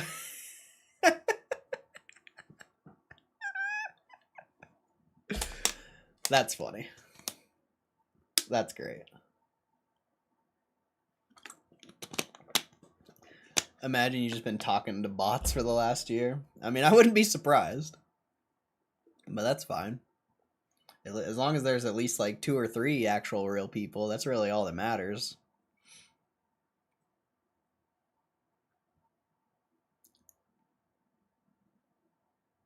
It's really all that matters.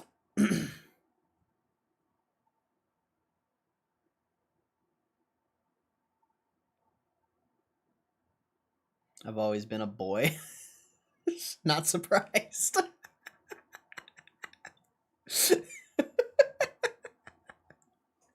Holy shit.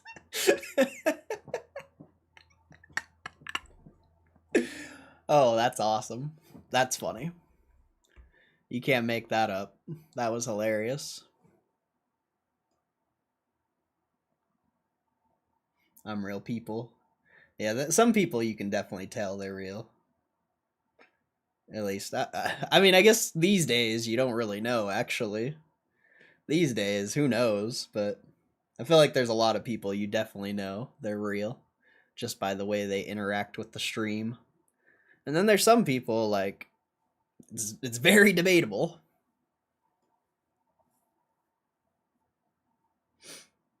But I don't mind. At least the bots bring interaction.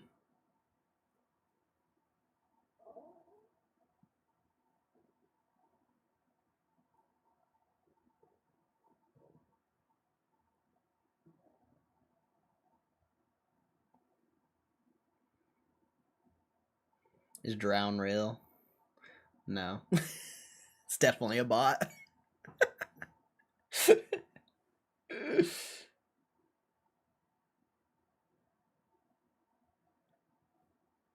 I got some hey dudes after you mentioned them a while back. Loving it. Some hey dudes, bro.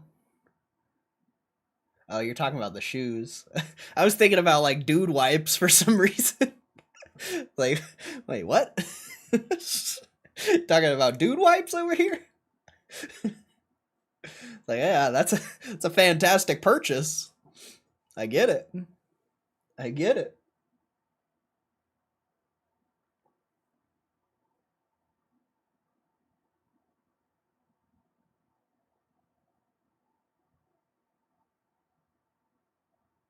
My favorite part of the day is switching on my work boots into my Hey Dudes.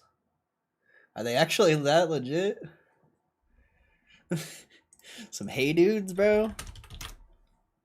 I think I do remember talking about this. Oh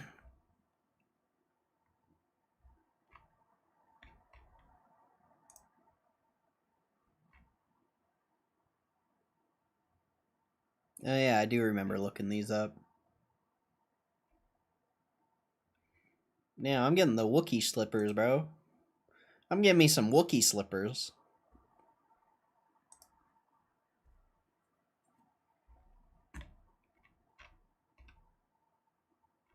Who the hell do I know that has these shoes? I feel like I know someone that has these. But maybe I just looked them up whenever you were talking about them. They're so light, just the best. Dude wipe next. Dude wipes are legit. I'm too ashamed to admit that I need them. Just get a bidet. A bidet? Just get a bidet. I think that's the actual real purchase is the bidet.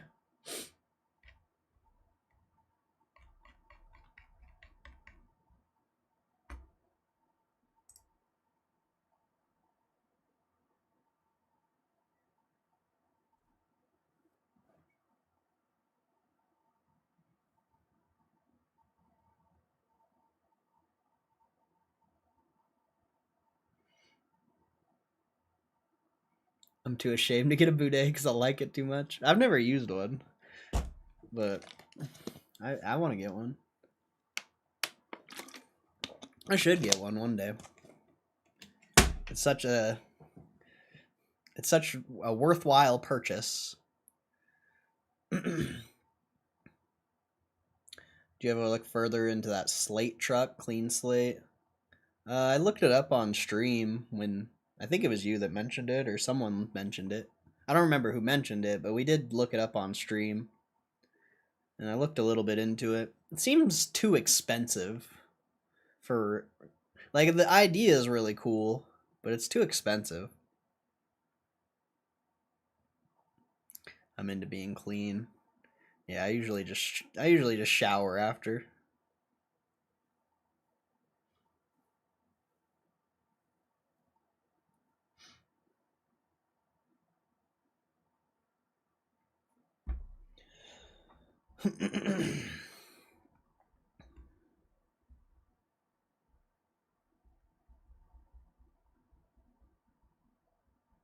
My girl hit me with the pressure washer. There you go. That's a real man bidet right there. You just crank the pressure washer up.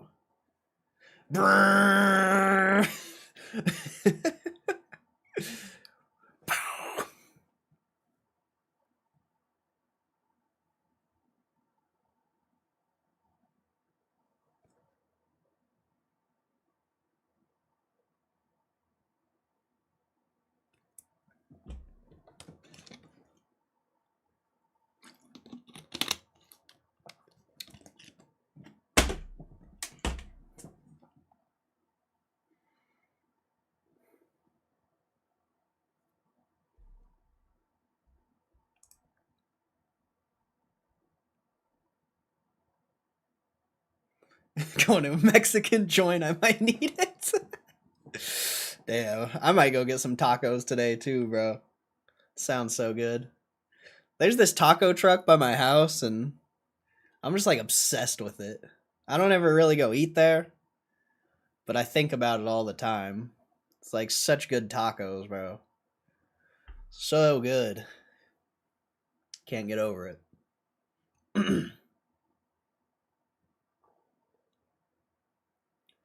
Seems a little too expensive, that slate car. I had the same thoughts. Good idea, though. Yeah, it looks like when I was reading about it, it was supposed to only be like a $20,000 car or something like that, but I guess now they're pushing like 27 to 30,000. And I just 20,000, you know, even that seems like it's kind of expensive, even though 20,000 for a brand new car is such a good deal. But 27 to 30,000, that's really like pushing it, you know. At that point you might as well just get like a Corolla or like something, you know. At least that's how I feel. I'm also not the biggest fan of EV vehicles. Like, really, the only reason I want a Tesla in any way is for autopilot. Like, I don't want an EV vehicle. Like, if I could get a gas vehicle that has autopilot, I would 100% get it. Not a big fan of EV.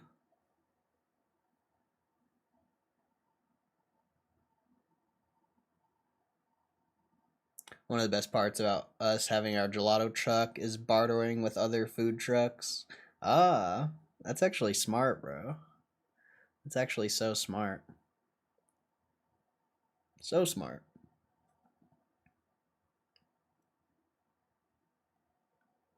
I've always wanted to open a food truck, but I've never I don't know, I've just never felt like it. Like, it's just a lot of investment up front. That's like why I've never obviously pursued it. You know, after GameStop, we'll see, you know, whether we lose all our money or not, who knows. After GameStop, who knows what things we'll get into, honestly. I know there's going to be a lot of value investing, that's for sure. But other than that, I don't know.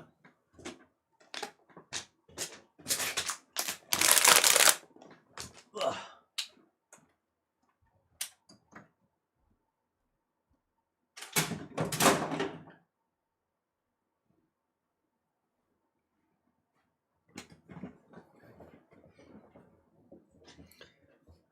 I trade $5 cup of gelato for $12 plates of tacos.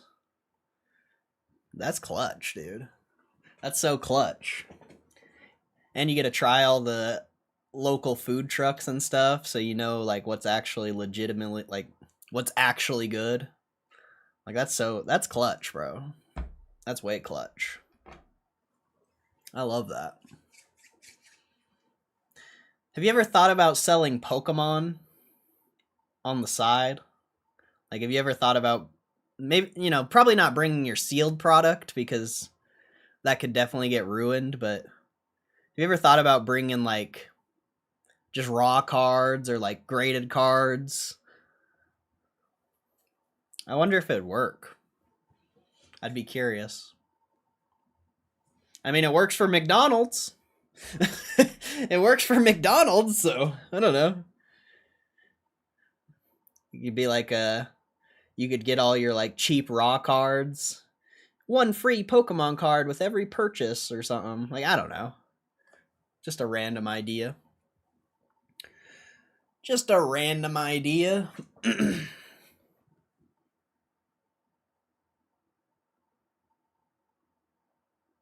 I've actually done it at fairs. Ah, that's so dope. I love that. I love that. The Pokemon, like you couldn't name it Pokemon. Graded gelato. The gelato slabs. I don't know.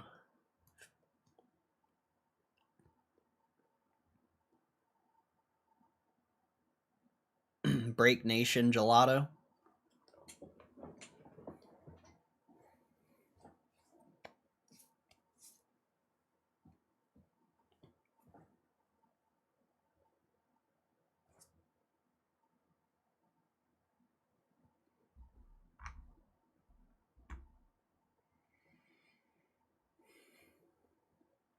I've done sealed at fairs and singles. If someone says they'll rip it in front of me, I give a $5 discount. Ah, that dude, that's a good idea. That's so smart. That's so smart, bro. That is such a good idea. I love that. There's so many things you can do with a food truck. See, maybe that would be the better move. Instead of like renting a space out of a business, maybe I could make a Pokemon. I mean, it wouldn't be a food truck, but maybe I could make like a on the go Pokemon shop. That would be interesting. That's actually a very interesting idea. Like, you could just use a sprinter and do that straight up. Like, you wouldn't even need like a fancy food truck. You could literally just use a sprinter. Wrong website. Wrong website. You'd get so much business. That's what I'm thinking. I just randomly came up with this idea. Sometimes I have really good ideas. This is why I love the stream, though. The stream like gives me time to like sit and like, you know, talk to people, and then like talking to you guys makes me come up with like interesting ideas sometimes. This is why I love the stream. It's like one of my favorite parts about the stream is just coming up with random ideas. Cause like, I don't know, even if I don't do it,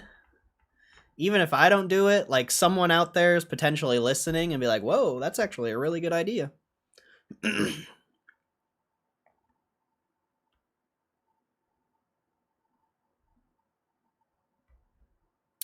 Food trucks are too expensive for what you get. 130k miles for this thing for 50 grand? Yeah, right. I mean, it's probably all got the kitchen and everything all set up, so like that's legit.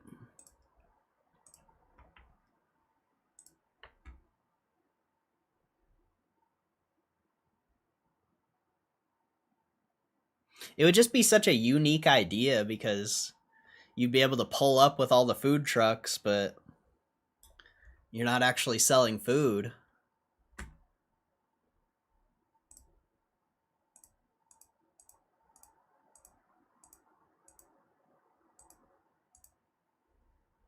I mean, that one's not bad, but I bet it has so many miles. I don't think they have the odometer on the pictures. It's pretty whack. See, I would just get a Pro Master. I called it a Sprinter at first, but I would get a Pro Master. Sprinters are too expensive. But you get a Pro Master? Shit. Where is it?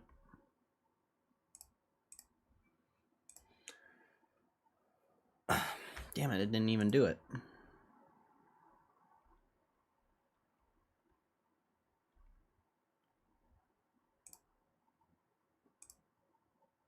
There we go.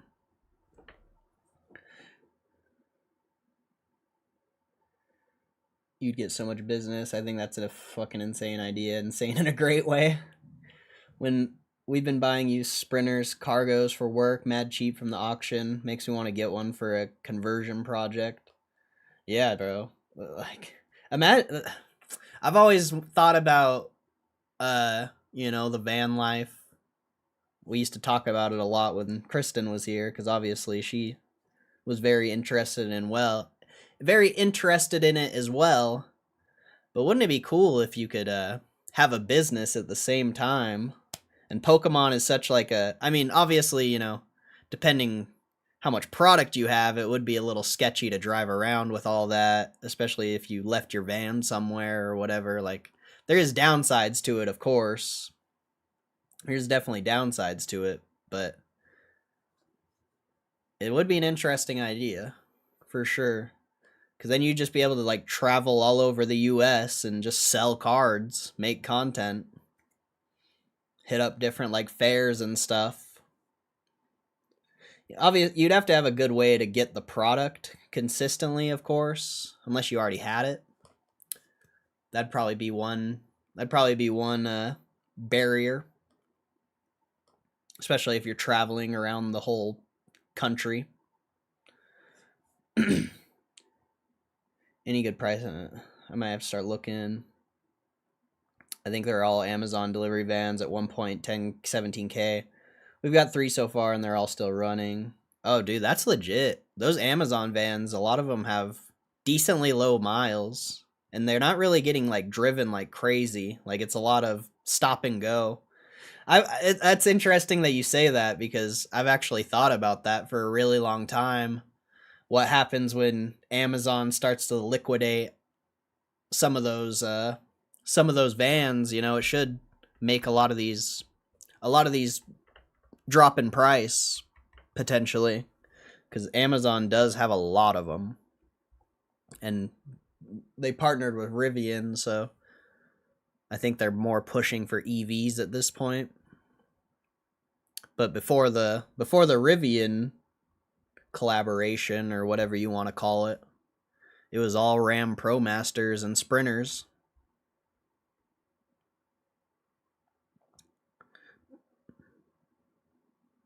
Buddy slash boss man's been doing all the wheeling and dealing. I want to find a way to buy a card at auction and flip it real bad. Think it'd be interesting. Yeah, that would be interesting. I'm looking to get a couple. People love pop-ups. I'm good at fixing cars. There's a whole channel dedicated to Ram ProMasters. I forget what it's called, but there's literally a channel that has like every single repair for a Ram ProMaster.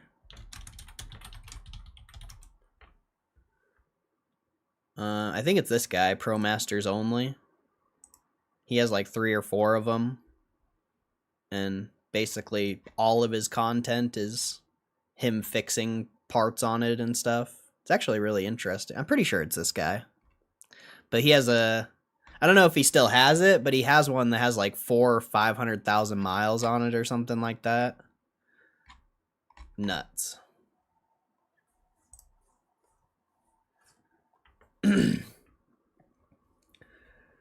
Sounds like something that can be adapted along the way for the first couple years. Really good idea. There's a fan base for it. Find the right spots. Oh yeah, for sure. I think you could just get away with it local, straight up. Definitely. It'd be a little harder to do it, you know, cross country and stuff. I just think it'd be hard to get the product unless you were carrying the product on you. But then, you know, there's risks. There's risks to that.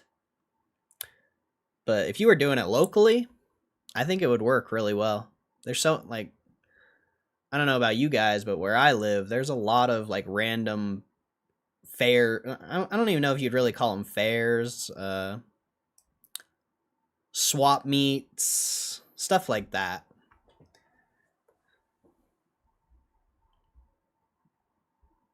Buy a beat down car from under market, sell them after you repair it. Once, I should do it more often.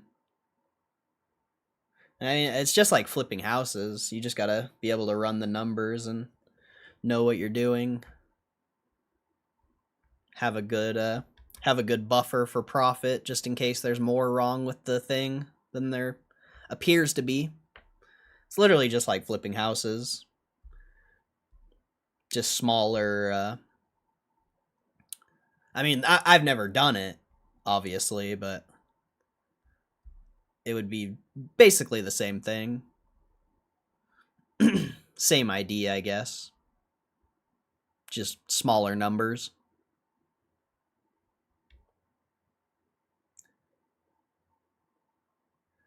I think that's my lick for the winter. I don't know shit about cars, thinking I could YouTube it. Oh yeah, dude, for sure.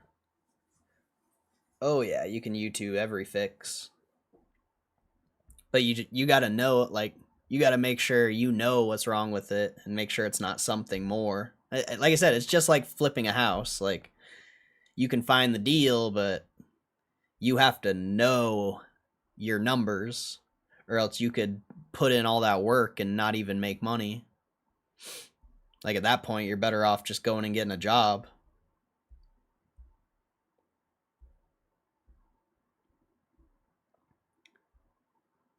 Make it a bulletproof ProMaster just in case for the diehard fans. That'd be dope to have a streaming setup in the van too. Don't have space to do an apartment. Yeah, that's a big barrier. You gotta have space. I've seen a Copart, a lot of smashed up cars up for auction. Seems like a lot of opportunities, especially given how expensive it is to get a new car. Yeah, used cars should gain value too over time. But you just got to know your numbers. That's like the biggest thing, I would say. Oh yeah, tools too. Yeah, good point. Tools are expensive. Or can be. You can YouTube a fix, but you need tools. Yep. Yeah, tools are a big part of it, for sure. That's a part I didn't even think about, so that's another huge risk. Obviously, the tools are an investment, but they can definitely eat into your profit. But yeah, you can get like this one, 24,000 miles for 30 grand. That's not bad. That's not bad. I mean, I've seen heavier mileage. 188,000 for 18,000. That seems like a ripoff. I've seen ones with high mileage like that for like 10, 15. So you'd have to find the right deal here.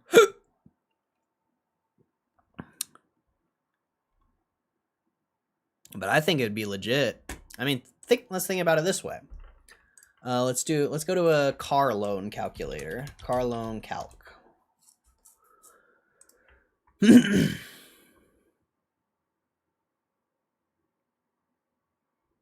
Let's just say 30 for simplicity's sake. Interest rate would probably be more realistic, like 3 to 4. Oh wait, not 3,000, 30. I wouldn't do a down payment. I'd either buy it in full or not at all. Or, if I was going to get not a mortgage. If I was going to get a loan on it, I wouldn't do a down payment. If I was going to put any money down, I'd just buy it. Trade in value, who knows? We'll just run that. So yeah, your monthly payments for that would only be, not only, but $500. That'd be the same you'd be paying for like a storefront, but you'd actually own the vehicle. Well, you wouldn't own it, the bank would own it. So this is a lot more interesting than the storefront. Most definitely. This is very interesting idea. Very interesting idea. And if you could get one for, let's go back to that. If you could get one for less than 20, could be even better. Yeah, $368 a month. Shit, son. Man, that's a good idea, bro. That's a really good idea.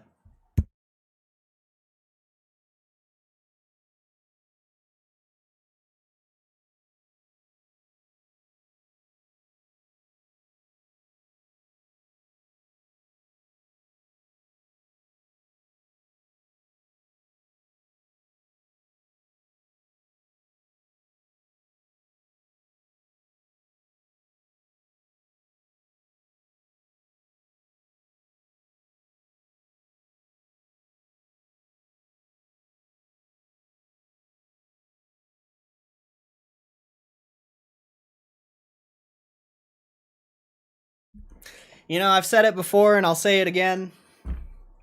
The people who actually watch this stream and actually like listen to some of the shit we talk about, they're gonna get rich.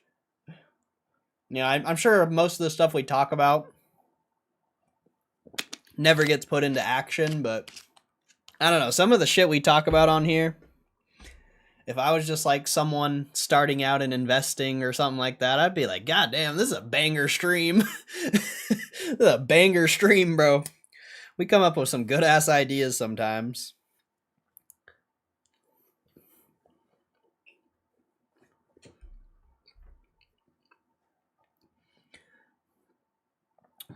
Check on Copart, see some smashed up ones. Copart? I've never looked on Copart. I've seen the stock. I've seen the stock Copart. What do? Just go to auctions? Today's auctions?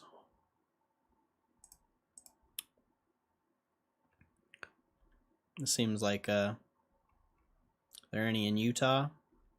Oh, look, there's one right here. This is what I'm looking for, bro. That's what I'm trying to get right there, bro. Look at that car. That shit's nice, bro. That shit's nice. Whew! That's a banger right there.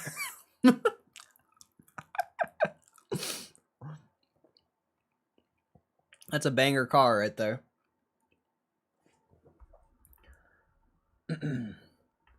Let's see. Also depends where you live. The real lick is buying cars here down south and selling them up north. Yeah, it's definitely... cars like in Vegas are cheaper than where I live, from what I've heard. So it does definitely depend where you live. Rust and fixing cars changes everything. Go from changing parts to components, and parts from Japan right now are not cheap. Well, the rust bolt can turn into a broken control arm. Yeah. Could you use a plasma cutter to get off strip bolt? Broken control arm can lead to broken subframe. Goes on and on. Yeah, that's what I was saying. Like, you really got to know your game. It's literally just like I said, it's literally just like flipping real estate. Like, you might go into some shitty flip thinking all you got to do is some cosmetic work. And then the next thing you know, you need like a new water heater or something like that. Like,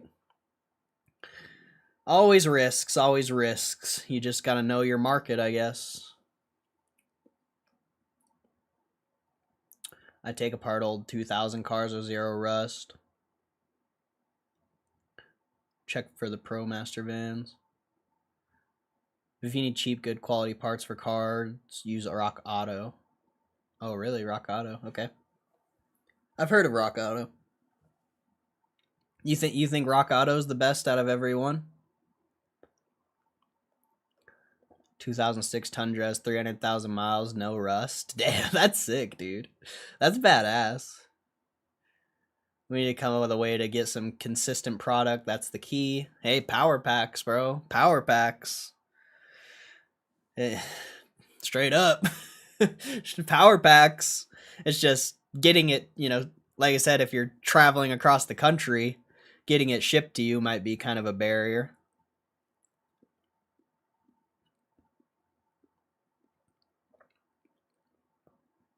People do shady things to cars as well, and if you don't know the factory looks, like, you'll struggle.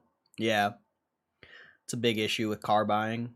Like I said, you never know unless you are like a real car guy, you really never know what you're getting yourself into.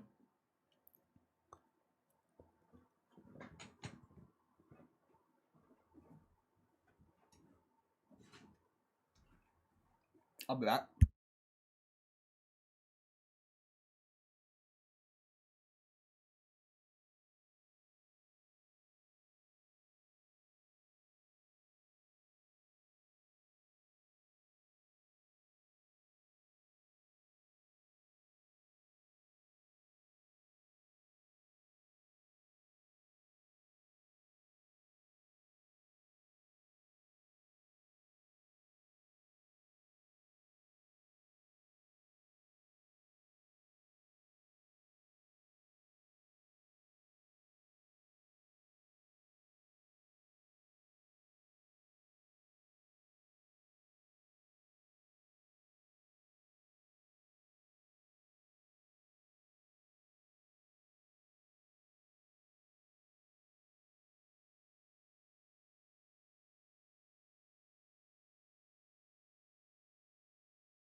I know a guy with tons of access to sealed.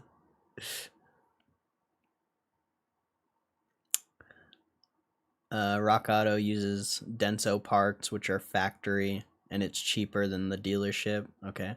I don't like aftermarket parts. Breaks that guy. I feel like I don't know if I'd want, like, I guess you'd sell whatever you could get your hands on. But I feel like graded would be more convenient. It just doesn't take up any space, you could you could literally have like hundreds of dollars worth of cards, you know, in that palm of your hand like this. Like that's convenient. Whereas like 2 boxes of Pokemon could equal that stack as far as space goes.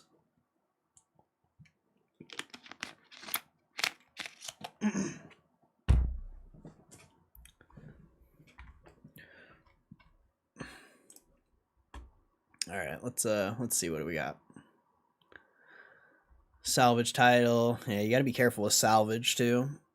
Those usually aren't great.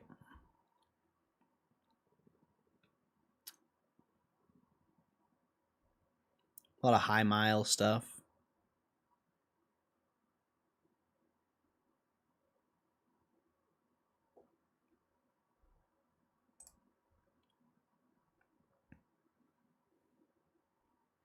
Yeah, you gotta be careful with salvage. Gotta be careful with salvage.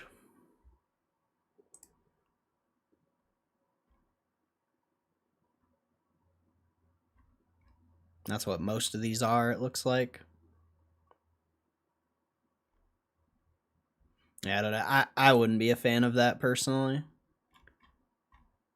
I'd want to do it like, you know, if I personally was gonna do something like that, I'd want to go like find people who are selling their cars that they don't, you know, they don't want to list it online or something, and just negotiate a deal in the real world. That would be a better option, I would think. I wouldn't want to be buying no shitty salvage destroyed car. That just doesn't look great. Measure yesterday. Wait, what the hell is measure? What's a measure? Good lord, bro. You get so much Pokemon. Maybe just sell singles and booster bundles off the Pokevan. The bundles are pretty small. Yeah, that's a good point. Are you selling right now, break, or just buying and holding? Actually, I haven't taken inventory about 3 weeks. What's up, kitty? What are you doing?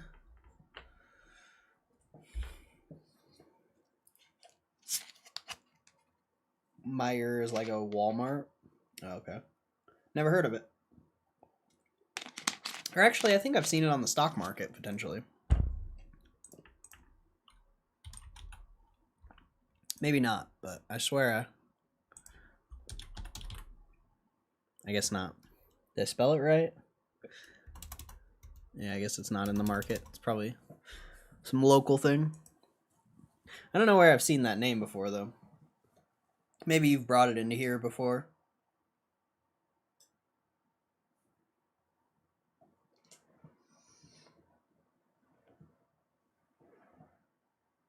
Midwest thing? Okay. Yeah, maybe you've just brought it in the chat before.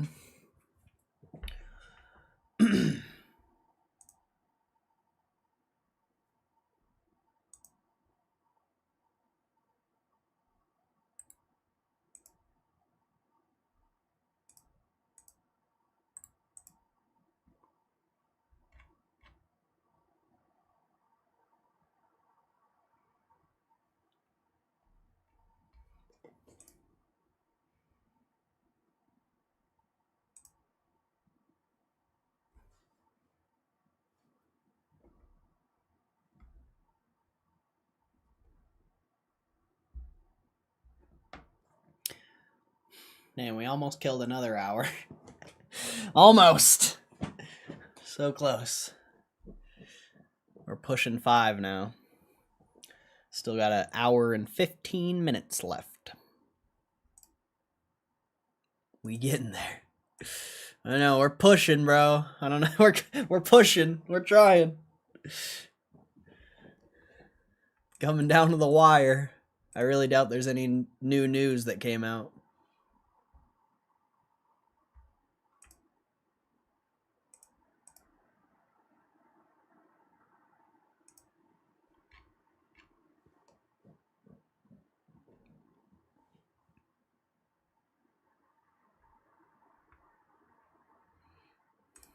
Oil rig count. Earnings gonna be like winning the Powerball. I hope so. I only hold 3 shares. How rich will I be? Bro, it's going to the moon. You're gonna be able to buy a Lambo. Didn't you know? Lambo soon. 3 shares of GameStop equals Lambo.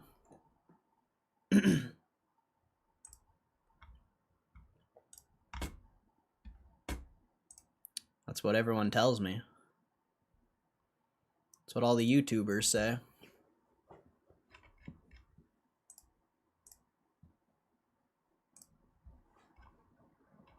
You know, they're trusted sources, bro. They're trusted sources, so you gotta believe them, right? Ever watch AR Lathome, music producer, streamer? He's got like exoskeleton studio rig. Walks around the city making beats and gets strangers to hop on to freestyle. AR Lathome? Never heard of him. See, that's an acceptable shout out. How come nobody brings a promotion like that here? Oh, Ari at home. Okay. Whoops. I missed the O, but I got it.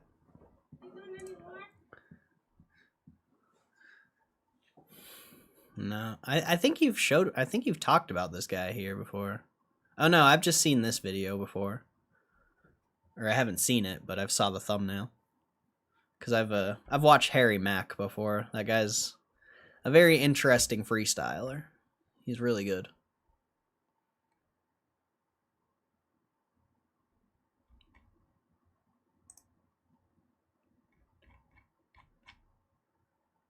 Oh, he's just strictly live streams?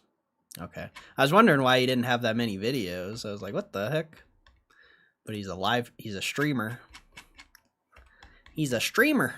Did he just like barely start streaming this year or something? How long has he been doing this?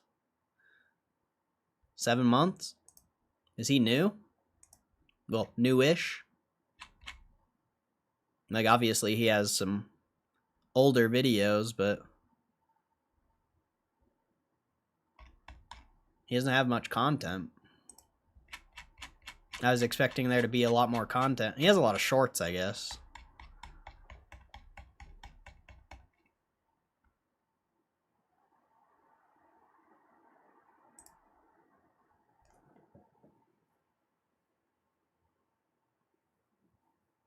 Three shares equals 3 Lambos.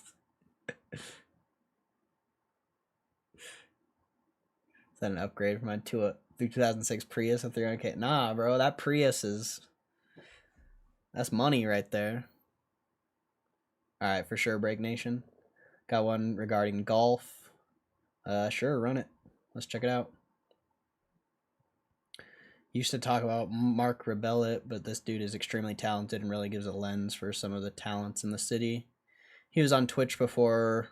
I think he just started YouTube. Okay, that would make sense. That would make sense.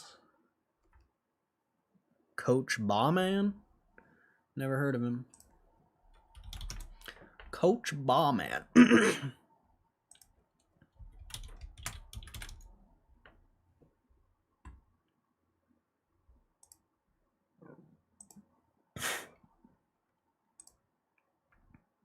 Oh, this is a small-ass channel. I was not expecting this.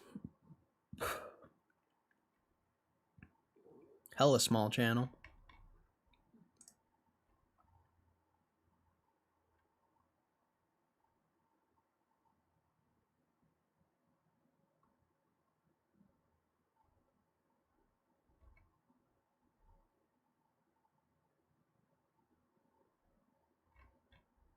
He just makes golf tutorial, well, mostly shorts, it looks like. Couple videos. Well, podcast. The pod. The pod.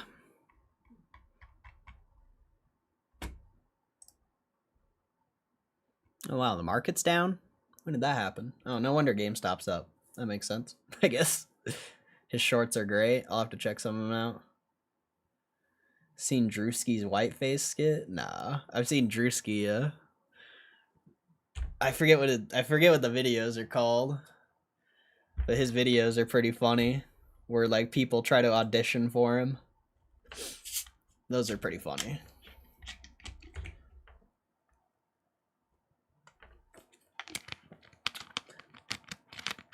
Probably my negative beta. Can we watch that on stream? It was good. I don't know. I'll watch a couple. We should be able to watch him on stream. Smaller channel. Should be fine. It's the big channels that worry me. Which one should I play? I'm not the biggest fan of like golf tips. Personally. Like obviously the chipping ones helped a lot.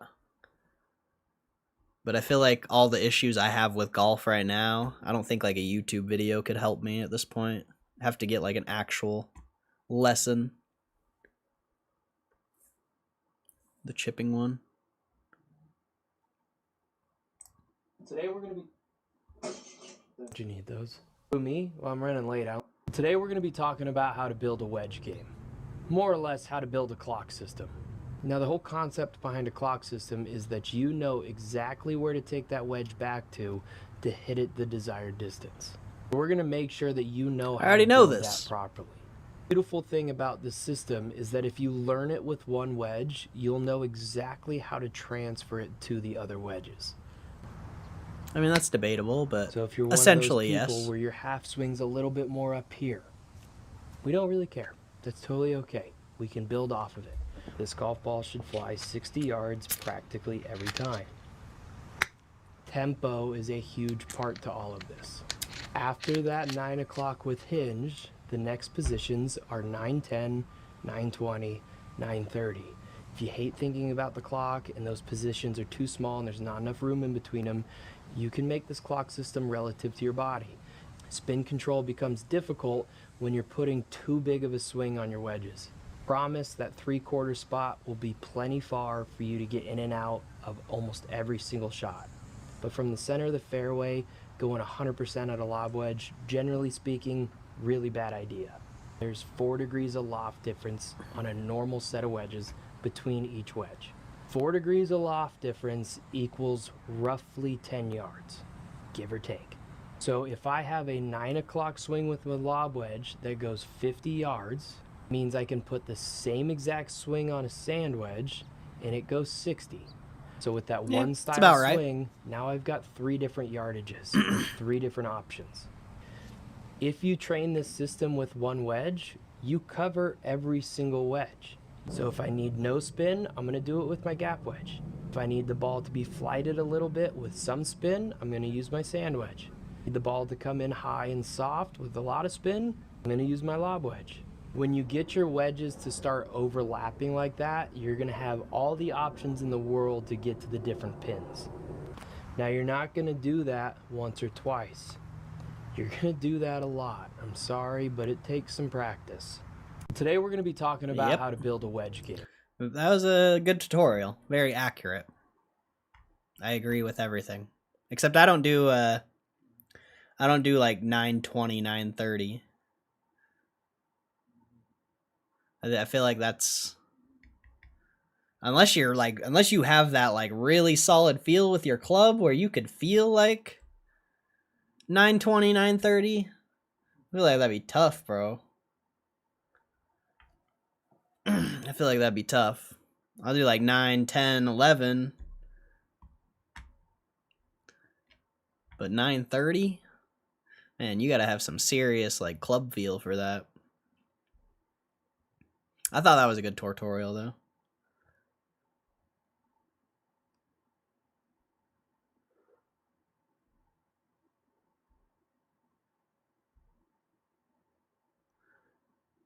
Gotta watch it, Corey Honor, off stream. I don't think I could watch that one on stream.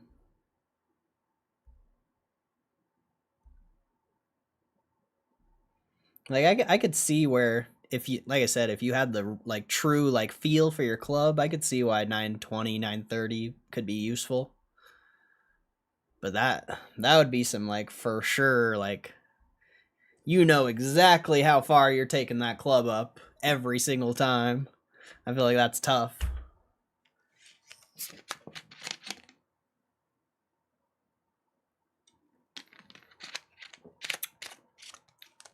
I feel like that's tough.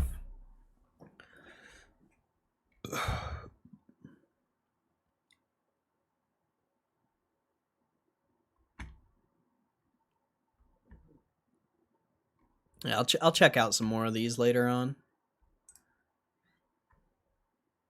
There's for sure copyright music in it. I'm not necessarily worried about the music. It's just the videos in general. You know, music is probably should be the main concern. But I'm worried about, like, copyright. Like, all music does is it gets my video demonetized. That's not really a big deal. I'm worried about getting striked. That's scary, because you can literally, like, lose your channel. And that's terrifying. I'd be so sad. I don't know what I would do with my life, honestly. If I lost my YouTube channel, I do not know what I would do. I'd be very bored. I'd be extremely bored.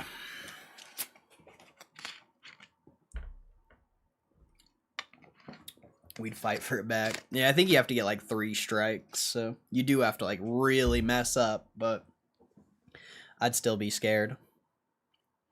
Twitch, there's just no growth on Twitch. Like, of course there's growth on Twitch, but why I like streaming on YouTube is I can make the title something relevant that someone would search up, and then, you know, they search it up on Google and my video or my stream pops up.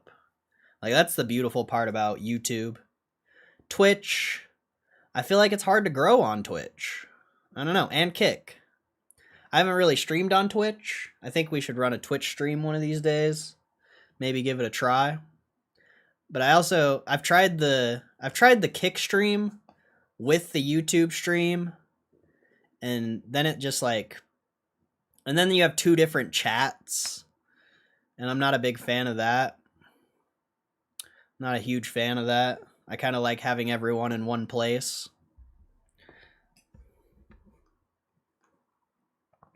Play Hollow Knight. Yeah, but everyone's playing Hollow Knight, and I don't really play video games. I feel like the Power Pack streams might do well on Twitch or Kick. That's what I thought. But, I mean, we streamed on Kick when GameStop was like peak hype, and nobody joined the stream besides, you know, the people who are always here anyway. So I don't think Kick's a good idea. But Twitch, maybe. I don't know. Let's I want to see. Maybe I feel like Twitter streaming would probably be better than Twitch and Kick if, you know, you're looking for viewers. Twitter would probably be better, honestly.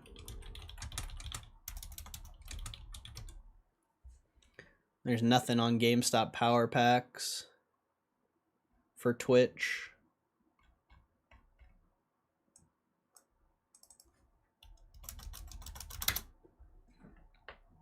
GameStop has a Twitch channel. I didn't know that.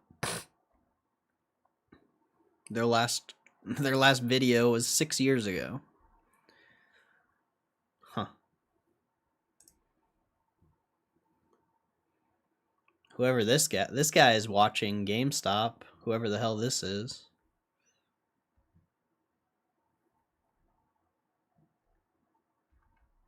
They're live right now.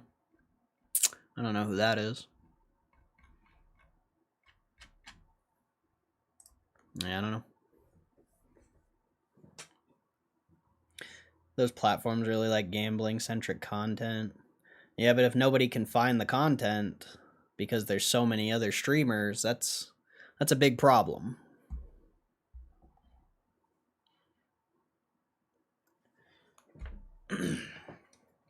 That's a big problem. People got to be able to find the content. Like I said, that's why YouTube is so good, because you can set it up in a way where people will find your content, Whether they stick around or not, that's a whole different story. But at least people can find it.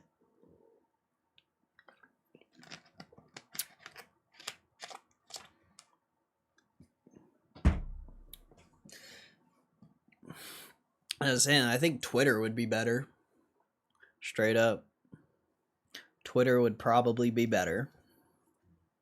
Yeah, maybe we'll try a Twitter stream on earnings. Might be a good idea. I've streamed on Twitter before. It's actually not bad.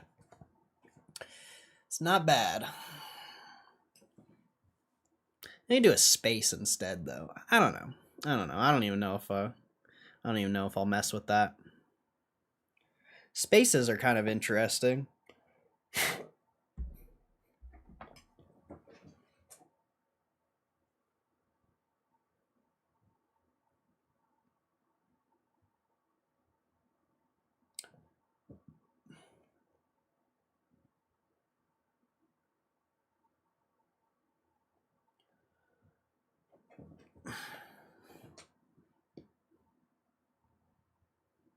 Yeah, I don't know. I just feel like it's tough to grow on those platforms. Unless you got a clip channel and stuff like that, that helps. Which, I am starting to build the clip channel.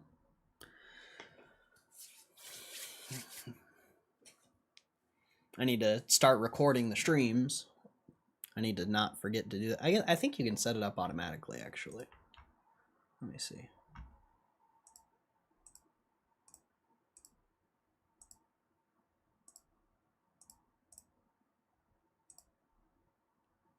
Automatically record. Yep.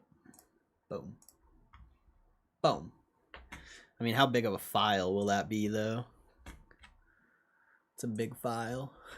I'm actually like a third through my memory because of all the videos I've been making. It's gonna be a big problem in the future, I can already tell. Oh, it's only 3 gigabytes for an hour, so like a 5-6 hour stream would be 15 to 20 gigabytes. Damn, that's insane. That's crazy.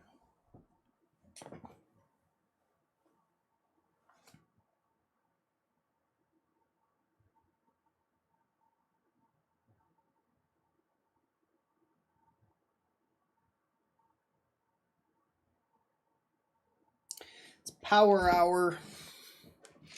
The hour of power.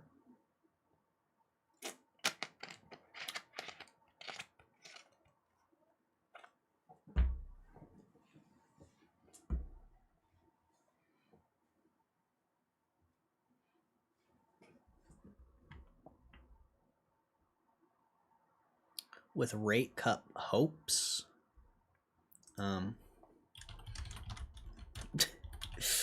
I whenever I see like rate cut in the news, I always just want to refer back to this.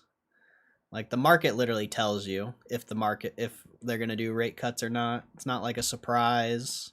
I've only, my whole 6-7 years in the market, I've seen like 2 or 3 surprise rate cuts, and I'm pretty sure the 2 were during the pandemic, so that doesn't really count.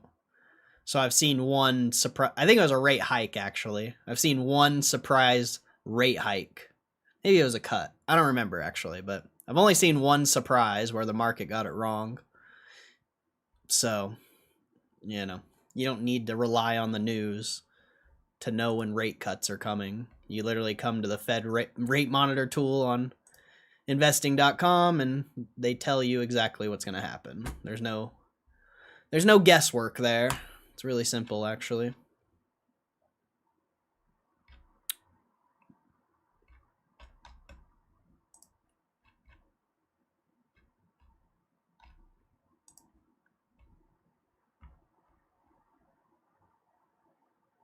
Hollow Knight Silk Songs getting review bombed in China. New Reese's Oreo cup.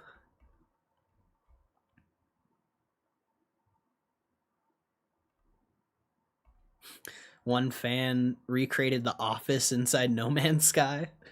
That's funny.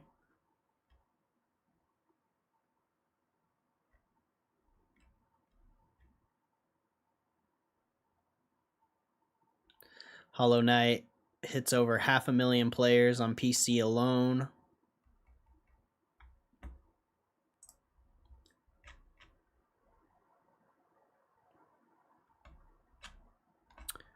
Rip.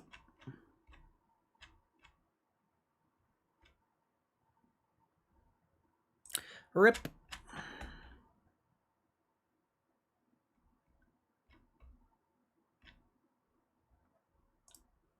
Probably no news releases, I imagine. Nothing there, no filings, nothing.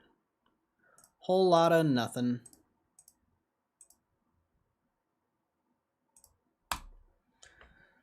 Well, that sucks.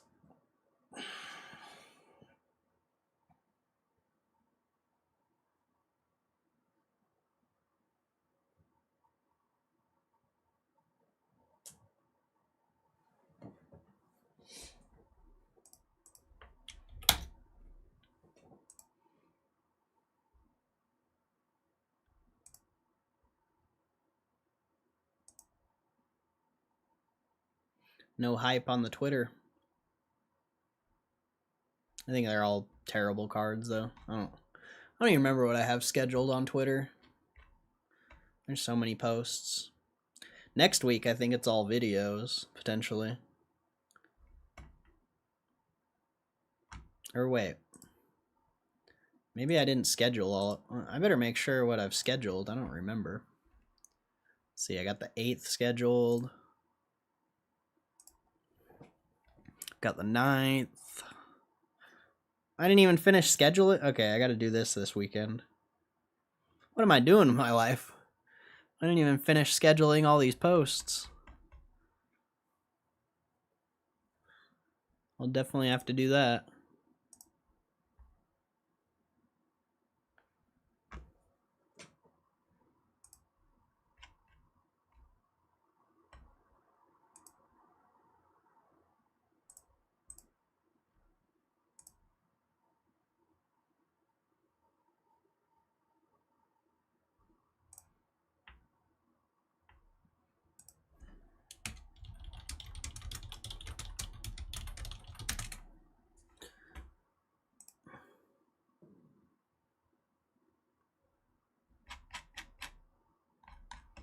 Yeah.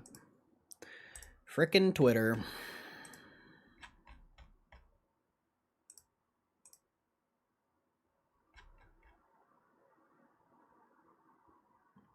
I wonder what comments are saying about this Lego thing.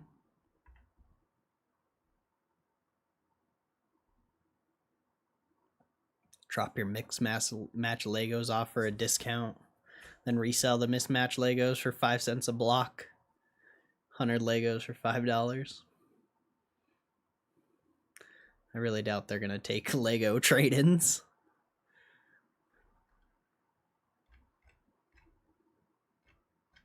Good lord. It's like Reddit on a comment section. That was a mistake. That was a mistake.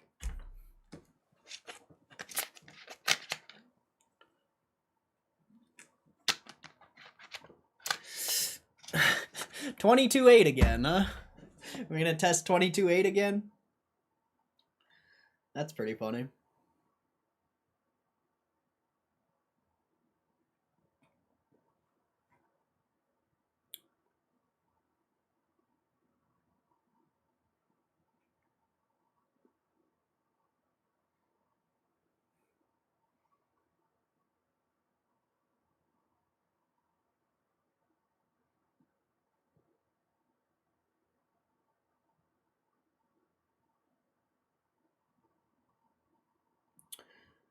Oh, man. It's gonna be a long 50 minutes. It's gonna be a long 50 minutes, my friend.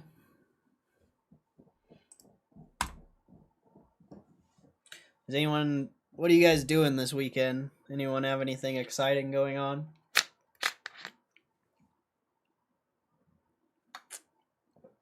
I'm sure you can assume what I'm doing. Well, I actually just showed you what I'm doing. You know, making Twitter posts. But probably make some shorts and stuff too. Wedding takes up my whole Saturday. Damn, that sucks. Hopefully you can get some golf in on Sunday. No golf till Tuesday? No! No! Maybe you go chip or something on Tuesday? Or on Sunday, I mean. I don't know. Maybe you go chip before the wedding.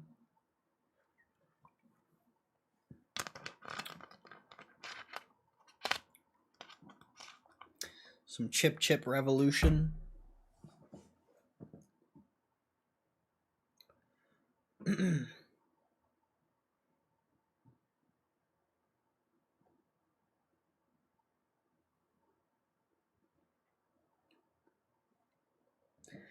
I have a field by my place and some foam balls. That's not a bad idea. I've never practiced. Well, I mean, when I was a kid, I'd hit like the plastic or the wiffle balls is what they call them. I don't know how good a practice that is. When you want like actual, wouldn't it be like, I don't know, just a suggestion. Like, wouldn't it be like more convenient to just set up a target like 10, 20, 30 yards away and just use real balls? To just like practice chipping or something? You know, maybe not necessarily practice like hitting the ball hard, but just to practice like having consistent distance. Like that, what that dude was talking about. The clock. I just don't know how like I just don't know how beneficial the foam ball practice would be.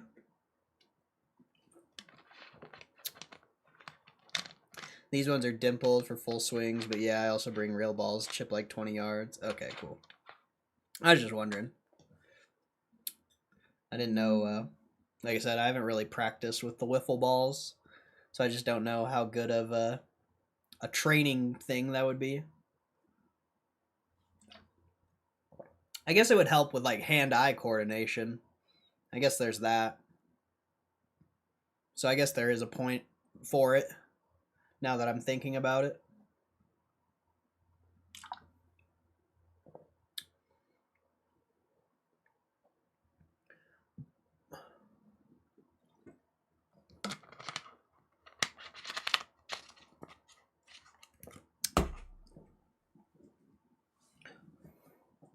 Only have 5 weeks left in the season up here. Trees are already starting to turn. Damn, that sucks, dude. That sucks. Crying Jordan. That sucks. Now you gotta put in Alan. Alan's the new crying emote, I guess.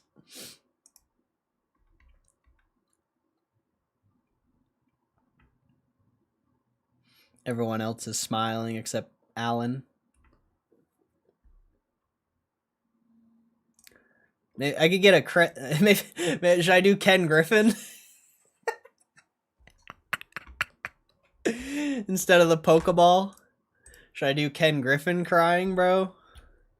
Oh man. Oh man, the Redditors would love that one. The Redditors would love that.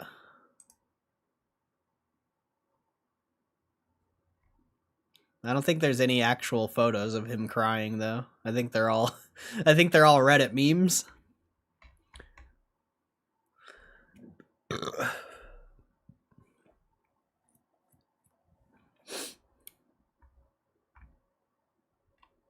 That'd be pretty funny.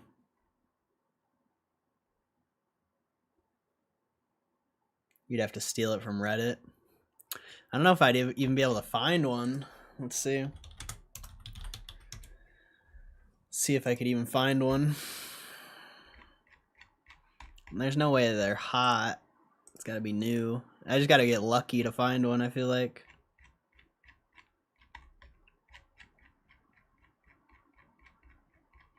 I just gotta get lucky.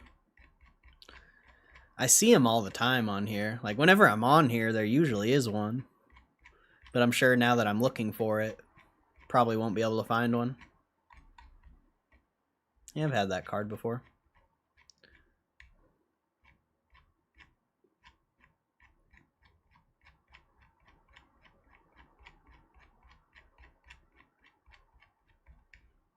Nope.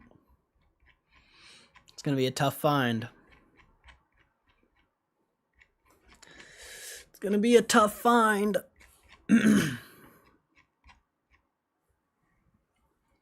Use AI. You could search Ken Griffin in the subreddit.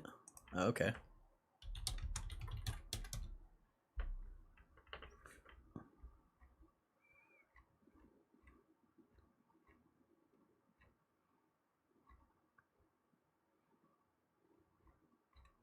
I mean, this one's kind of funny, but it looks AI, so I don't like that one. Where's the tears, bro? How am I not finding one? Like, on God. Can I sort it?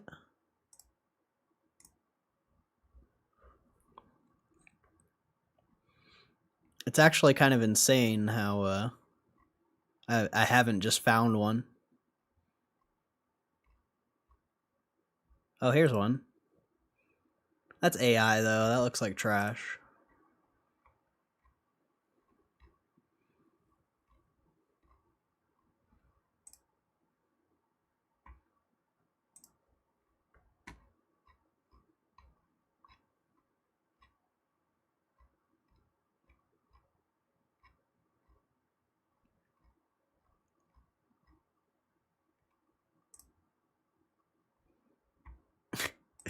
I don't think I'm gonna be able to find one, bro.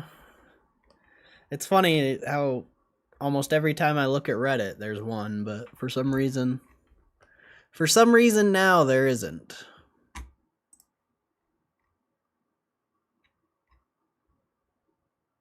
Whatever.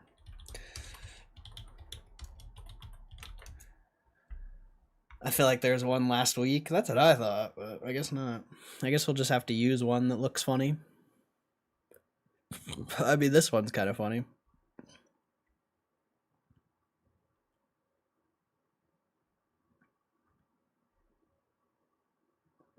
Maybe they're videos. Maybe that's why it's hard to find. Maybe they're videos.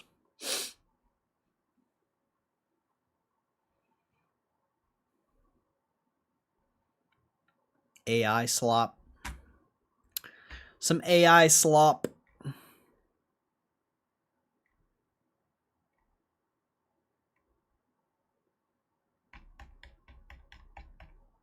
I don't know. This one's kind of funny.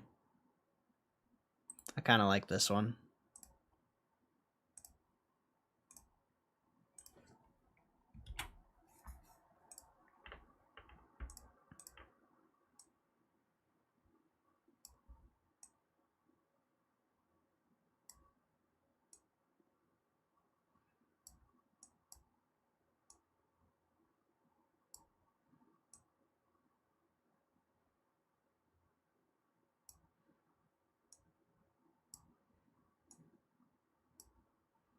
I mean, it's not exactly 1-to-1, but I feel like it should let me do that. Potentially.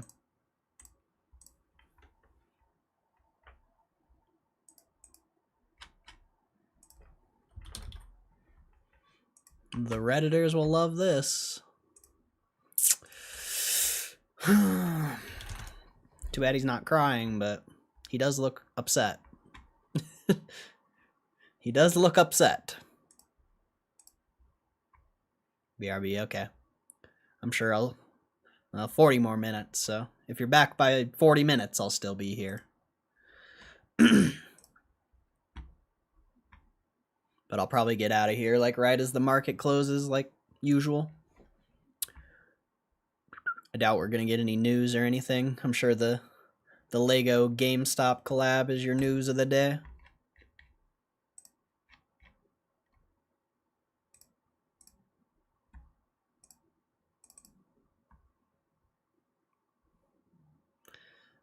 Is there a better one? That blue background screws that. I think that's all you got, though. Pretty much all the backgrounds are blue.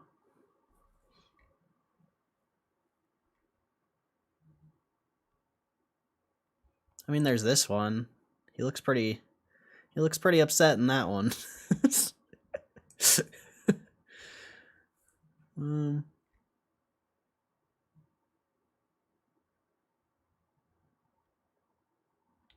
Ooh. Oh. Oh. That's a blue background, though.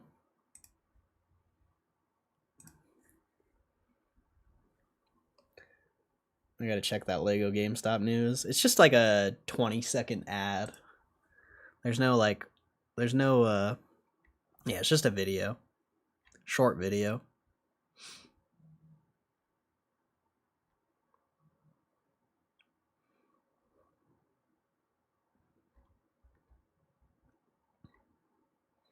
Yeah, there's no good Ken Griffin pictures. A lot of AI ones. Oh, what's that? Try this one.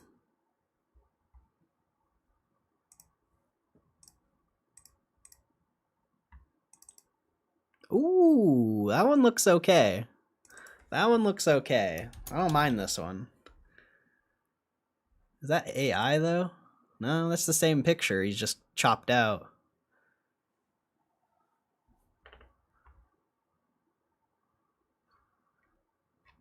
Alright.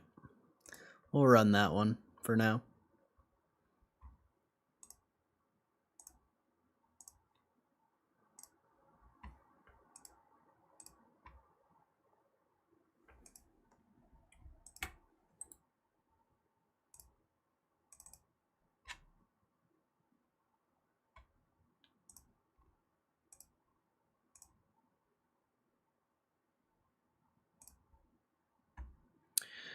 Yippee.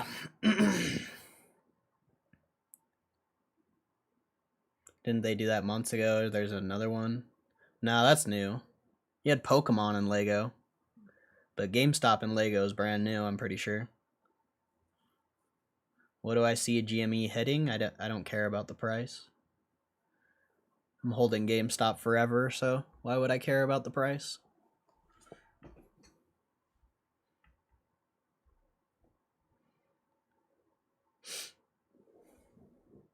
Drop Kenny G in the chat. Let's see what he looks like.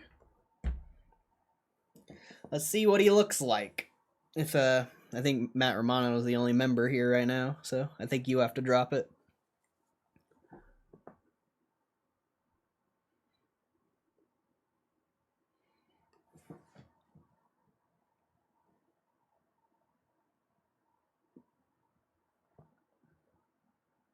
No, that's Ryan. Is the Kenny one not popped up yet? It should be up.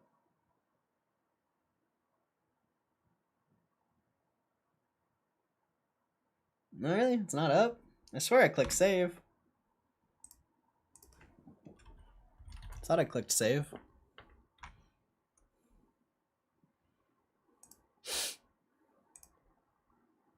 Oh, there he is. There's our boy. That looks meh. It looks meh. It's kind of, I don't know. The blue one might look better, honestly. That one looks a little weird. It's kind of like blurry. Well, I guess if yeah, that's not bad, actually. That's not bad. I don't mind that. I think we'll leave it.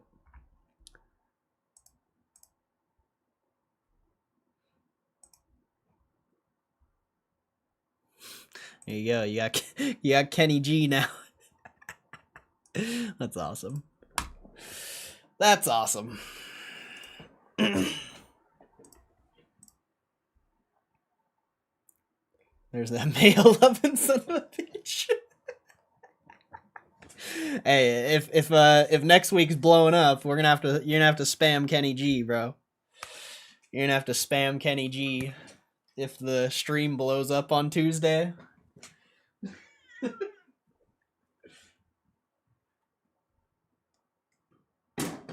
What are you meowing at me for, bruh? I didn't do nothing to you, cat. I didn't do anything.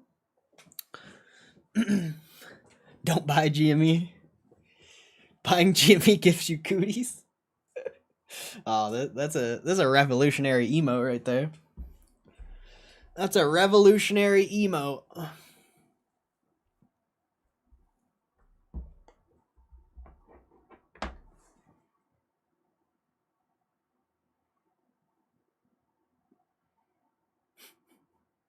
That's funny. That's funny.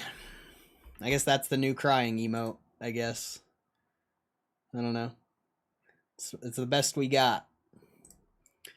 It's the best we got.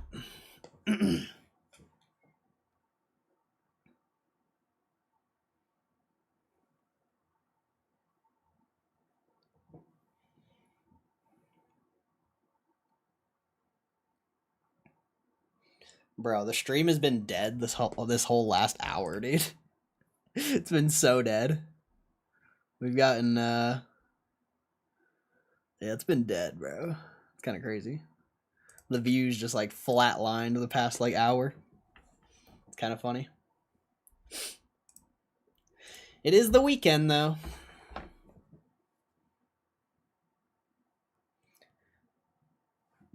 Jimmy hurts. It hurts. It hurts.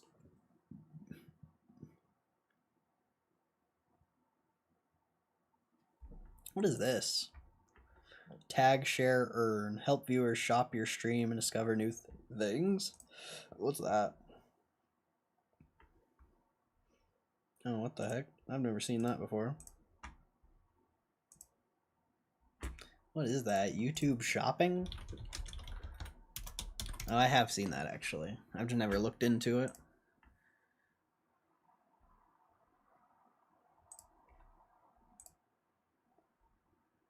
New shop. Oh, this has been around for a while.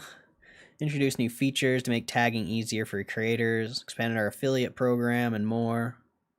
23 people watched over 30 billion of hours of shopping related videos on YouTube, and there's a 25% increase in watch time.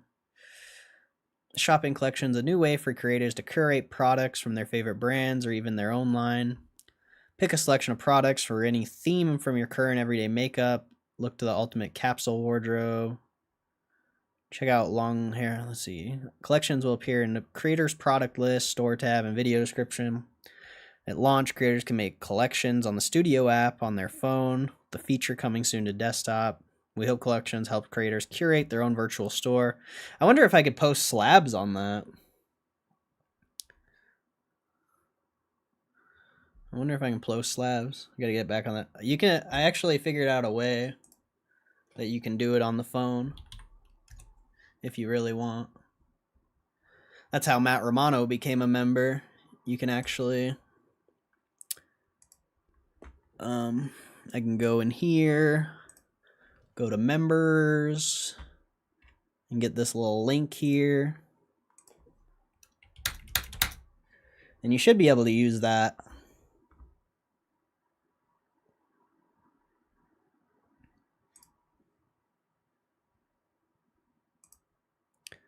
Shopline for, okay. So it's certain platforms I'd have to use. Get free design perks if you have 50k subs. Well, I don't have that. Okay. So I'd have to have like a Shopify or something.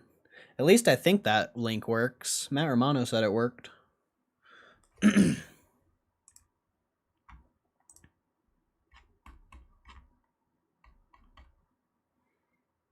I guess we'll find out if it actually works.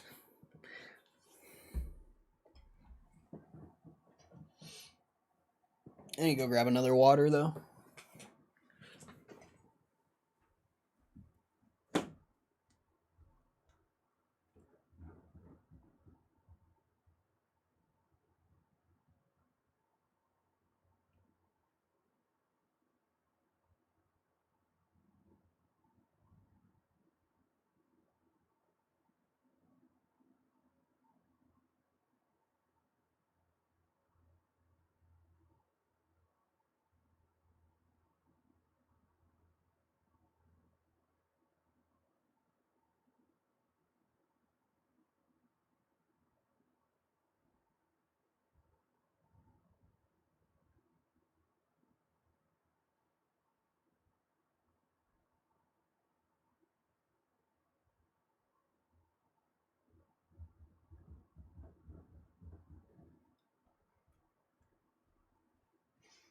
Hey, it does work. Good to know, good to know. Good to know it works. Welcome back. Welcome back, Hugh G. I'm glad that link works. If there's anyone else here on mobile who hasn't become a member, use that link and you'll be able to become a member. And you'll be able to use the Kenny G emote. It's only $1 a month, so it's not bad.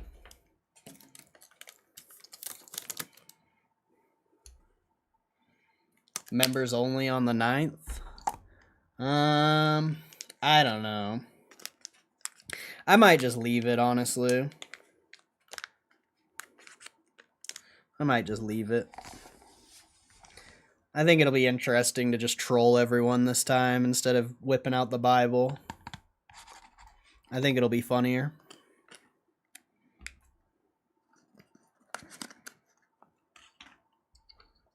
I think it'll be funnier to just troll everyone. QG, can I use your shares to short Jimmy? So I don't know if I'm gonna have it members only. Part of me wants to do it, but at the same time, I just think it'd be funnier to troll people. We'll see. We'll see. You know, we'll see.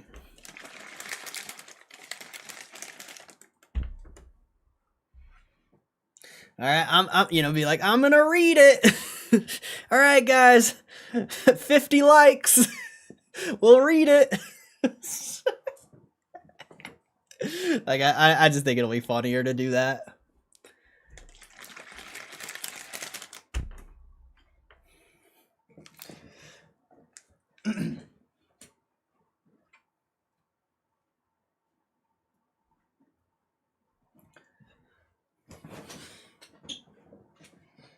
We'll see, though. I don't think the stream will be as big as last time. Last time was pretty unique. You know, GameStop was up massive.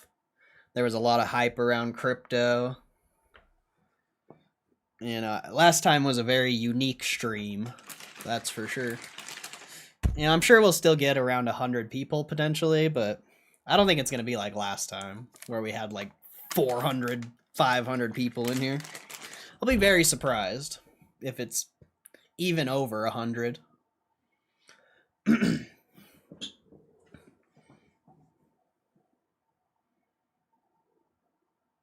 Never been able to get past that barrier. Yeah, it's convenient. It's definitely convenient. I'm glad it actually works. And now I have two proofs that it works. So that's great. Where's Madcast to shout 22 close? Who knows? That guy's weird, bro. The people who come in here and just like, I don't know, bro. I wish, especially someone like that. Like, he's been in here since I started streaming. Like, I don't get the point of just coming into shit talk. Like, it's just so weird. I guess that's just, I don't know, some people get off on that or something. I don't know.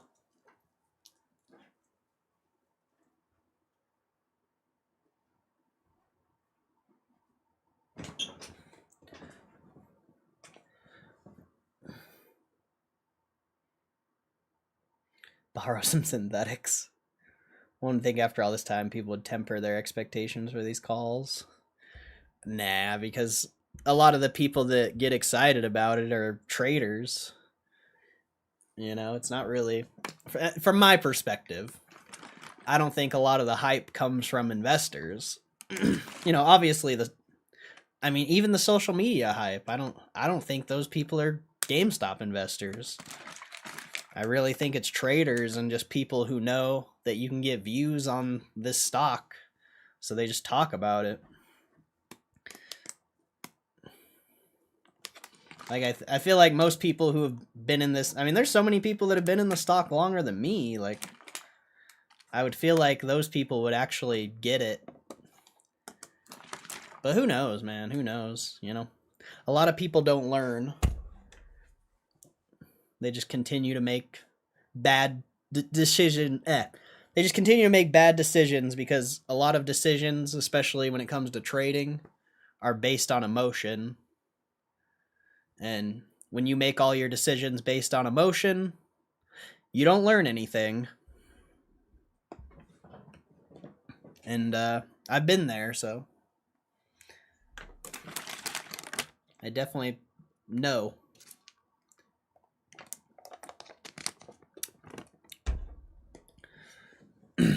Biggest hater, I hope his motorcycle car doesn't start.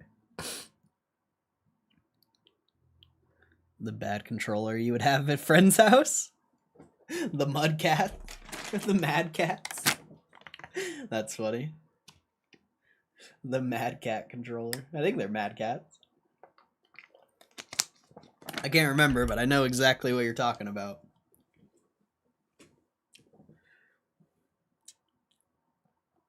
I'll be excited when they announce a release date of earnings that states they have a call.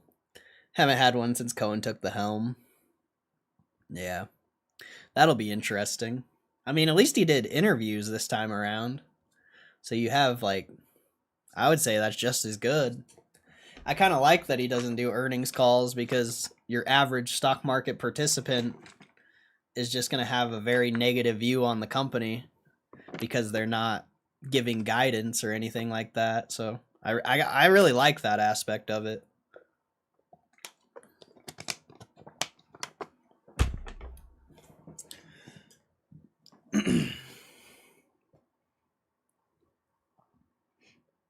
I feel like they're really trying to benefit the people that have done the research and are actually dedicated.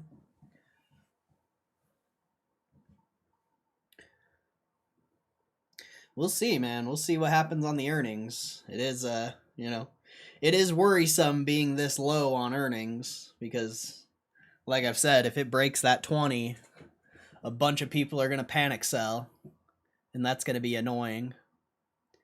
But I just don't really see that happening. I really don't. It might go down to like 21. I don't. I'll be interested to see what it does if it hits 21.55 again.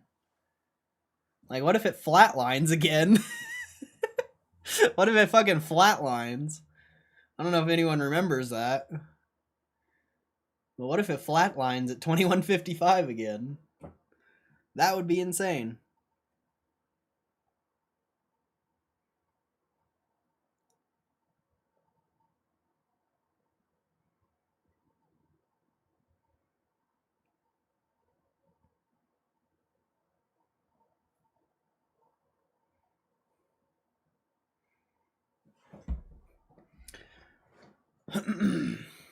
I'll take more of nothing, please. Yeah, facts. Same. I hope the stock doesn't move. I mean, it's going to suck for my option. I should have got rid of those options. But I'll be just fine if it doesn't move. I'll be perfectly okay with that.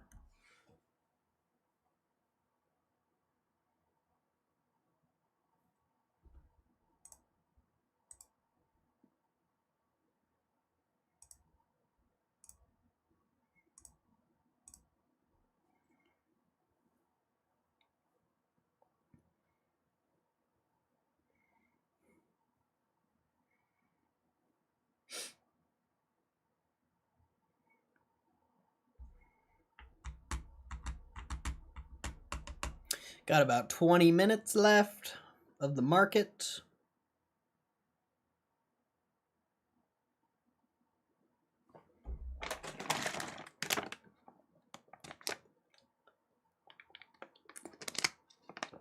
Got any tin? Hey man, you got any tin? I don't even think tinfoil like is real anymore. Is it? Haven't all the tinfoils gotten like debunked at this point?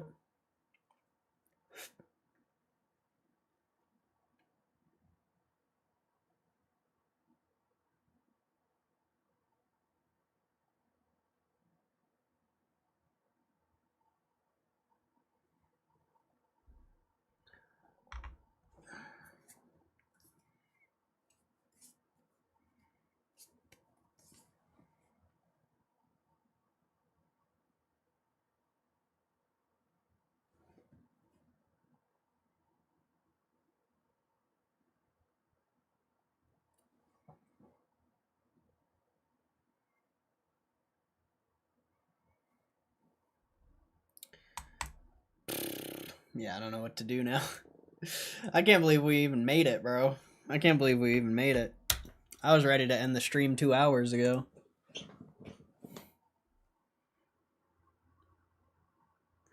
And Kitty's gonna post a meme on Labor Day because he posted on 3 weekends twice before. Wait, it wasn't Labor Day Monday? GME will be bankrupt by Friday. Debunked. Rip. Wait, aren't they gonna make a dividend? Oh, right. I thought there was supposed to be a dividend. Wait. What? New hype date, Labor Day 2026. Let's go. Hype it up. Hype it up.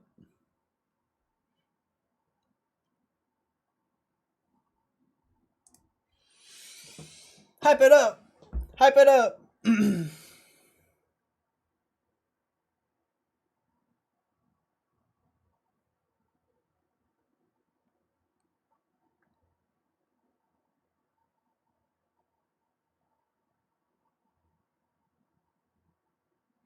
Oh, I need to do something to one of those scheduled posts. Just to see. Just to see. I know they won't, but can always hope. I think it's this one.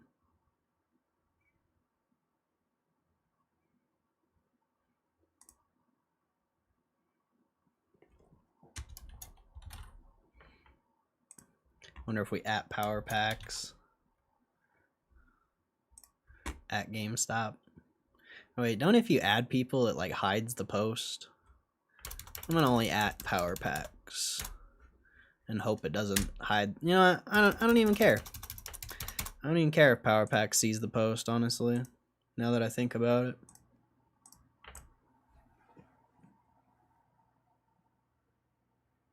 I can't believe it took this long to get Kenny.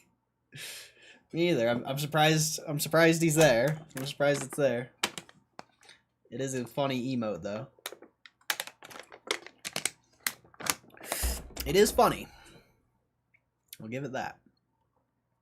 It's a good emote.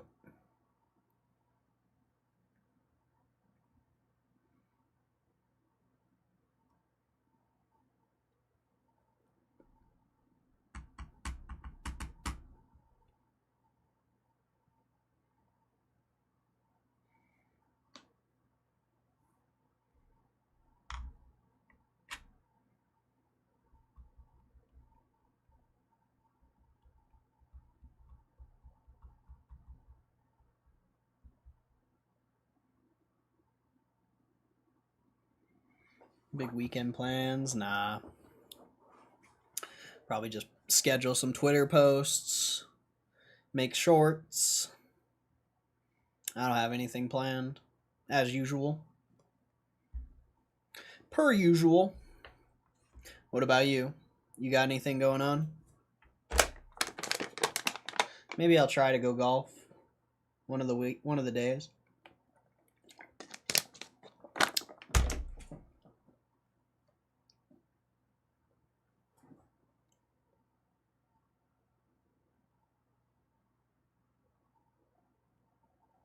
Working, helping my mom. Nice, bro. Nice. Is your mom doing better? That shit's crazy, bro. I didn't realize, after watching that video, I never realized how, like, common it is to get, like, a stray, bro. That's crazy. Doing another lame-ass wedding catering. Hey, at least it's some dough. Nothing wrong with that. Maybe you can find a nice, jealous white girl that's upset that her friend's getting married and not her. I don't know. Got a GameStop problem. What's up, Nip Sauce? What's up, Nip Sauce? How you doing, bro?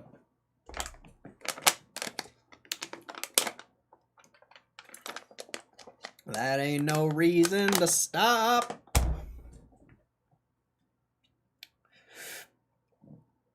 GameStop country, bro. GME country. If I keep talking about this, someone's gonna steal my idea. We need to stop talking about it. Someone's gonna steal it, bro. Garrett, wouldn't be surprised. It's a really good idea. Healing up becomes sassy ass demanding fool. Yeah, I could see that, bro. But it's good. It's good, bro. Enjoy it, bro. Enjoy that time you have. Even though it, I'm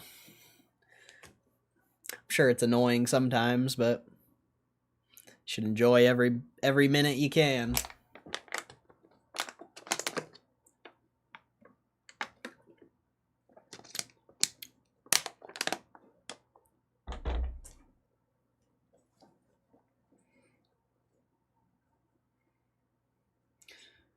Good, Nip Sauce. Glad everything's good, bro.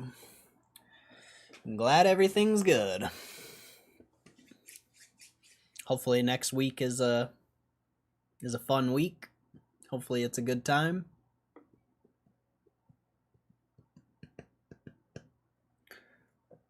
I'll be excited to see. I guess. I don't know. We'll see. As long as it doesn't go down. I guess that's all that really matters, right?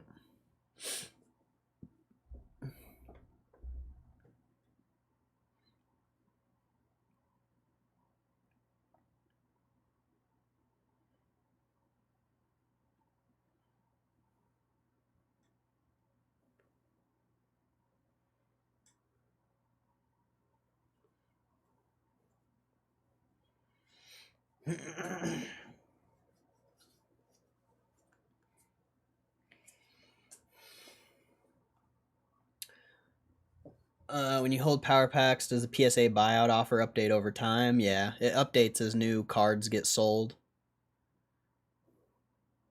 Like, I have a couple examples. Recent examples. Like,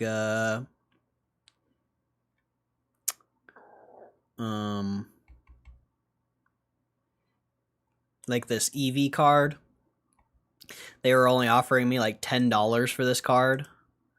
And then I think it was over the weekend. Yeah, 9/4. Oh wait, that was yesterday. That was literally yesterday.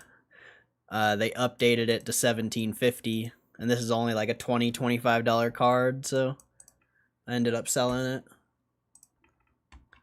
And same with this Zapdos. They were literally only offering me like $5 for this Zapdos. And then over the weekend, or last week? Yeah, over the weekend, they offered me $16, so I took it because this is like literally a $20 card.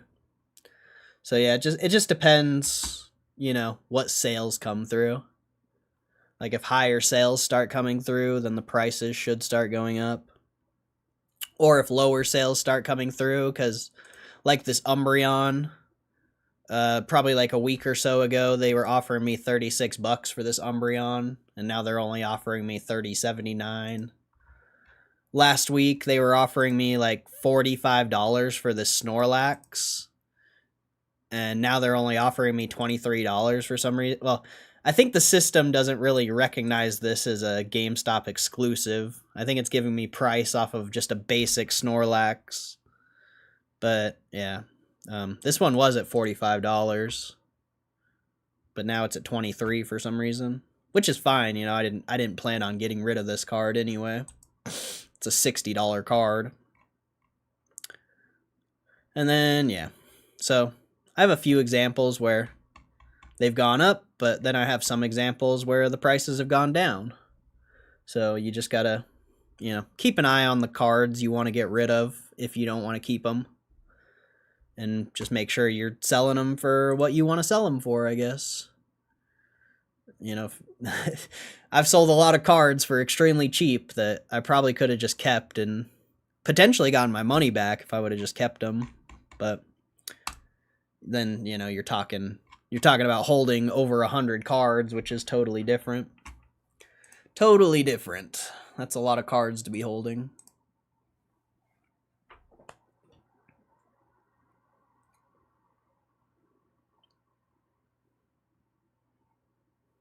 No, sir.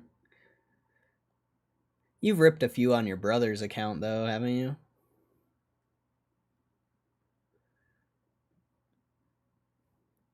Pokemarket's volatile.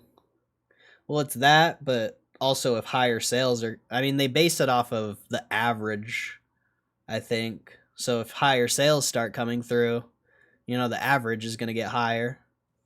And then if the system glitches out or something, which I definitely feel like it has a few times with less liquid cards, it seems like. Seems like the more liquid cards are pretty accurate. But less liquid cards, it seems like the system can mess up quite a bit. But yeah, I mean, some cards are very volatile, but I think the system goes off of an average. They tell you how they price the cards, I'm pretty sure. I don't remember where. Oh yeah, right here. How are cards valued?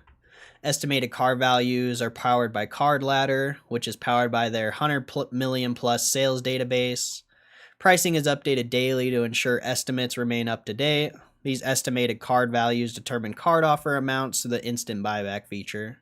I guess that one's not relevant to the PSA. I don't know how they do the PSA offers then. If they're going off of, if this is the instant buyback feature. Unless they're also including the PSA into that. I'm not really sure. I think the PSA offers are actual like retailers, potentially. Because they do, I swear they say something about it in here. Oh yeah, see, PSA offers. If you choose to keep the card in your PSA vault, PSA may present offers from time to time on behalf of verified partners. Every PSA offer sale is guaranteed. Payment initiates instantly, and there are no additional fees. So, yeah. Verified partners for that one. But I assume they go off the same database. You know, I can only assume. I don't really know. Was in spam. PSA just facilitates the order, yeah. But yeah, I guess I assume they just use Card Ladder, but who knows? You know, maybe the partners have like a list of cards that they can just like set an offer for. Because I've seen cards that are, you get the offer from GameStop, and then the PSA offer is lower. Like I've seen that before, and you know I've seen the opposite, of course.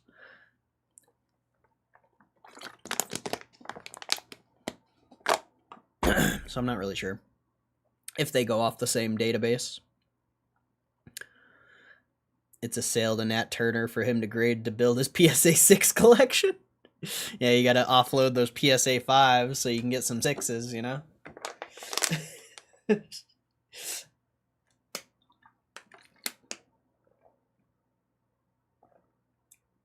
Gotta get some PSA 6s in your collection. Too many 5s.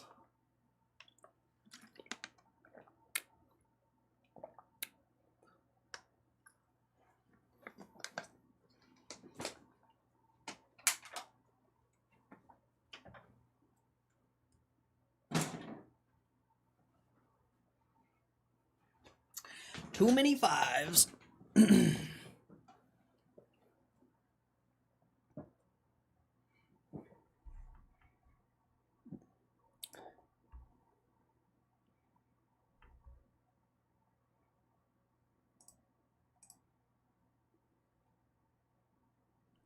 That was weird.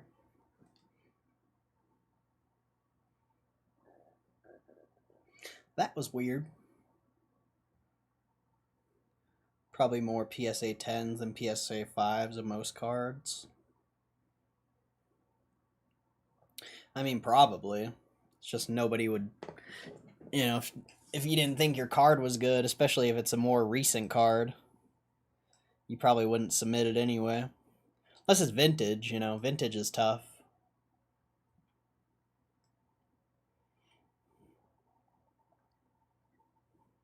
That's why, like, that Squirtle we pulled was worth so much, because it's probably rare to get a 10 of something like that. But it's not rare enough from my perspective to keep it.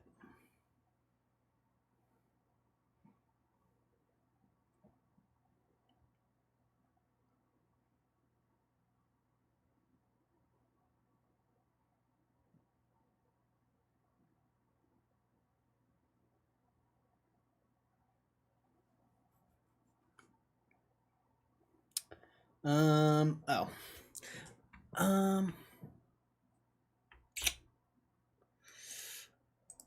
I'm gonna drop the, if I can find the channel.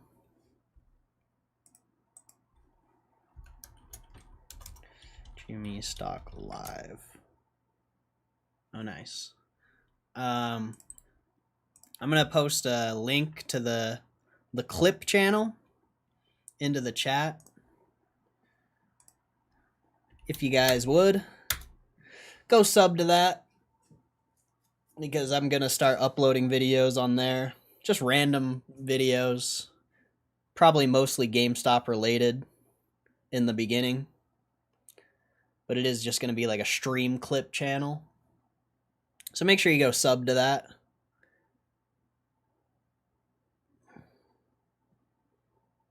And whenever I upload the video, you know, if you would, watch it. Potentially the whole thing, because it is a brand new channel. It's going to be tough to build the algorithm.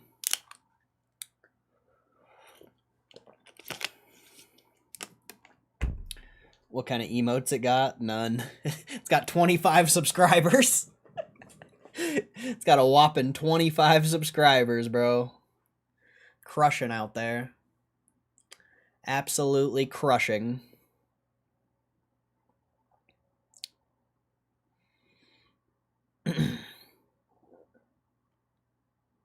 Watch out for Tom Schleppenberg.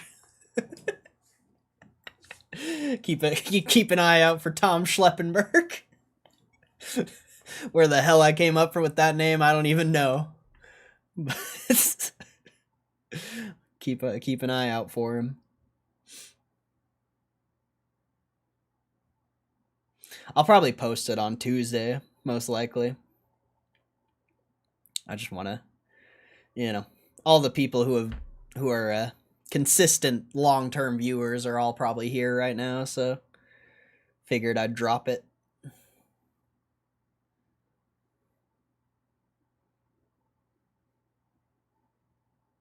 Figured I'd drop the link. Sub-a-dub-dub.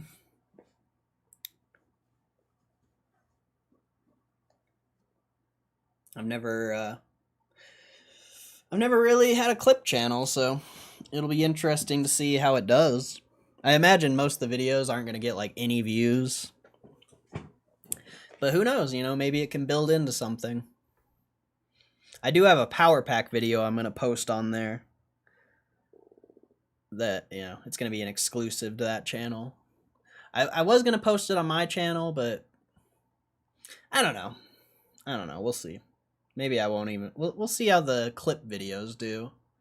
If the clip videos do well, maybe I'll just keep my channel power pack focused, and just have the clip channel for whatever I feel like posting.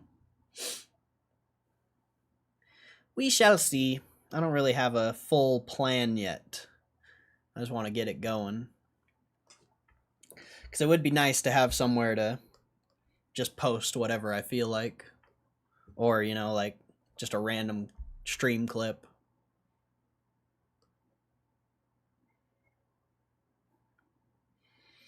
Because, yeah, ever since I started posting Power Pack content, the DoorDash content is in the shitter. Which is very upsetting, actually. I'm kind of upset that I didn't start a new channel for the Power Pack content. But it is what it is.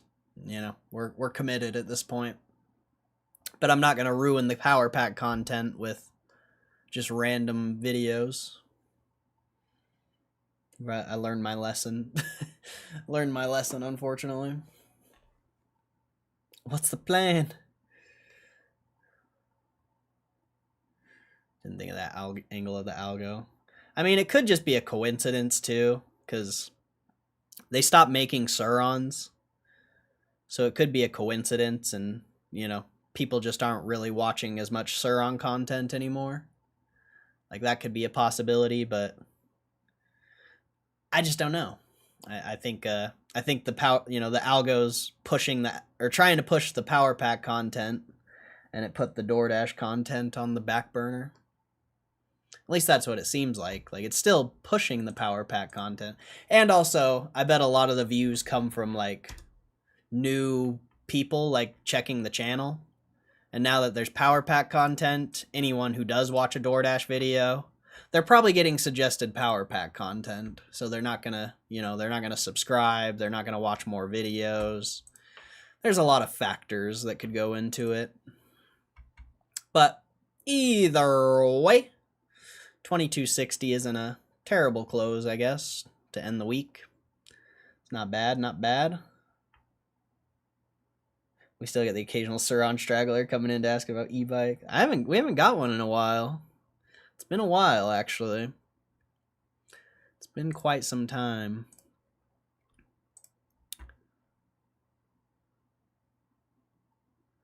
But yeah, it's the views have definitely died on the Suron content, which is, it's fine. It's not a big deal. But even the Power Pack content's really not doing that good. Honestly, it's really not. It's really not. It probably wasn't the best idea. It's all good, though. It's all good. Who knows what the future lies. Maybe Power Packs gets a revive.